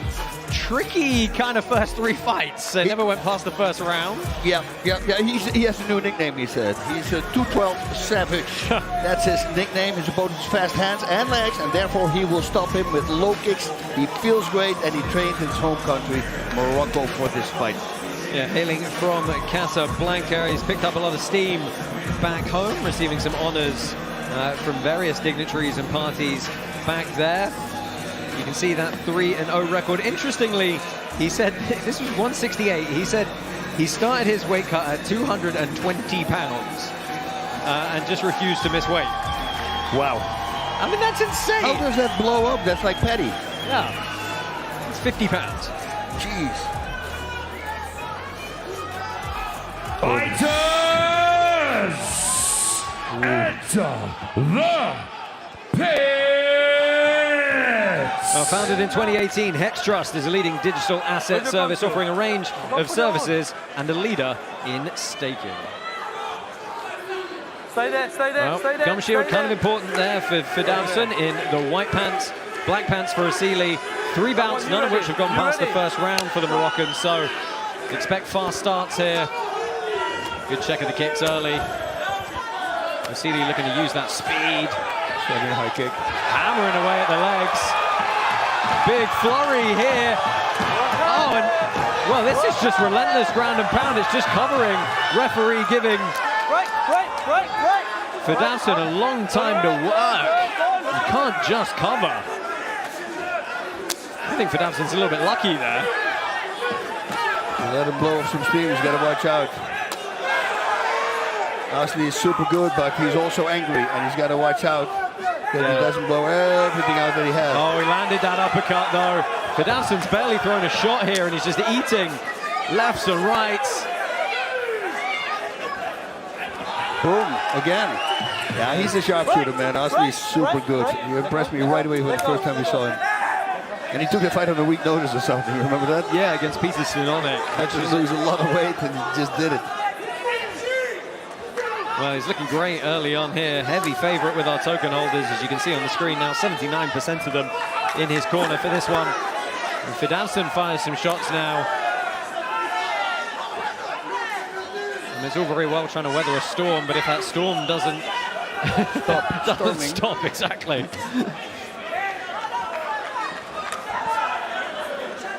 It's fast and it goes up, but there's no power shots. So he needs to watch out for that and he doesn't empty himself. That was nice. He landed a few. A little bit of a reach advantage for Assli. He keeps those punches straight. Really going to help. Finding good range there. Nice.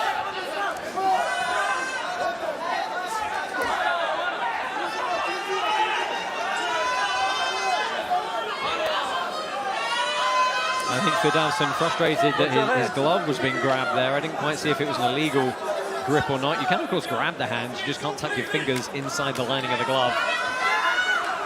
Firdavshon still trying to come forward here.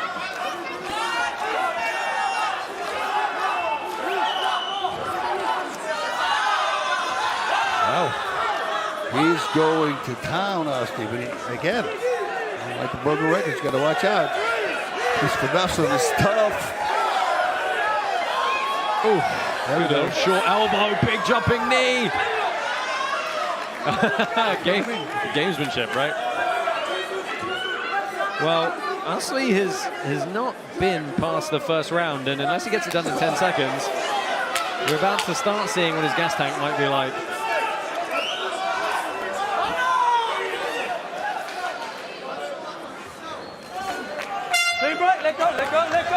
Well, good first round. Oh, well, they're having words with each other. I mean, I think Bas very clearly that round's going to Assli. 100%, yes. But Firdavshon's trying to get inside his head a little bit. Yeah, if I was Assli in the second round, I would actually start counter-fighting. Save your energy, go for big shots only, and then if it goes to a third round, that's when you go to town again. Because this pace that he's doing right now, it's a pretty high pace. You're turning his head, okay? Let me control the fight. Well, here was the first flurry, and I got to say that Firdavshon, I think, is a little bit lucky here. I mean, look, he wasn't hurt. Yep.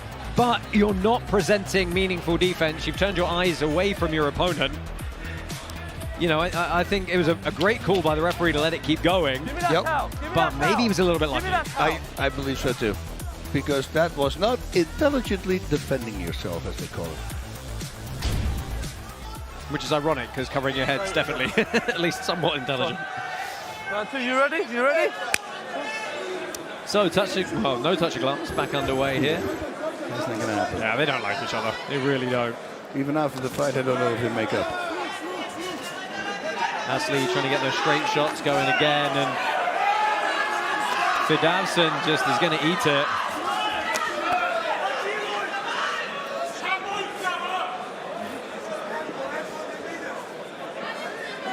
Watch your fingers.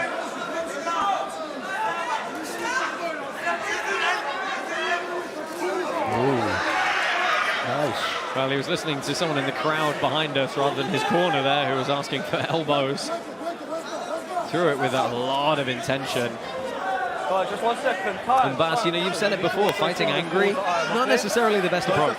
No, I have a fight that I just posted. I said, this is how you fight when you're angry. And it's not pretty, man. It's not pretty. Well, with Assli, it's still pretty. But he throws a lot of energy out. Oh, Firdavshon trying to find that big baseball shot of the overhand right.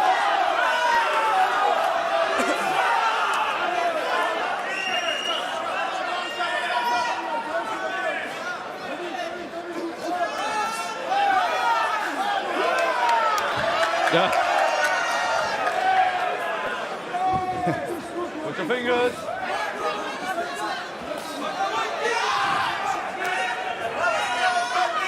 Oh, they're right in front of our commentary position here, and Firdavshon is saying, come on, let's just go and throw. And Bas, I assume you're going to tell me that Assli needs to be smart and not get lured into a brawl. Exactly, he cannot do that. Just play your game. Never get trapped in another game. Whoa, there were trading punches there. Hard punch. Well, Firdavshon's got a very hard head, but this is kind of nuts. You're eating shot after shot, and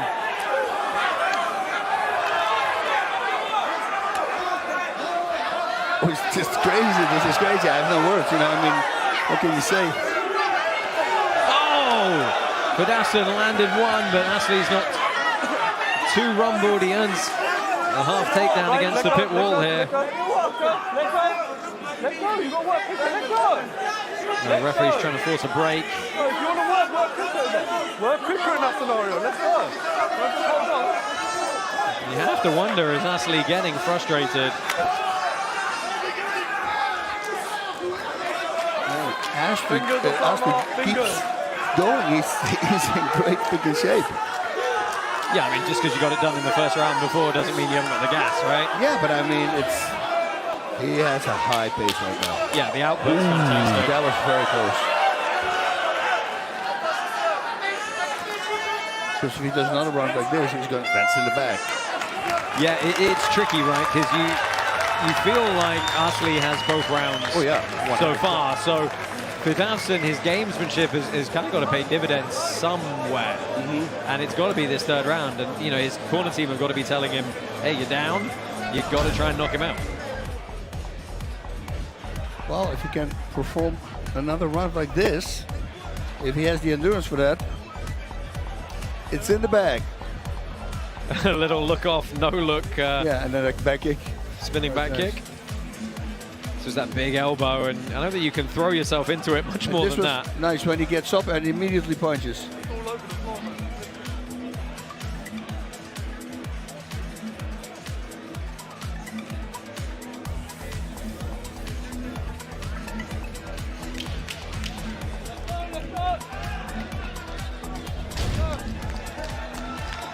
Well, Hasbulla enjoying all the action here.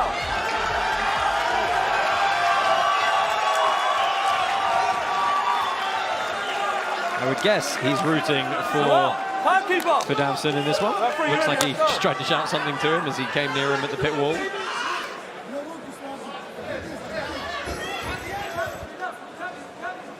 So, final 3-minute period on the clock. I want to say it's a close fight, but in volume, in truth, it probably isn't. Yeah. But it certainly is in terms of who's trying to go for it. No, Assli is way ahead of points. That's one thing for sure. So if he can keep this round, he's going to be okay. But he cannot get hit. Nice elbow. Front kick, wow. Oh, now he's saying, come on, he wants to counter-strike, he wants Firdavshon to come forward.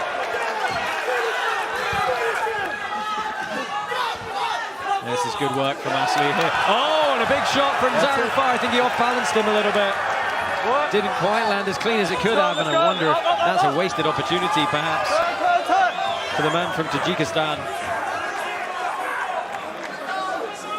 Oh, that landed clean. Shaken off by Assli.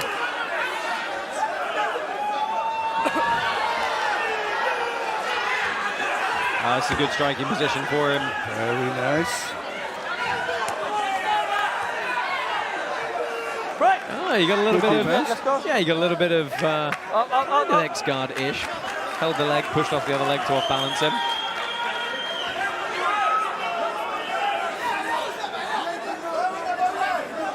Final minute and 17 seconds here.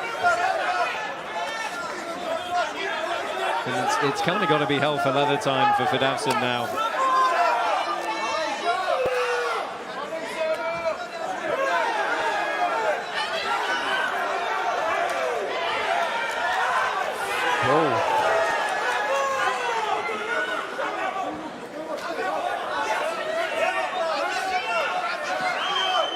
Final 45 seconds. Firdavshon still pushing forward. But he's just not able to land with the regularity that Assli is.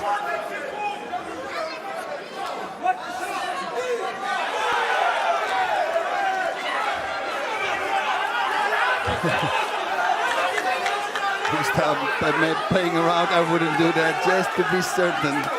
Right, 30 seconds left here. Firdavshon again pushing forward. And it's a nice outside trip. And that's going to kill a good chunk of the clock and probably see Oussama Assli to a decision victory here.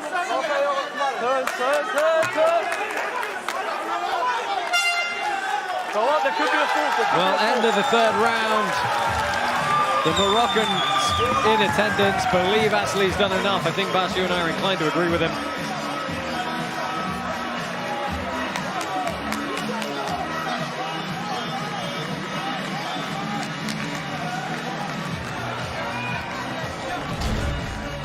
Take a look back at some of this third round. That was a nice jumping knee off the pit wall.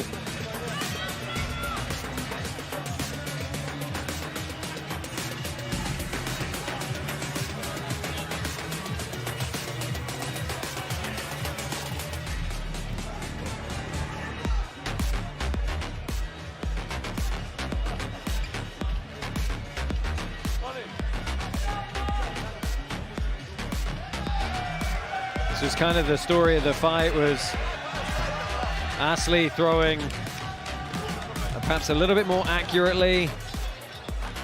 Firdavshon, very, very hard head indeed. Yeah, he can take a beating. Well, we do have a decision. Let's bring these fighters to the middle and make this opening bout of the main card official. Ladies and gentlemen, your decision has been announced. Your winner in the red corner, Oussama Assli.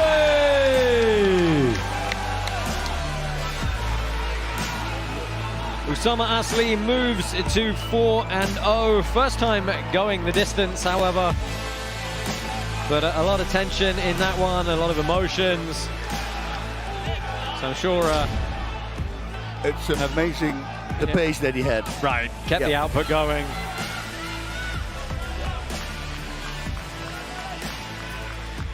Taking a last look back at some of the replays here as we get him set up for a post-fight interview. Yeah.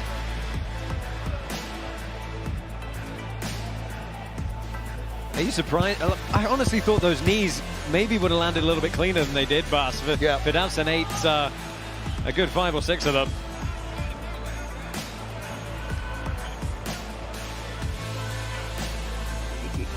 Ladies and gentlemen, he's getting the wipe down right now. Make some noise to buy your winner! Oussama, congratulations, Mabruk. How do you feel tonight? Brown Dana, I'm not gonna say 50 cheese, baby. I'm gonna say, give me my title shot, please! I deserve it! 4 fights, 4 finishes in the first round. I show people what this flag over here, what's about. In Morocco, if you're not a gangster or a football player, you're a fighter. And you know who I am. That guy disrespects me as a Moroccan fighter. And I need to show him that never, ever disrespect a Moroccan fighter.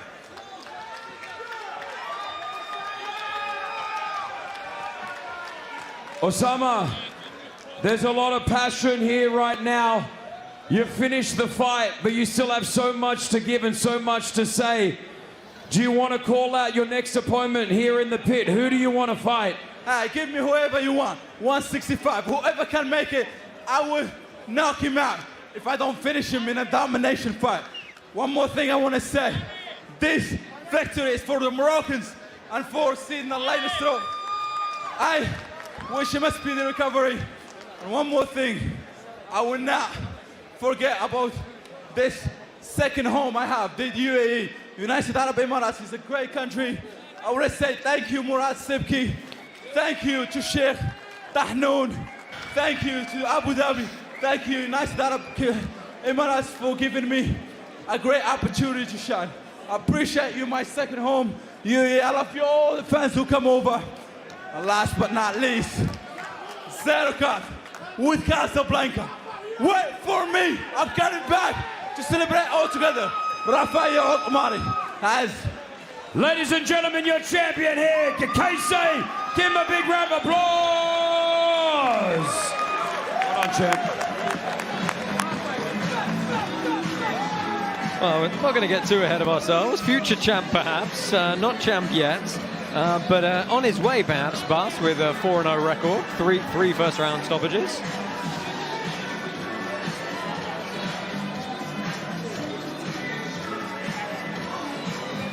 Lots more action to come on tonight's main card. Stay with us here at Karate Combat 54 after a quick word from our sponsors. Origin is proud to be the main prize pool sponsor for Karate Combat 54.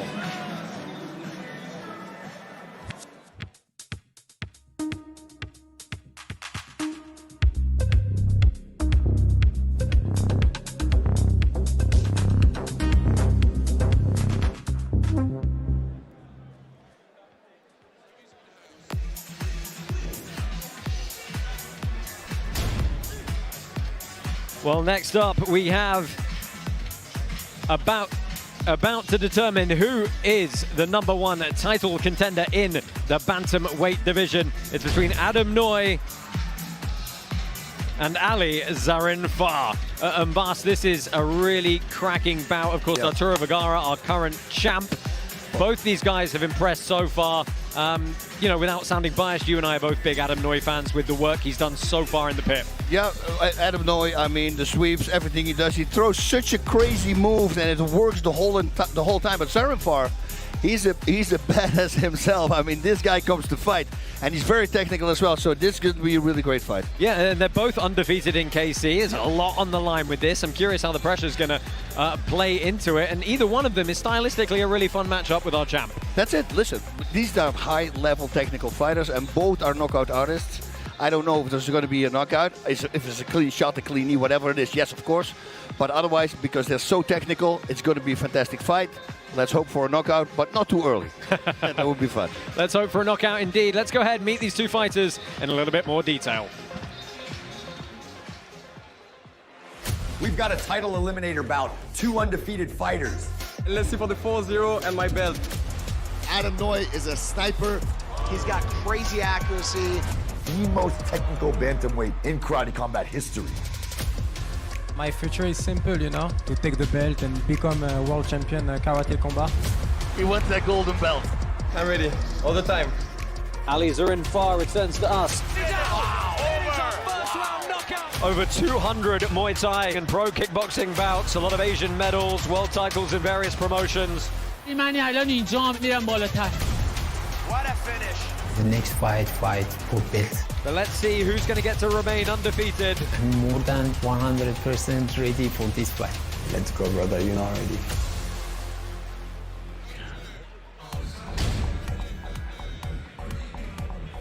All right, Dubai from the blue corner, representing France, Adam Noy.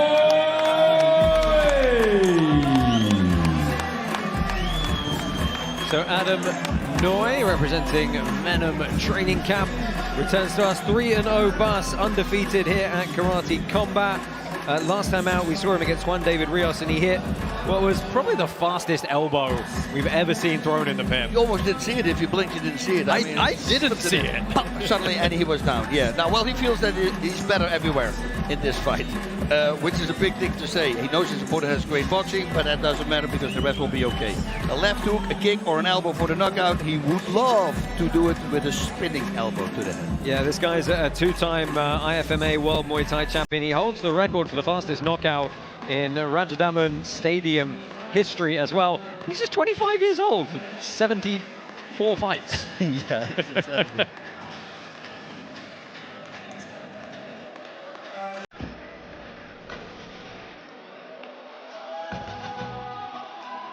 And from the red corner, from Iran, Ali Zarinfar.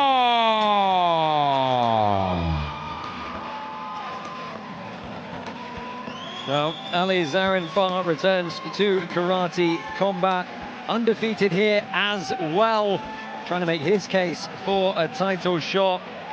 Slightly different complexion on his fighting career, but Bas, so much experience as well.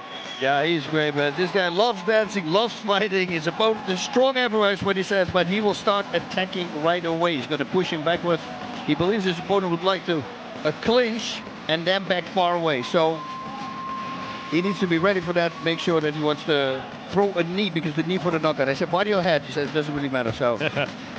Yeah, he hails from Tehran, but he actually lives in China, where he owns and operates a gym there.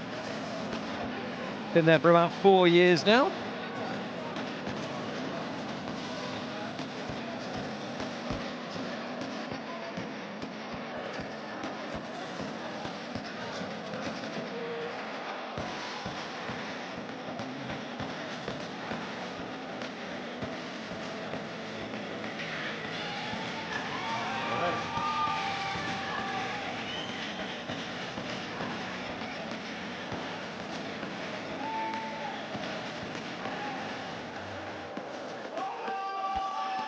What are we waiting for? Come on now. Finally. Enter the pit! Our Brave Browser is the official internet browser of Karate Combat. 3 times faster than Chrome and the best privacy online. Visit brave.com. 3 times? 3 times faster? Well, undefeated records for most people do not last forever. And tonight, someone's O has got to go. I didn't want to say it, but you... I do that on purpose. you did it. Because everybody uses it. That's why Yeah, I do it. I didn't want to. That's why I do it on purpose. I love that. Oh, a lot of tokens voted on this bout. 18 million in the prize pool. 60% of our token holders thinking that Adam Noy is going to be victorious.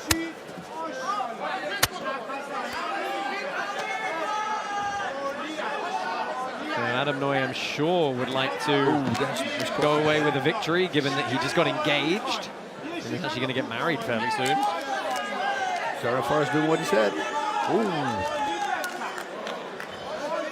He's pushing forward.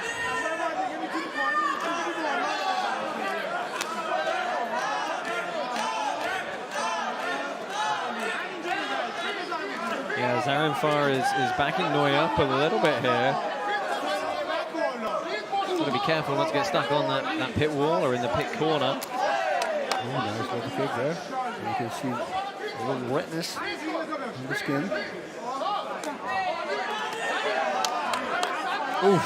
Well, Adam Noy throwing with look at that. some intention, and he just shoves Zarinfar to the ground.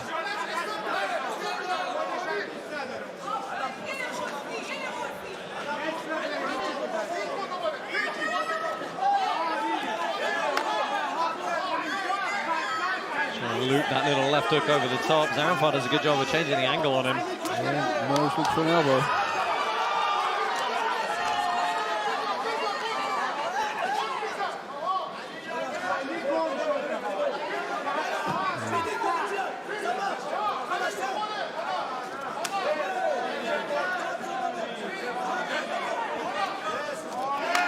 I look for that little elbow over the top again off the clinch, and Zarinfar trying to push him back again. Oh, he's right in his face here. Zarinfar is setting him something up. Every time he goes to the body, lets him get used to it, and then maybe switch it. See? Constantly. Right, you're expecting him to come up top all of a sudden. Suddenly, yeah.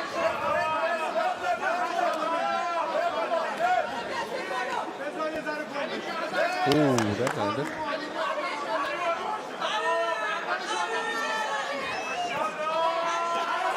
You know, both these guys have monster amateur records, well over 80 amateur fights for both of them, on top of the pro records where they're closer to 50 fights. Oof.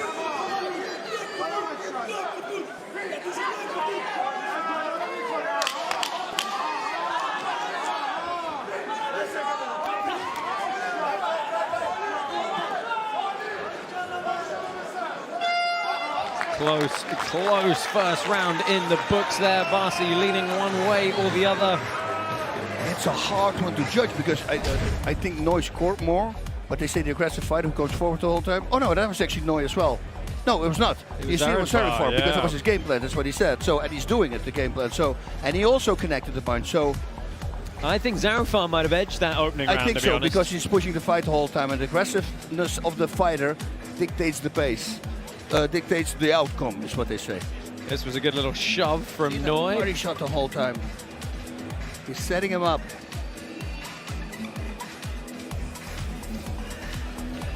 Boom again, see? It's I wonder what he's going to do with it. Yeah, I am surprised we haven't seen a little bit more lateral movement from Noy. Corner, down. Corner. Let's go. Well, on to the next period we go. And these 3-minute rounds go quick when guys are working constantly. Ready? Turn around, ready? Fight.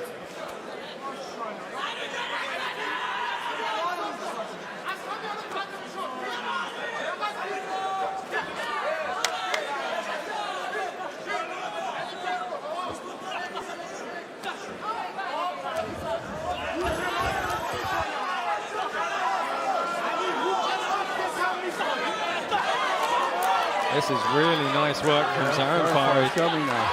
Yeah, he's got Eynaud completely out of his rhythm. Yep. And that's kind of the key, right? You can't let him settle into his striking game. That's the thing, when you push your fighter, that's what I tell my students. Every student has to fight a great striker, push him backwards.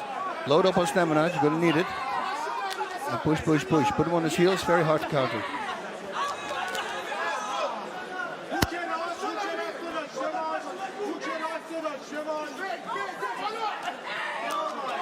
Yeah, Zarinfar is just trying to be the first in every time. First minute elapsed here.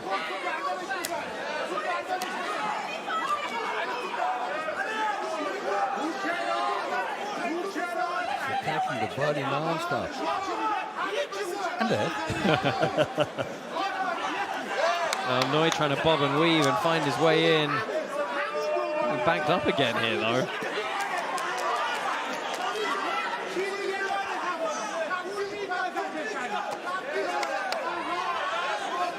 I think Zarinfar is annoying Eynaud. Yeah, definitely. I mean, Eynaud's starting to get a little bit going here. Yeah. But kick and the body the whole time.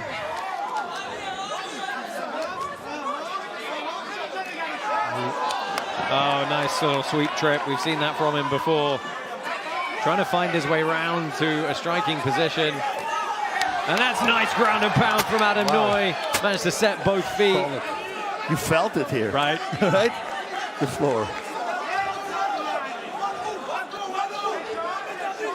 Really good, significant strikes on the ground and pound. About 40 seconds left in this bout, or in this second round, sorry.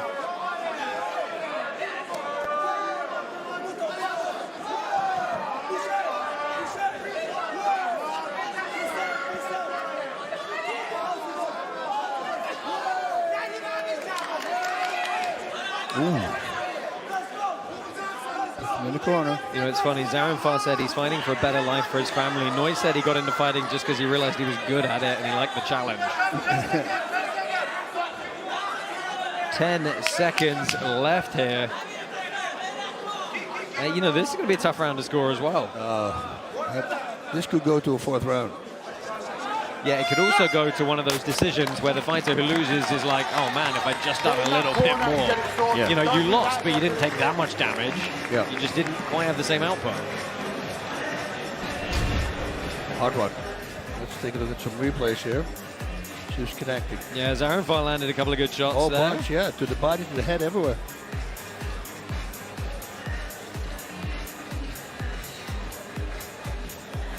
Eynaud's trying to do an awful lot of like parrying and grip fighting with the hands. There we go. And this was a good shot here, the second one. Boom. I would look him dead in the eye and hit the solar plexus. That's what Dwayne did. To Crazy Horse bed and knocked him out. Dwayne Ludwig.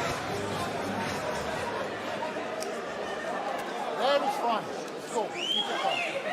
Well, both guys looking pretty fresh coming into this one. I think you maybe feel a little bit more comfortable if you're Zarinfar than if you're Eynaud at this point, but I still wouldn't take anything for granted. I think Zarinfar is more tired now because he had to push the whole time than Eynaud is. You see the difference?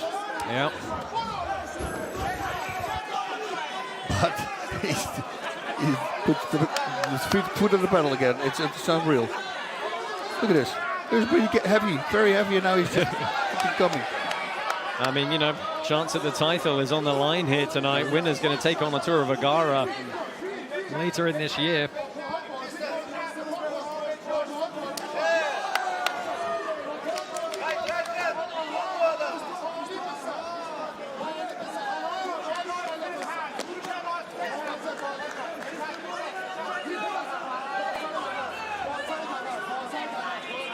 Tussling up in this clinch here, looking for the separation. Just over 2 minutes left.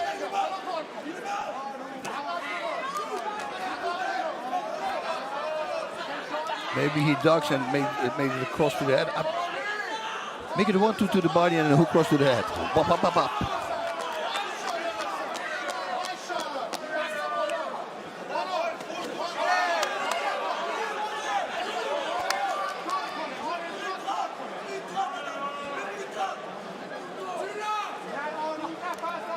Halfway point in the round, fast approaching, and Zarinfar counter-striking nicely there.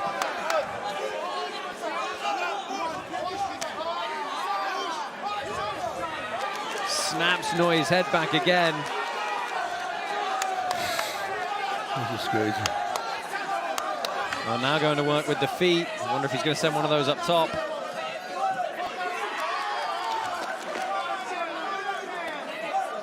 Man, this is crazy. It's going to be such a tough, heartbreaking decision for either one of them. Into the final minute of this bout, potentially, unless we do have a fourth round. Haven't seen it yet tonight. Usually get one or two on a card. Ooh. Step in, elbow. Zarinfar again, still coming forward. Definitely doesn't look that tired. That's a nice left hook. Yeah, eats the hook. Final 30 seconds.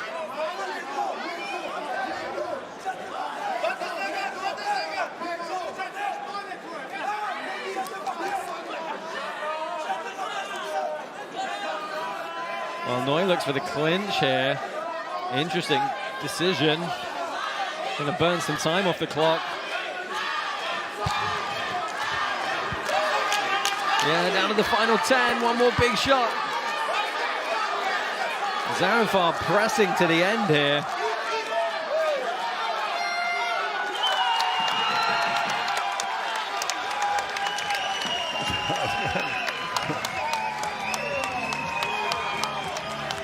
Well, both men believe they've done enough.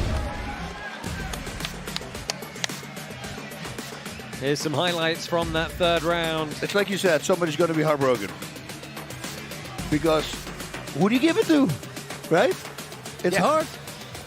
You would think because Zarinfar is constantly pushing. I mean, I think that may well be the case. I mean, he did. It's not like he was just coming forward and eating shots. He was coming forward and actually landing as well. So.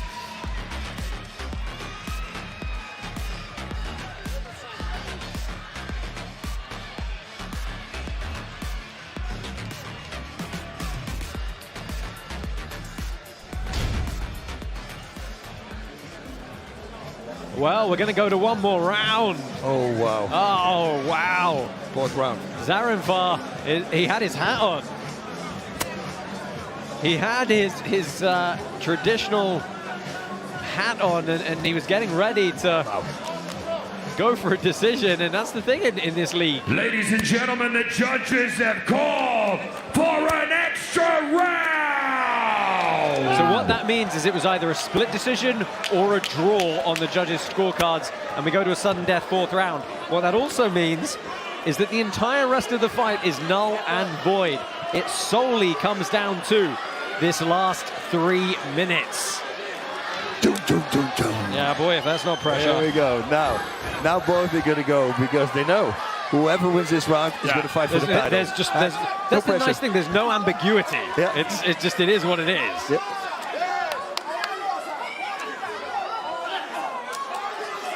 I think Zarinfar really felt he'd done enough. Hopefully that doesn't play some mind games with him.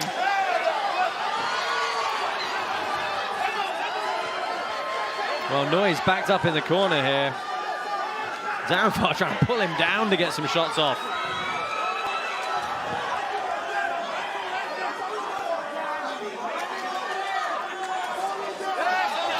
Oh man, these guys are just going for it. Crazy. Wow.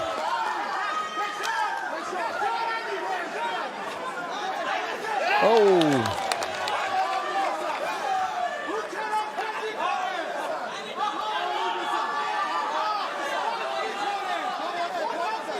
Obviously, we don't yet know what the actual scorecards were. I'm inclined to think it was probably a split decision to Zarinfar, and that's what triggered the extra round.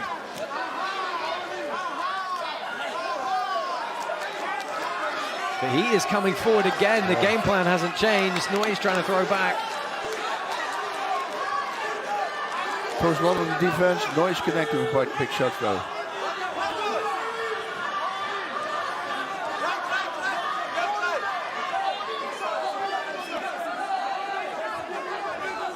Well, into the last half of this round.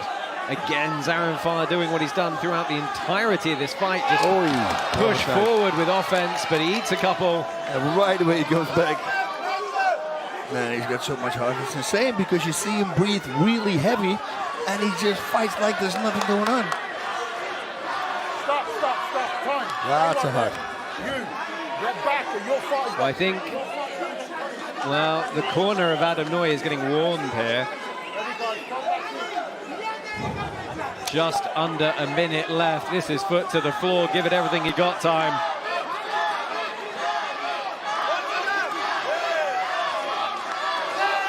Jeez, this is insanity. Look at this. What a pace. That's why we love fourth rounds, boss. Noy again tried that step-in elbow. It's not been successful for him. I do kind of wish we could keep going all night till one of them lands the big shot, but sadly it's going to end one way or another in 26 seconds.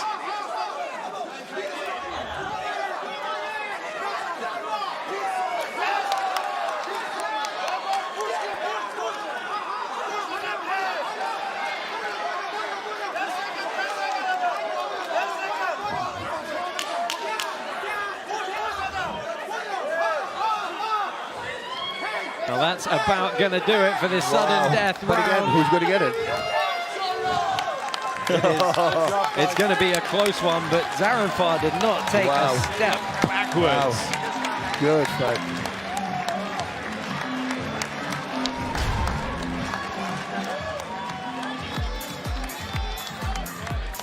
Guys, man, I don't want to say who.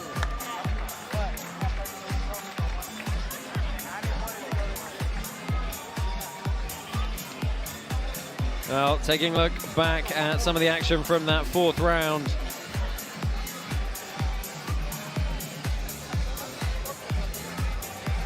Oof. I mean, both guys threw everything at it. They both landed. Obviously, the forward pressure was mostly from Zarinfar. I mean, that's such a tough one.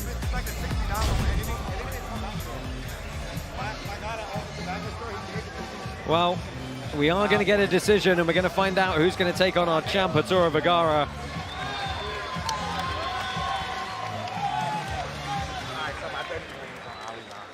Wow.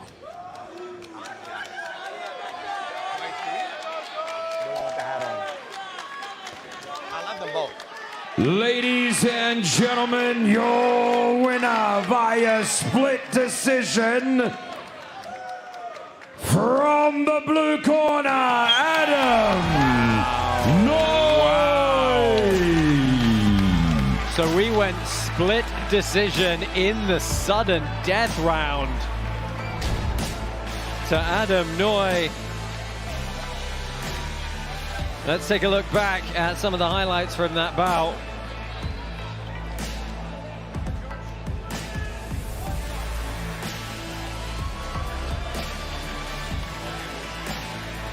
The corner of Zarinfar are not particularly happy with the decision. Oof. So much action. I mean, if we happen to get fight stats for you for this one, it's going to be a tremendous number of punches attempted. Yeah, it was very hard to score. Big round of applause for both our warriors. Wow.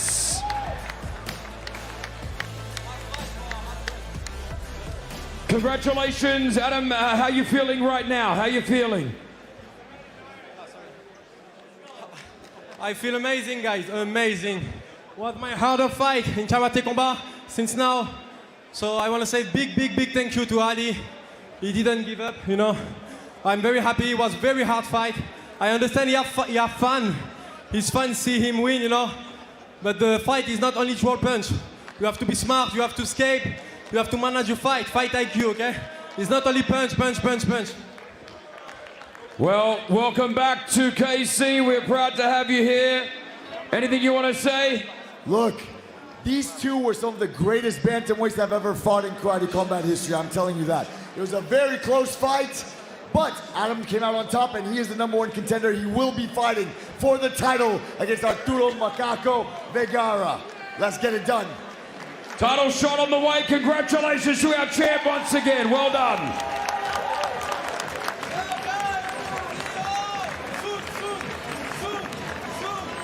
So, Bas, we have our #1 contender in the bantamweight division, Adam Noy. Give us first your reflection on this fight overall. Well, to see this fight, the intensity, the pace they had is a very good sign, because Arturo Vergara, his pace is also insane. So that's going to be a crazy fight. Vergara is very different. He jumps, switches stances, jumps to the side, throws a real kick, handstand. He does these crazy things to throw his opponent off. Is he going to be effective with that? And I think he might be, but Adam Noy, yeah, well, it's Adam Noy. You see him, every fight I think he finished before. This was the first one he didn't finish, I believe. Yeah. Right? And Zarinfar was freaking insane as well. So it's very hard now to think like he can easily knock him out, but he does have that power. You got to feel for Zarinfar through 300 attempted strikes in that bout, and just not quite coming on top in the judges' scorecards. But look, it was probably a split decision going into the sudden death round, and then the sudden death round itself was also a split decision. You cannot get closer than that. The thing that blew me away, and I mentioned it a few times, is that he was like, he was literally breathing like this. So I think, oh my God, he's running out of gas, and then he freaking pieces forward. And that was the third round. And in the fourth round, the same thing. He's breathing so heavy, but it didn't show at all. He just kept going. That means he's got an incredible heart. And that's always tough to fight a guy with a lot of heart. Well, you know, Adam Noy is going to get the next shot at Arturo Vergara, but that doesn't mean that down the line, Zarinfar might not get a crack at whoever comes out victorious of that one as well. Yeah, indeed. And that's going to be a very tough fight to score as well if that goes the distance, I can tell you right now. 3 more bouts coming your way. Stay with us here at Karate Combat 54 for more action from the pit.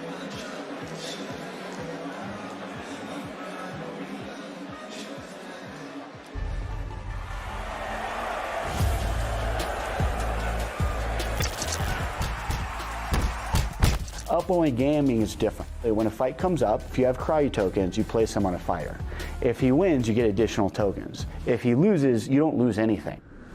Web3 has allowed us to engage the fans and do things that we couldn't do with traditional tools. We're looking for 10, 20 million fans. Traditional blockchains don't support that kind of volume. We're enjoying the journey. We're really excited about the community's response within Web3 and traditional sports.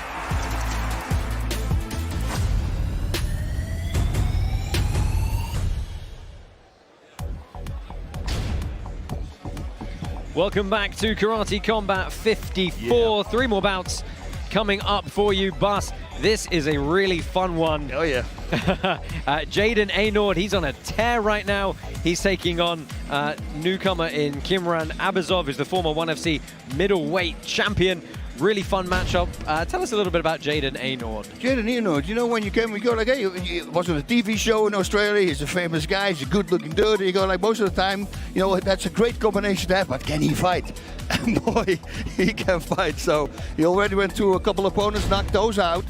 And now let's see what he can do against this opponent. Yeah, I mean, Abbasov, he's not an easy... I mean, he's a debutant to KC, but, like, he's been the middleweight champ in other divisions. He's beaten UFC vets before. He's got a 46% TKO rate. Like, the guy's very good. He's very good, and he's a very smart guy. He says, because Eynaud is so wild and he comes forward, he says, I'm just going to let him blow some steam.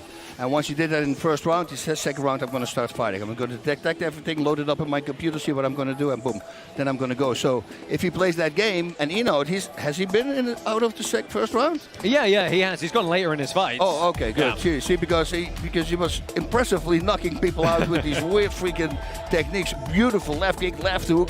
It's like, I've never seen it before. I do it the other way around to give a left hook and the left liver kick underneath because then they block the kick, you know, but he did it the other. He flipped it, the script, so to say, and that was a solid punch. And I saw him land that combination more times, also with the right. So I wonder if his opponent, yeah, of course he has, because he needs to prepare for, at least his coach should have told him, you got to watch out for that. High odds on a finish here in this bout. Let's go ahead and meet these two a bit further. Jayden Eynaud and Kiamrian Abbasov.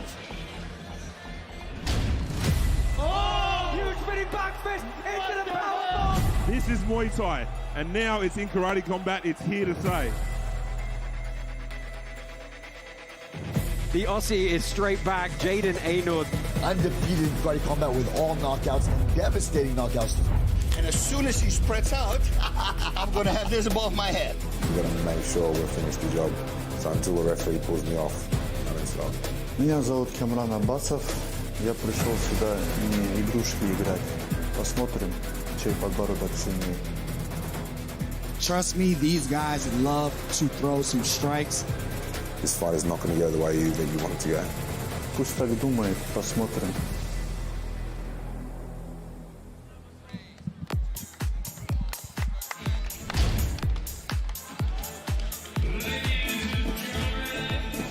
The blue corner representing Kazakhstan, Kiamrian Abbasov.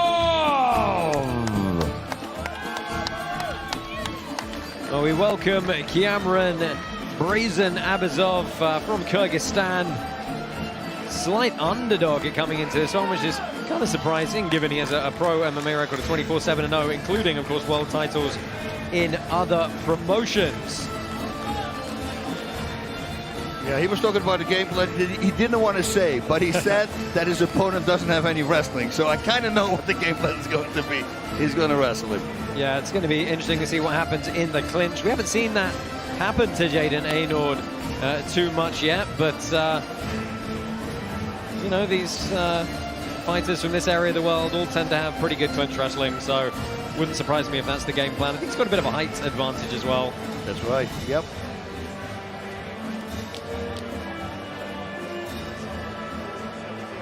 All right. And from the red corner, representing Australia, Jayden Eynaud.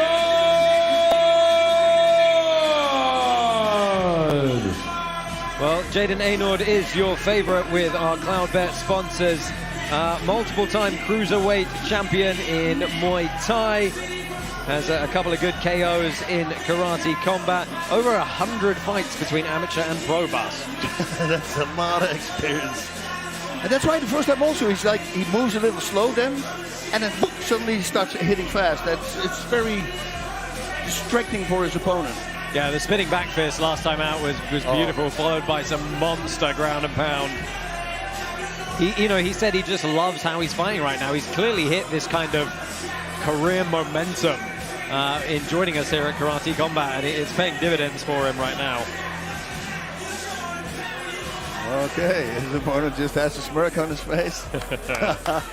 Abbasov goes, well, fight fans, if you like these fights and you like winning, it's time to follow at CloudBet on X. The official crypto sportsbook and casino of Karate Combat is airdropping USDT to lucky fans all night long. All you have to do is follow at CloudBet on X for your chance to win. Don't just bet on crypto, bet with crypto at CloudBet. Look at him, he's smiling. You ready? Black pants for Jayden Eynaud, white pants for Kiamrian Abbasov.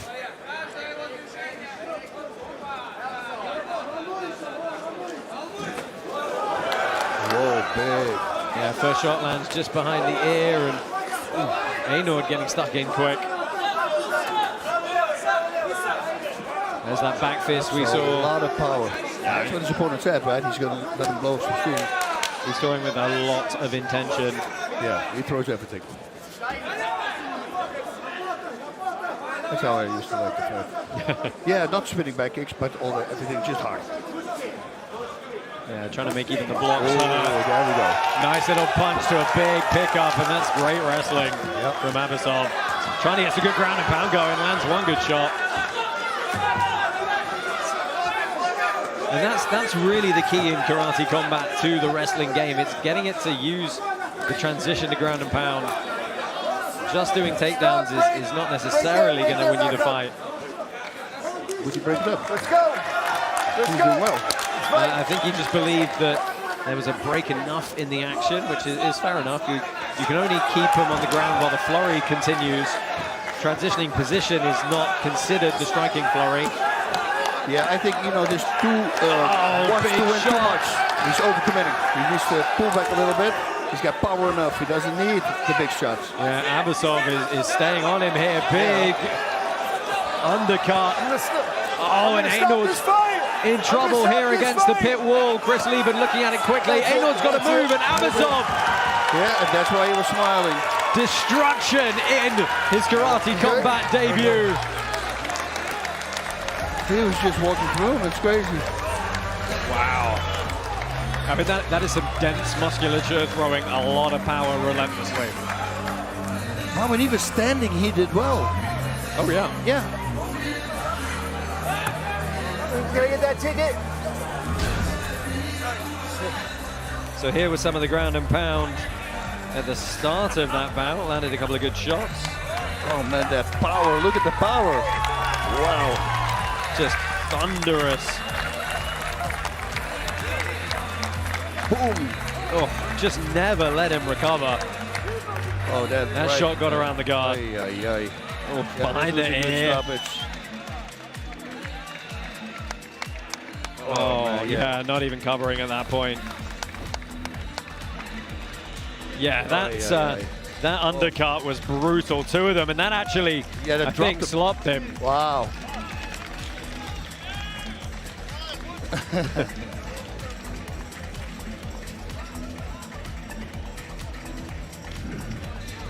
Well, one last look at the replay here. What a debut.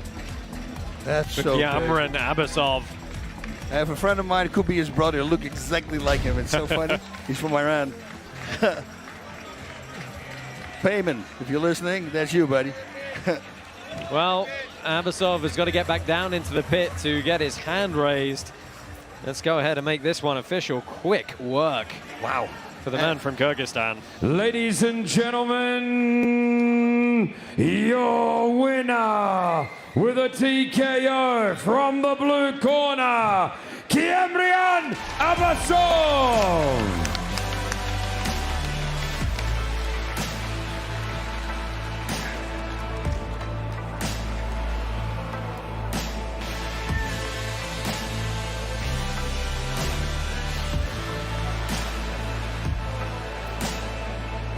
I mean, Bas, you kind of got to figure that. We'll talk about it a little bit afterwards. That might be one of the most effective uses of wrestling the ground and pound that we've seen in karate combat. Quick fight highlights while we get Mr. Abbasov set for a post-fight interview. Look at that, to the body in big pickup. Wow. Straight into ground and pound. Big power. And then he just made him carry the weight and the shots until it was over. Just didn't stop. He knew this was his moment. Yeah, this one. I think that one actually knocked him out for a moment, and then the fall on the ground woke him up. I mean, those are the shots that even if they hit some form of guard, they're so concussive that they're just going to keep your equilibrium scrambled. Let's go ahead, throw it to Chris. He is all right, with ladies Abbasov. and gentlemen, Dubai, make some noise for your champ right here. Champ, you went in as the underdog, but you dominated that fight with a big win in the first round. How you feeling? Чемпион, ты вышел в этот пит, как в эту яму, как андердог, но ты доминировал весь бой. Что можешь сказать по поводу этого боя? Вы знаете, когда я выхожу андердогом, меня это мотивирует. Поэтому no problem. Being an underdog, it only motivates me, so no problem. Who do you want to fight next here in the pit with KC? Если тот, с кем ты хочешь подраться тут в карате комбат? Я не знаю, Асим. Я пришел за вторым поясом. Я хочу этот пояс. Ризван мой менеджер. Я надеюсь, вы свяжетесь, поговорите там. Yeah, I'm not sure. President Awesome, like, I want a second belt. Here's my manager. Just, you know, send him a message and I'm sure he'll sort it out. President Awesome will work it out. Once again, Dubai, make some noise, your champ here. Всем огромное спасибо, кто болел, переживал, поддерживал. Приехали братья в Турции. Новороссийску большой привет. И Кыргызстан. Я знаю, что болеют все. Кыргызстан алга, Россия вперед! I'd like to thank every fan who's been here, especially Turkey, Kyrgyzstan, Russia, and all the other fans. Asim, брат, я надеюсь, мы с тобой будем работать теперь. Ascent, I hope we'll keep working with you now. Well done, Dubai. Your champs in the building. Thank you so much, boys.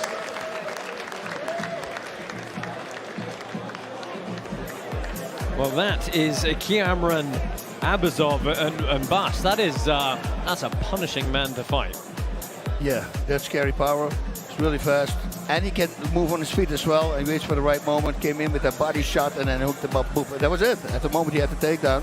Well, opponents are going to know now. They better stop know the game plan. But a guy who's been wrestling his entire life tried to stop that. I tried that with Kevin Randleman. Doesn't really work. Yeah, right.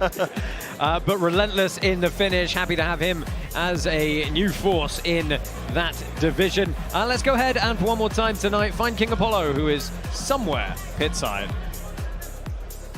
All right, guys, it's time to get in on the action and join thousands of fans betting live on all of these fights. Now, you got to go down to cloudbet.com/karate and get in on this. Now, let's take a look at our odds for our co-main and our main event. Now, if we look right here, we have Muhammad Mokaev against Zamanbekov, and he's a -461 favorite, so +359. So if you're looking to slam some value, there it is right there for you. And for our main event, which is one of the biggest fights we'll ever have, you have Sam Alvey, our champion, who's an underdog, versus Tyrone Spong, who's a -394 favorite. So listen, you can go to cloudbet.com/karate right now and vote on the co-main and main event. Thank you to Cloudbet for sponsoring tonight's event, providing those betting lines. Co-main event is coming up next. Undefeated Muhammad Mokaev taking on Bolat Zamanbekov. Stay with us here at Karate Combat. More action coming your way from the pit.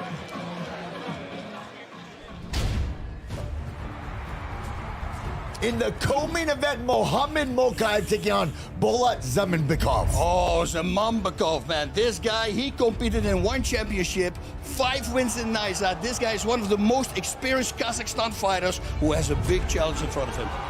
Muhammad Mokaev, undefeated as an amateur, undefeated as a pro, undefeated in UFC, undefeated in Brave. I mean, this guy's one of the greatest fighters of the generation. I'm here to take over the pit.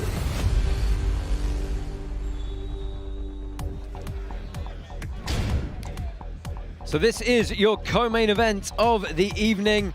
Bas, will start with Bolat Zamanbekov in the blue corner. He's fighting out of Kazakhstan, but he's actually ranked fairly highly in South Korea, where he typically competes. A lot of experience, very high finish rate. A lot of experience.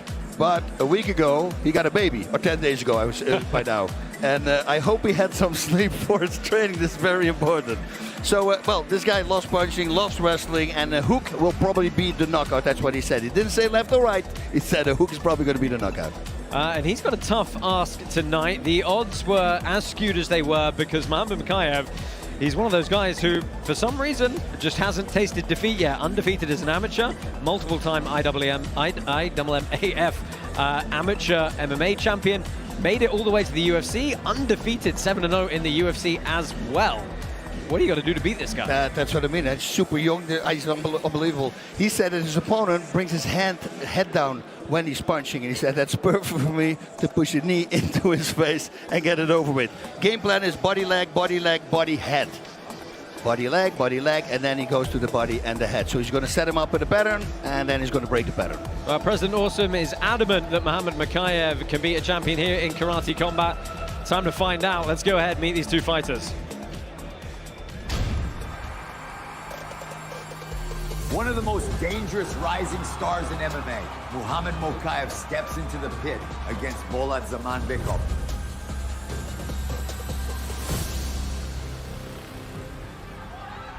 My name is Muhammad Mokaev, the Punisher. Mokaev is undefeated across 37 pro and amateur fights. I was most active flyweight in the UFC. I had 7 fights under 2 years.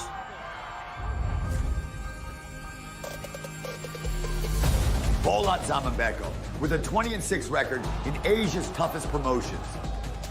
Менің ерекшелігім, енді мен өзімді әлемге танытайын деп келдім. Ол бірінші мақсатым.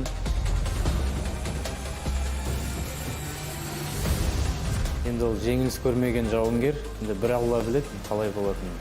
I'm gonna go inside and just show him whatever arsenal I've got in the bank. Бір Алла біледі, кім қалай бірінші раунд, үшінші раунд. I'm here to take over the pit.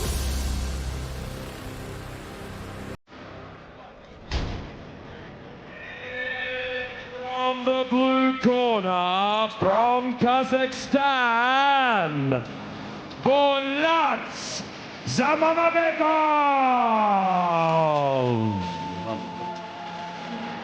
Well, we welcome to the pit for the first time Bolat Zamanbekov. He is your underdog for this one, but he's very experienced himself. 20-6, that record across amateur and pro.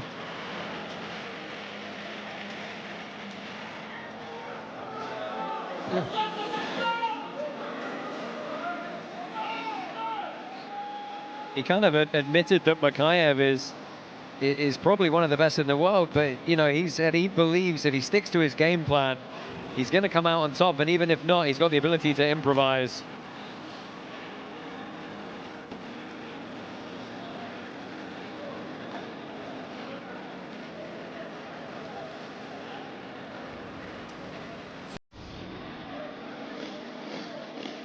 And from the red corner,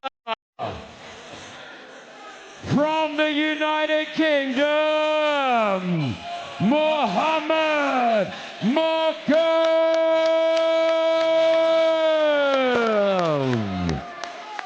Mohammad Mokaev is your heavy favourite tonight as he makes his debut here at the pit.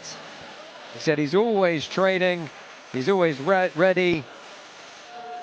You know, obviously he kind of made some waves for himself and has eventually found himself here at Karate Combat, still managed to maintain his undefeated record throughout the highest levels of the sport. A very well-rounded mixed martial artist as well.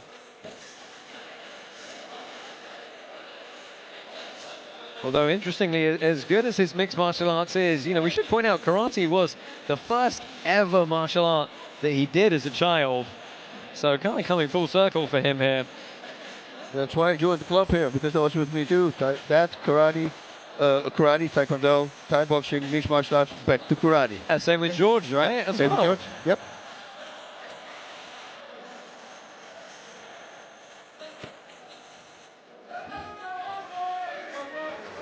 Fighters, enter the pit! Tonight's event is brought to you by DeLorean. The future of tokens will soon be available to trade on exchanges near you. Keep an eye out for DMC. Mohammad Mokaev, Bolat Zamanbekov, your co-main event here at Karate Combat 54. Gentlemen, round one, you ready, sir? You ready? Let's go. Your referee, Sam Amidi, gets us underway. Mokaev quickly across the pit here, looking to get to work. You see he's hitched those trouser legs up. Like you said, body leg, body head.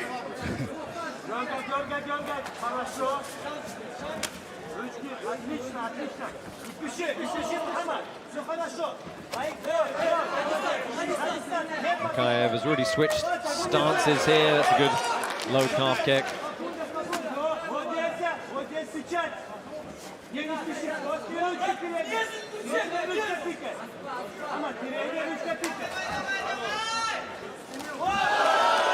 Big flying knee KO. That's what he said in the interviews that he wanted to win the fight with. Well, just getting warned for the shot to the back of the head there.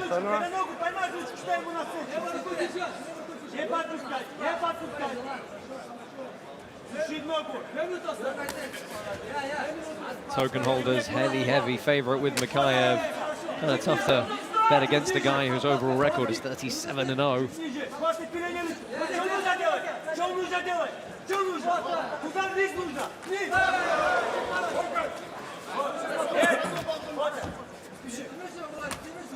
Bas, do you think there's a lot of pressure on Mokaev coming into this one? We've had a lot of people join Karate Combat and have some incredibly impressive debut outings. Is that put extra pressure on Mokaev on top of the fact that he's trying to maintain an undefeated record? Yeah, there's always pressure, of course, but guys like this, they can shake it off. You have to.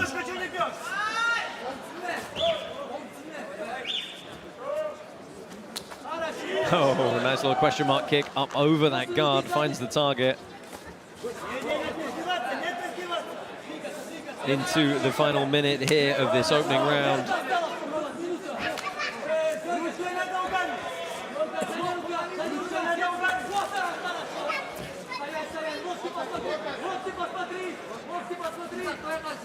Mokaev trying to off-balance the legs with that over-under grip. Right. And stall out the position.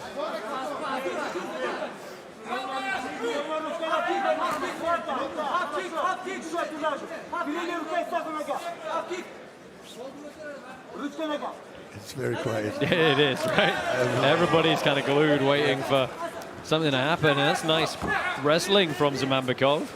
Ran the pipe on that single nicely. This is going to be a close round, Bas. Yeah.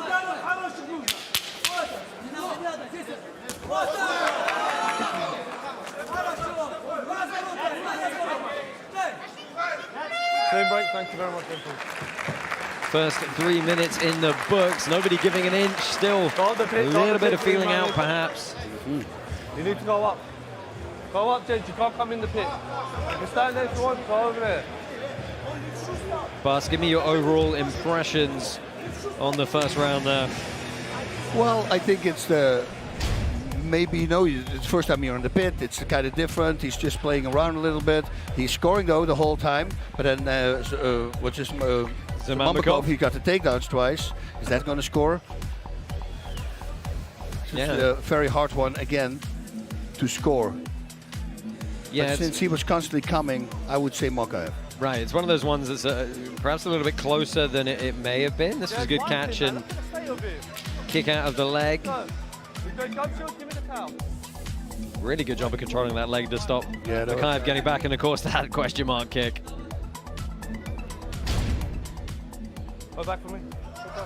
Go back. Go back. Round 2, you ready? You ready? Let's go.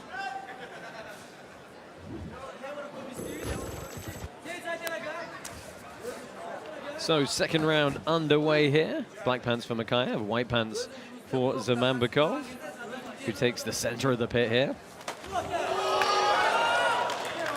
Mokaev trying to open up a little bit more there. Oh!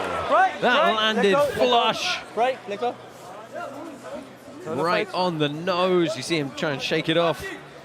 Referee brought them back to the standing position very quickly off that break. Look at that. He gets out, lands a jab. I mean, Bas, Time! Oh, that was a bad one. Yep. I mean, you heard. Let's take a look back at the replay here. Yeah, pretty clean. So, Andy, stay there, please. I mean, Bas, you heard that kneel. And you heard it, yep. I mean, it sounded significant. It was on the front.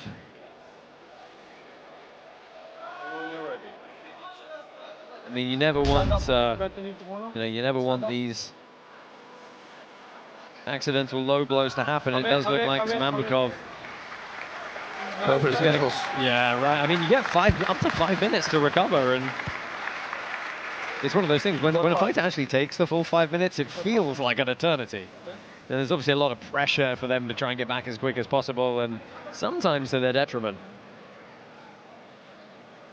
And especially if you want to please the people. Right. You don't take as much as you really need. No pressure. Good? And every guy who's been hit there, exactly what's going through right now. Yes, we do. Not fun. I know it's accidental, but pick your shot next time for me, please, okay? Pick your shot, please. But clearly the knee wasn't as substantial as we perhaps thought it was, because Zamanbekov seems to have shaken it off.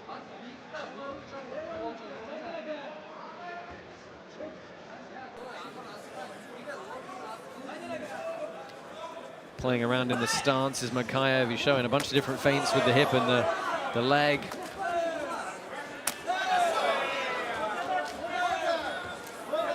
Oof, that was a nice little flick kick. Flick kick, yeah. I've seen that. Just disguised as the side kick.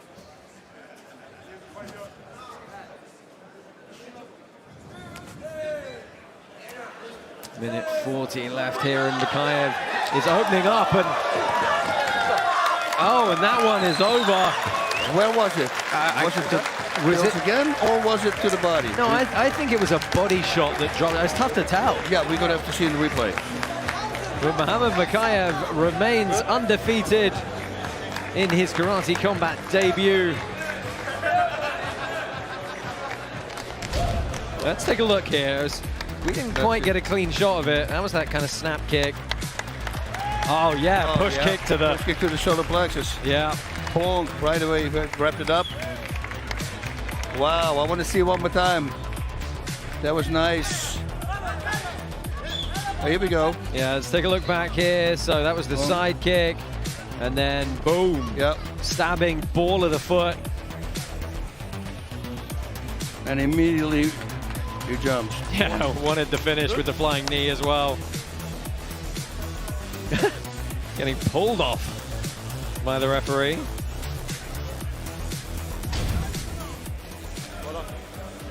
Can you come for me? Jensen, you come for me, please.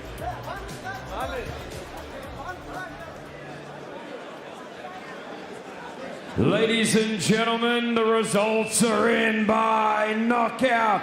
Your winner from the red corner, Muhammad Mokaev. So Muhammad Mokaev victorious in his debut by TKO or KO from body shot. Take a quick look back at the fight highlights as we get set to find out how he's feeling here tonight.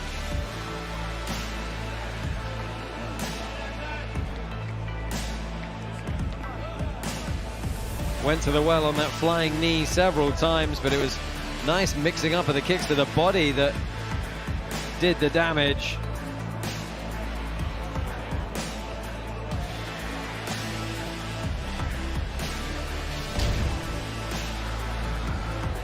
Let's go ahead, throw it to Chris. He is with our winner. Well, Dubai, make some noise for your champion. Muhammad Mokaev is in the building right here.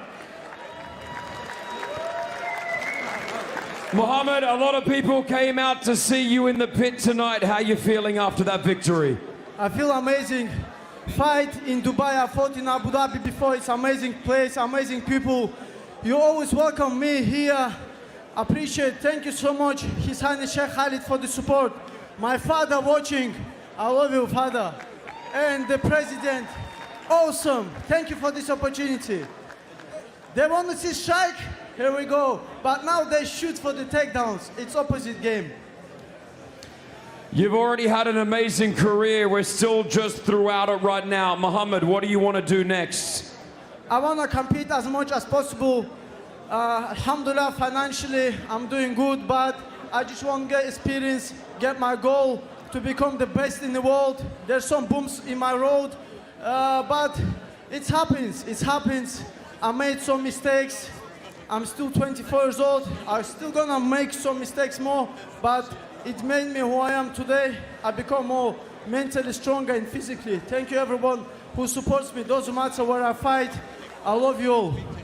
Beautifully said. Before I let you go, you've obviously fought in the cage, the octagon. How does it feel being inside the KC pit?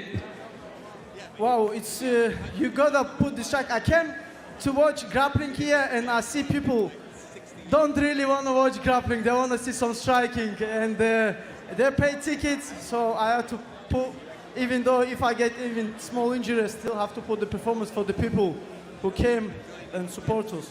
There it is. Thank you, the champs in the building. President Awesome's here. Thank you, Muhammad.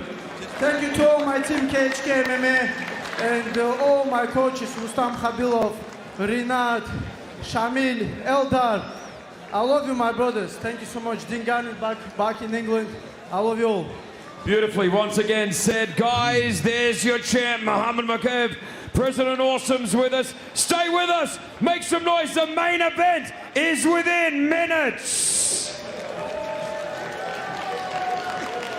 Well, you heard it. The main event is within minutes, and yes, it is. Tyrone Spong, Sam Alvey, heavyweight world title. Let's roll that package.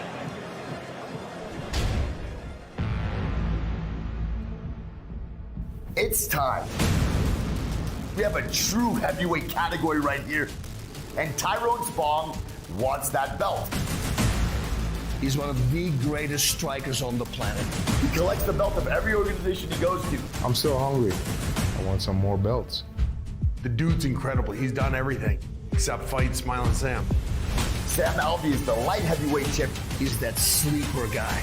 He's moving kind of slow, and when you don't expect it, boom! You gotta kill me in order to win. He's gonna try to make a mark, and it's not gonna happen.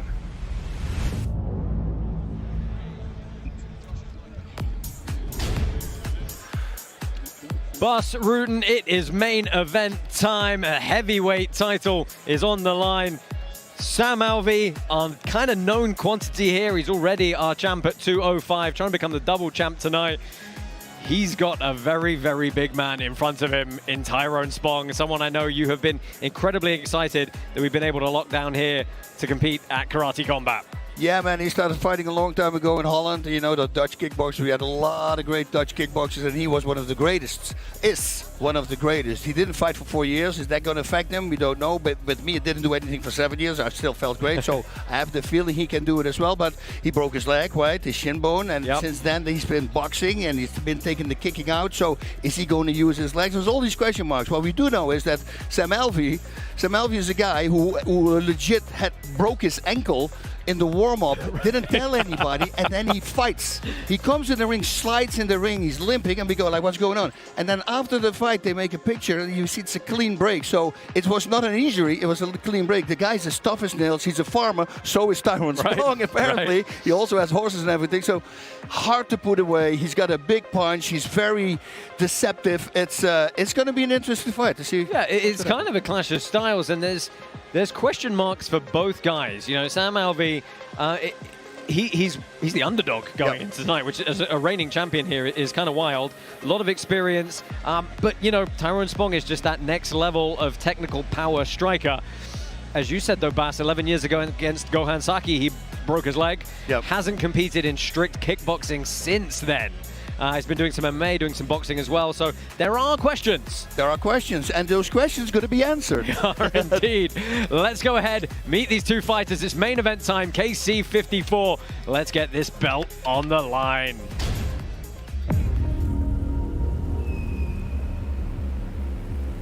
I need to make sure everyone knows I am the best that's ever been and the best to come.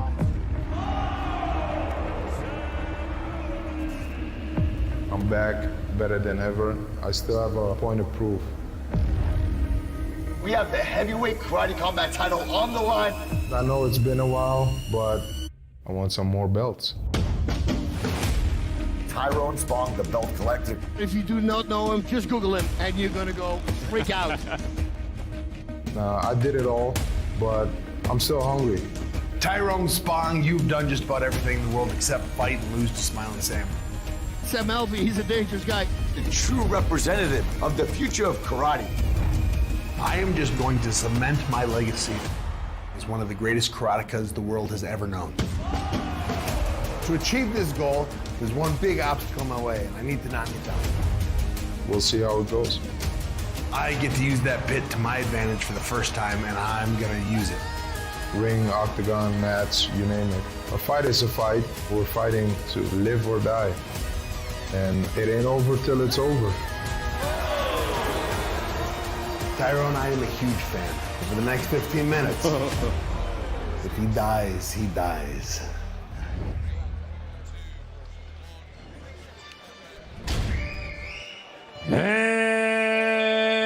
And ladies and gentlemen, welcome to the main event of the evening. From the blue corner, representing Suriname, it's Tyrone Spong.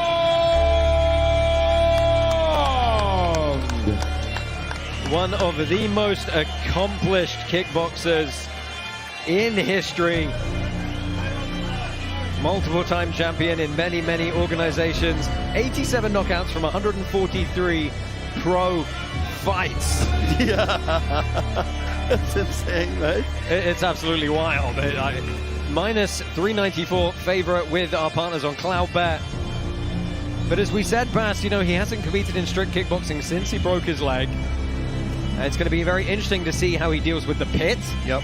And I thought it was interesting as well at the weigh-ins. He didn't really want to do any press. He's like, let's just fight. Let's get this thing going. I just want to fight. Yeah, he comes from the time also when, but there was no social media and all that stuff. And it was way easier. I would like that also.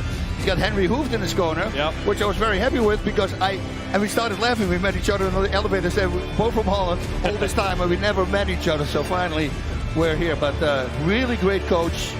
So that combination, that is golden. Yeah, great gym over at Killcliff, over in Florida. Is the Coke on Saturday in the corner? No, he looked like it a little bit. And here's the thing, Bas. Do you think Spong is feeling pressure coming into this tonight? He needs, a lot of pressure because look at he's the favorite, right? Everybody expects him to win. So yes, there's going to be a lot of pressure. But if he fought 151 fights in total, then it should be okay. We're going to be seeing how he deals with the pit walls, how he deals with the clinch of Sam Alvey. Takedowns, because I just saw Sam Alvey taking the guy down and then he stopped him with a ground and pound, and that is going to be his game plan if he's a smart guy.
Karate Combat 54 is powered by our title sponsor, Hedera. The HBAR Foundation helps the brightest minds in Web3 take their ideas from on-brain to on-chain. Check them out at hbarfoundation.com to learn more.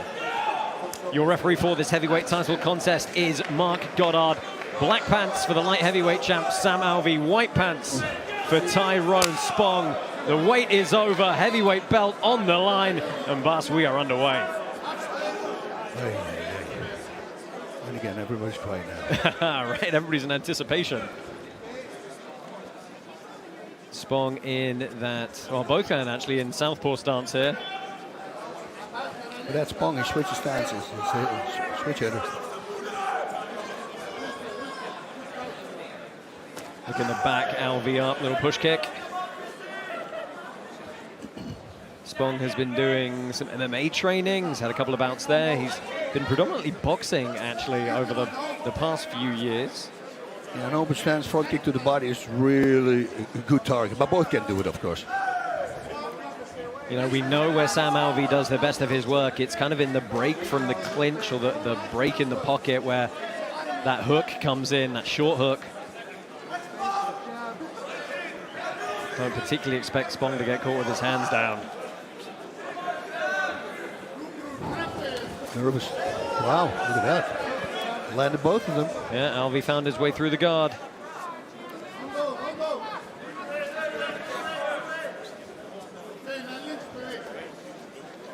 Just a little settling in period here. They do, of course, have 5 3-minute rounds to contest this belt.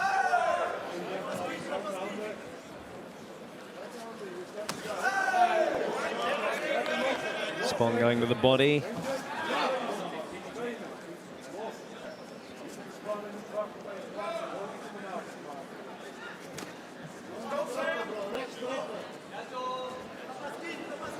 Yeah, I was going to say everybody is kind of glued to what's going to happen because it's just a heavyweight thing, right? Like one big shot. Who's going to pull the trigger? It's lights out. Spong backing him up a little bit more now. Nice job there by Sam. Oh, hey, that's fast too. Yeah, we haven't seen Alvey initiate any type of clinch off those yet. Giving Spong something to think about. Nice little shot to the body.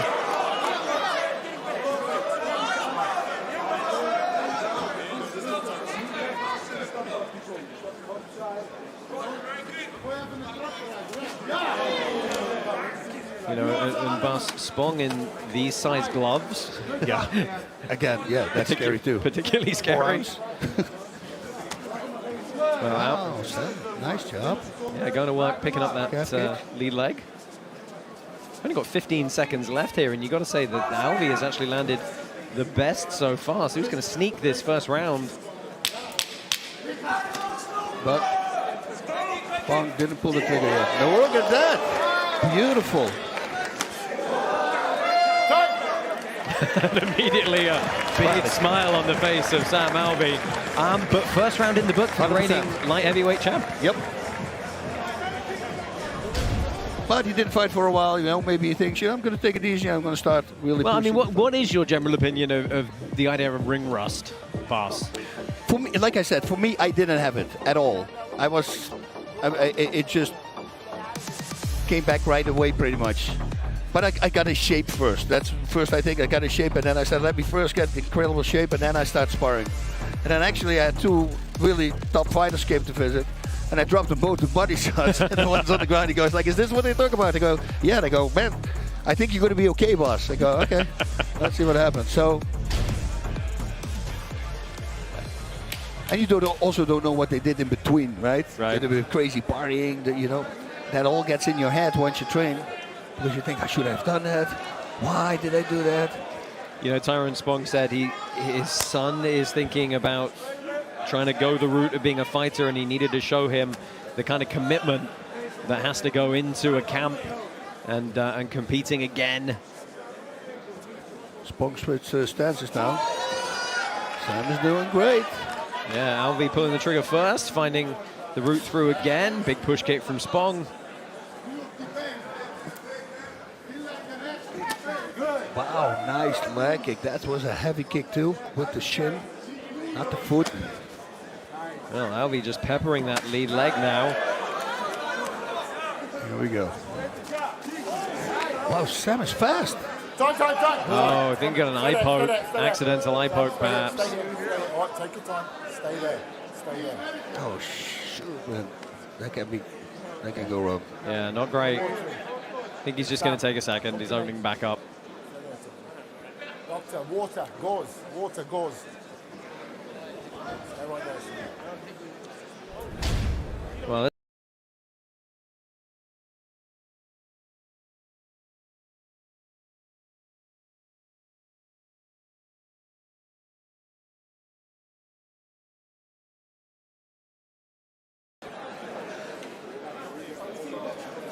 just getting the eye wiped down. Touch of gloves. I think he knows it wasn't intentional. Your eye comfortable first. Okay, then we'll have a check. Well, he fights with a broken ankle. Right. Right. I mean, yeah, he's not going to give up just yet. He's not going to give up, even if it's bad. That's the worst part, because He just wants to fight, right. you know. But if you're logic, if you can't see out of it, do not do it. But he's the guy who's going to do it. Don't put that in. Do not put that in his eye. I want you to check his eye. Tell me it's okay. Okay, Marc Goddard's laying the law down here. Okay, thank you. Yes or no? But no, you know, it's not the doctor's. Good. Well, I mean, it can be, but inexperienced doctors sometimes make rash decisions, and Marc Goddard very aware of what they need to be looking at for Sam Alvey to be able to continue fighting, which he can do. So back underway here. Let's see if Spong looks to capitalize. Trying to get a little bit looser here.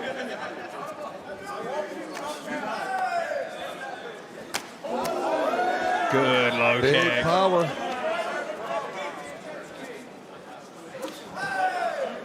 Again, Spong going with the push kick. Only seen the one low round kick from him so far. It's off that left leg in the rear position. Trying to make Alvey bite on some of these feints.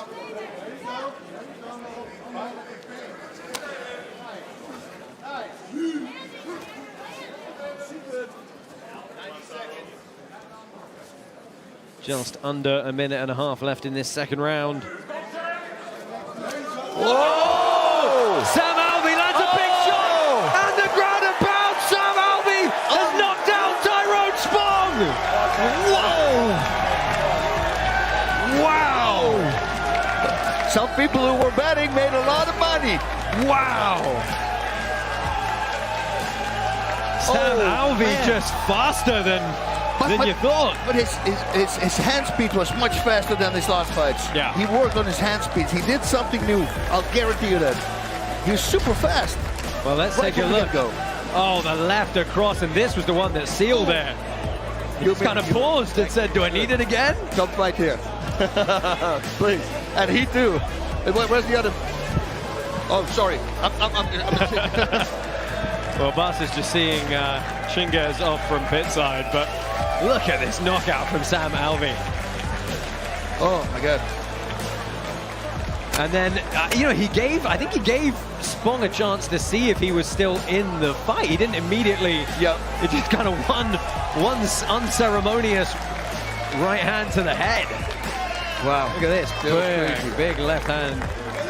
Yeah, and I'm sorry, guys, I was talking to Chinguez Abbasov, and I was asking him that he does need to come to the karate combat pit. Because they left, I have to say goodbye. Sam Alvey, the double karate combat champ now. Man, he was so fast. Yeah, right. His hand speed is crazy. I mean, let's hope we can ask him about that, Bas, because you genuinely seem surprised at how much faster the hand speed was. Yeah, I guarantee you he worked on he had a drill. There's some drills. I'm going to get you the people one as well. I'm doing these training videos now, and that makes you super fast, much faster. It's like really triggering your nerves the whole time, but super fast. It's not hard punches. It's a really weird drill. I'm going to show it. You know, Alvey said, you know, he kind of hoped he could KO him in a way that would mean he wasn't an underdog anymore, and yeah, probably did it right there. And now it's going to go. Who's going to get him? Who's going to win? So, wow, man, super impressive. Good work from Sam Alvey. Commiserations to Tyrone Spong. Going to get Sam's hand raised, the belt strapped on him, and find out how he's feeling. Probably pretty good, I would imagine. Gee, man, this is it's a big win for him. And now he put himself on the map. Every person who needs to fight him now, they're going to go like, oh, well, he knocked out Tyrone Spong. That's crazy. This really has been a kind of career resurgence for Sam Alvey. Now let's go ahead, make this one official, get this belt strapped on him.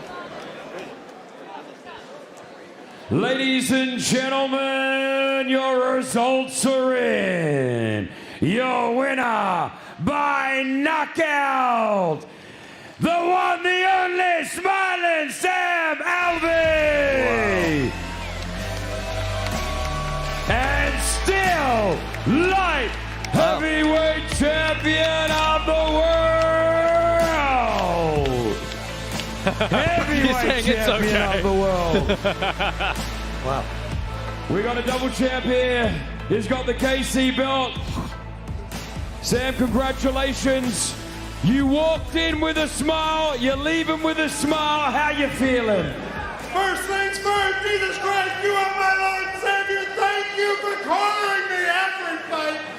Oh, my beautiful corner, my beautiful wife, thank you. Hey, and I've got an online school, SKOOL. If any of you want to train with me, follow me, smiling and striking. I want to work with all of you. I will make you deadly, I promise. Wow. Make some noise, Dubai. Make some noise. Sam, your opponent was one of the greatest in the world. He hasn't been in a position like that. Second round knockout. How did you go and how were you feeling going into the fight? I felt great, but there is no denying he is the most intimidating man alive. He just has that look. He's got that resume that cannot be touched. I was honored to train for him. I don't think I've ever trained harder. He is the man. What's next? What do you want to do? You know what I want to do? First, I got to defend my light heavyweight belt. I'm going back down. But second, now record this, everyone. Eddie Hall, I am going to kick your ass. Respectfully. You're incredible. I've seen what you're doing. I want a piece. All right, so we're calling out Eddie Hall right here. Could happen, KC. We've got the president here next to us as well. President Awesome, he's called him out. He wants it. What's next as well, and how you feeling? That's the double champ right there. If you want something, we got to try to make it happen. Hey, I'm just so proud of you. This is one of the most intimidating opponents, like you said, with such a resume. You went out there, and wow, you really did work. You proved that you're the greatest karateka in the world. Hey, I head kicked someone. I have over 80 fights, and I have never done that before. You saw history tonight. Woo! Sam, before we let you get out, I saw a beautiful moment there with your wife as well, and you were very, very emotional. You're thanking your team. I know you probably got a lot of people that you want to thank here tonight. Hey, my wife, I couldn't do any of this without her. She was in my corner for my first amateur fight. She has been with me in over 80 fights. This belt is more hers than mine. I'm just bigger than her. She's incredible. We love it, man. Well, listen, so good to have you here in Dubai. Our karate champion, our karate combat champion here in Dubai. The one, the only, the double champ, smiling Sam Alvey!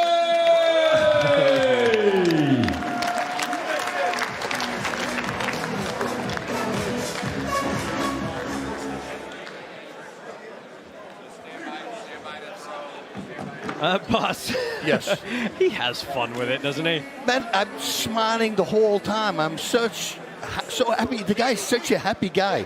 He really loves this. This is everything, you know. I think if somebody takes that away from him, then his life is over. I mean, it's insane. I mean, how can you not like it? What about the call out with Eddie Hall, who actually just made his former world's strongest man, just made his MMA debut against Mariusz Pudzianowski, also former world's strongest man, and knocked him out in 30 seconds. Yeah. Pudzianowski's got like 30 fights at this point. And then he fought these other two little guys I saw that at the same time. Yeah. You get the punch from him. I don't ask for anything, but I would quite like to see Eddie Hall fight Sam Alvey in the Karate Combat pit. But can he make 265? Yeah, right? not? Oh, because I thought maybe he was heavy because his freaking powerlifting is so strong.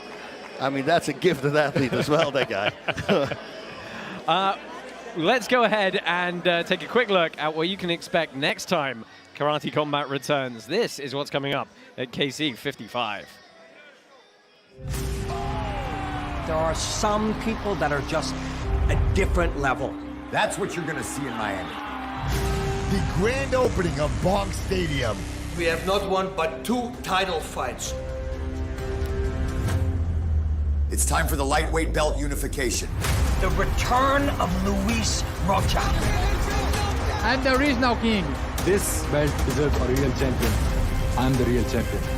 Next up, we have Jayden Eynaud. She is more than worthy to take on the world champion Stephanie Oliveira. KC 55 in Miami. Don't miss it. Ooh, KC 55. We finally get Shazahibra in and Luis Durant, Rocha. Oliveira. Well, yeah, that as well. That also, that's those two fights, and these guys do not like each other for real. So that's going to be an insane fight as well. Yeah, I cannot wait for that card in Miami. A little bit of time to wait. End of June, that's coming up. Bas, I'm being told we have one kind of secret extra bout that we're sticking on the end the pit submission series. Oh, okay, because I have been holding up my pee for the last hour and a half, and I got a really good show. I'm going to run in a little bit. I'll be back in time to see that secret extra fight. Yeah, stay with us here at Karate Combat 54. We'll get the names of the two folks coming up for you. It's going to be a short bout, but just to pay some homage to some friends here in Dubai. Stay with us here for more action from the pit. And ladies and gentlemen, coming out from the blue corner from Uzbekistan, Ahro Tartaryan!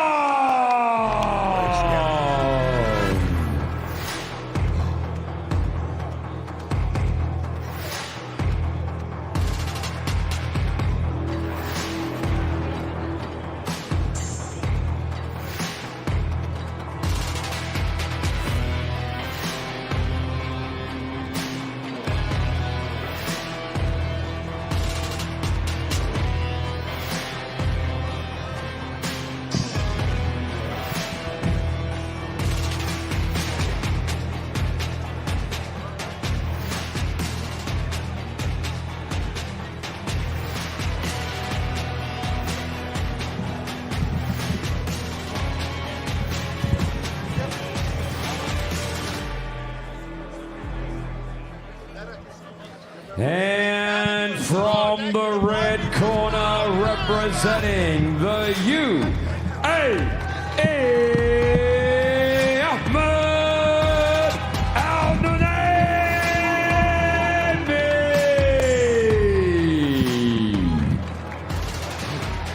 So we have a little extra pit submission series action for you. Ahor Tadaniov from Uzbekistan taking on Ahmed Al-Nunaimi from the UAE.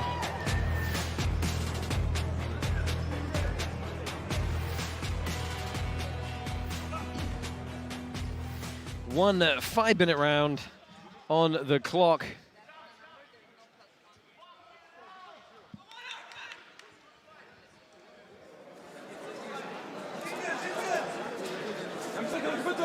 Nunaimi, it's an open weight bout, looking slightly smaller the two competitors here.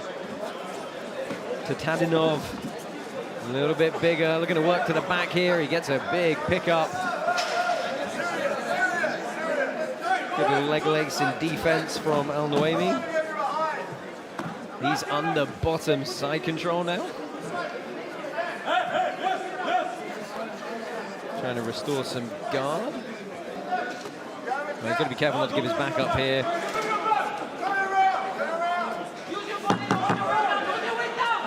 Tadaniov staying glued to him. And perhaps being a little bit nice here, choosing not to plant him on the ground. Yeah, and also with his leg, he can sweep him a little bit. Like lifting the sweep and a gentle. Nice little leg lace here to try and work his way to the back. Going to stay on top now. 350 left. Al-Nunaimi tries to again restore guard. Can't kick his leg free, and he's going to let him back to his feet here.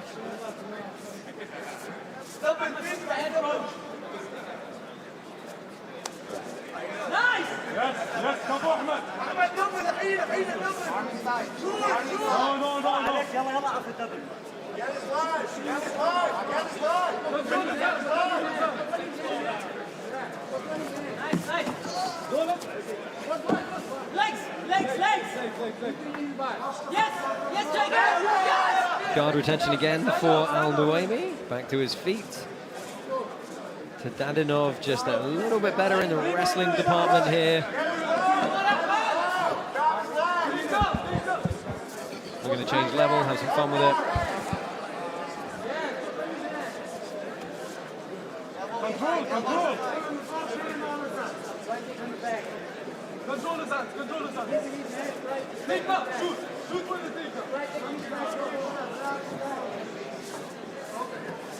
approaching the halfway point here in this exhibition round. And it's Eynaud walking forward here, looking to get the pummel, just a lot stronger in the body lock.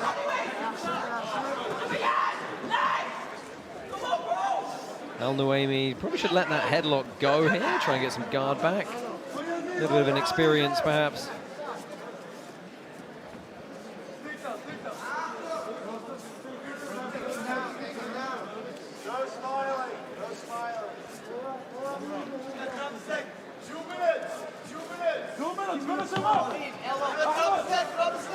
Two minutes left on the clock. We're going to pummel up top, and again, Eynaud just such a strong body lock. Really nice, friendly control to put him back down to the ground. It's pretty tough to get in a decent position if you can't win the wrestling game. Try to lock up a guillotine there.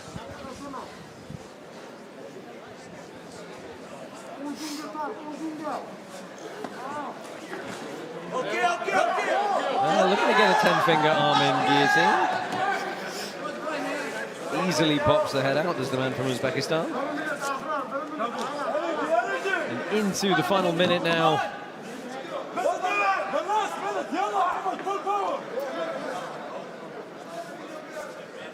Full power! Come on, give it everything, bro! Well, Naiimov's kind of just got to go for broke in this last minute. Throw some Hail Mary stuff up. Elbow. Yeah, I mean, it's tough, right? You can't win the wrestling battle. Fight IQ-wise, you would look to pull guard, maybe go into the legs, sweep like that, but Eynaud looking very basey and just decidedly bigger here. Does you want to submit him just before the end of the round? It's fun. You have a feeling he can. Yes. Well, 15 seconds left here. Good display of wrestling. Straight to the back off the failed shot. As well, not able to get both hooks in. But again, you're not going to get the arm in guillotine from that position. And Eynaud is going to take the exhibition round win over Naiimov.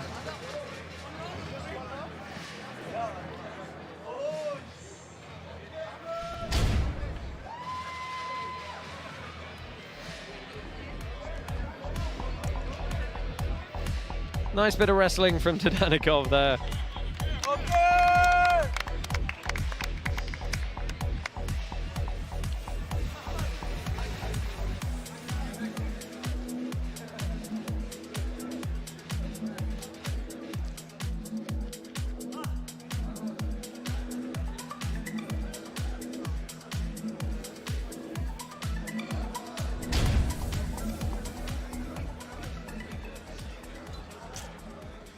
And the results are in, ladies and gentlemen. The judges have called this a draw.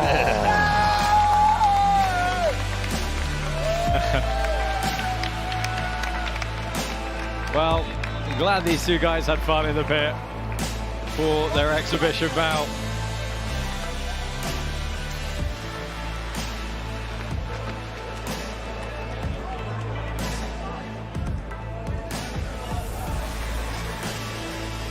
Well, that about does it for all the action here from KC 54. Some absolutely cracking bouts tonight. Of course, Sam Alvey knocking out Tyrone Spong, becoming the double champ here in the KC pit. But we had some fantastic debuts as well. We have a new title challenger in the bantamweight division. Lots more to look forward to when we come back at KC 55 in Miami toward the end of June. From everyone here at Karate Combat, myself, Josh Palmer, Bas Rutten, the rest of the crew, thank you for joining us, and we look forward to seeing you next time.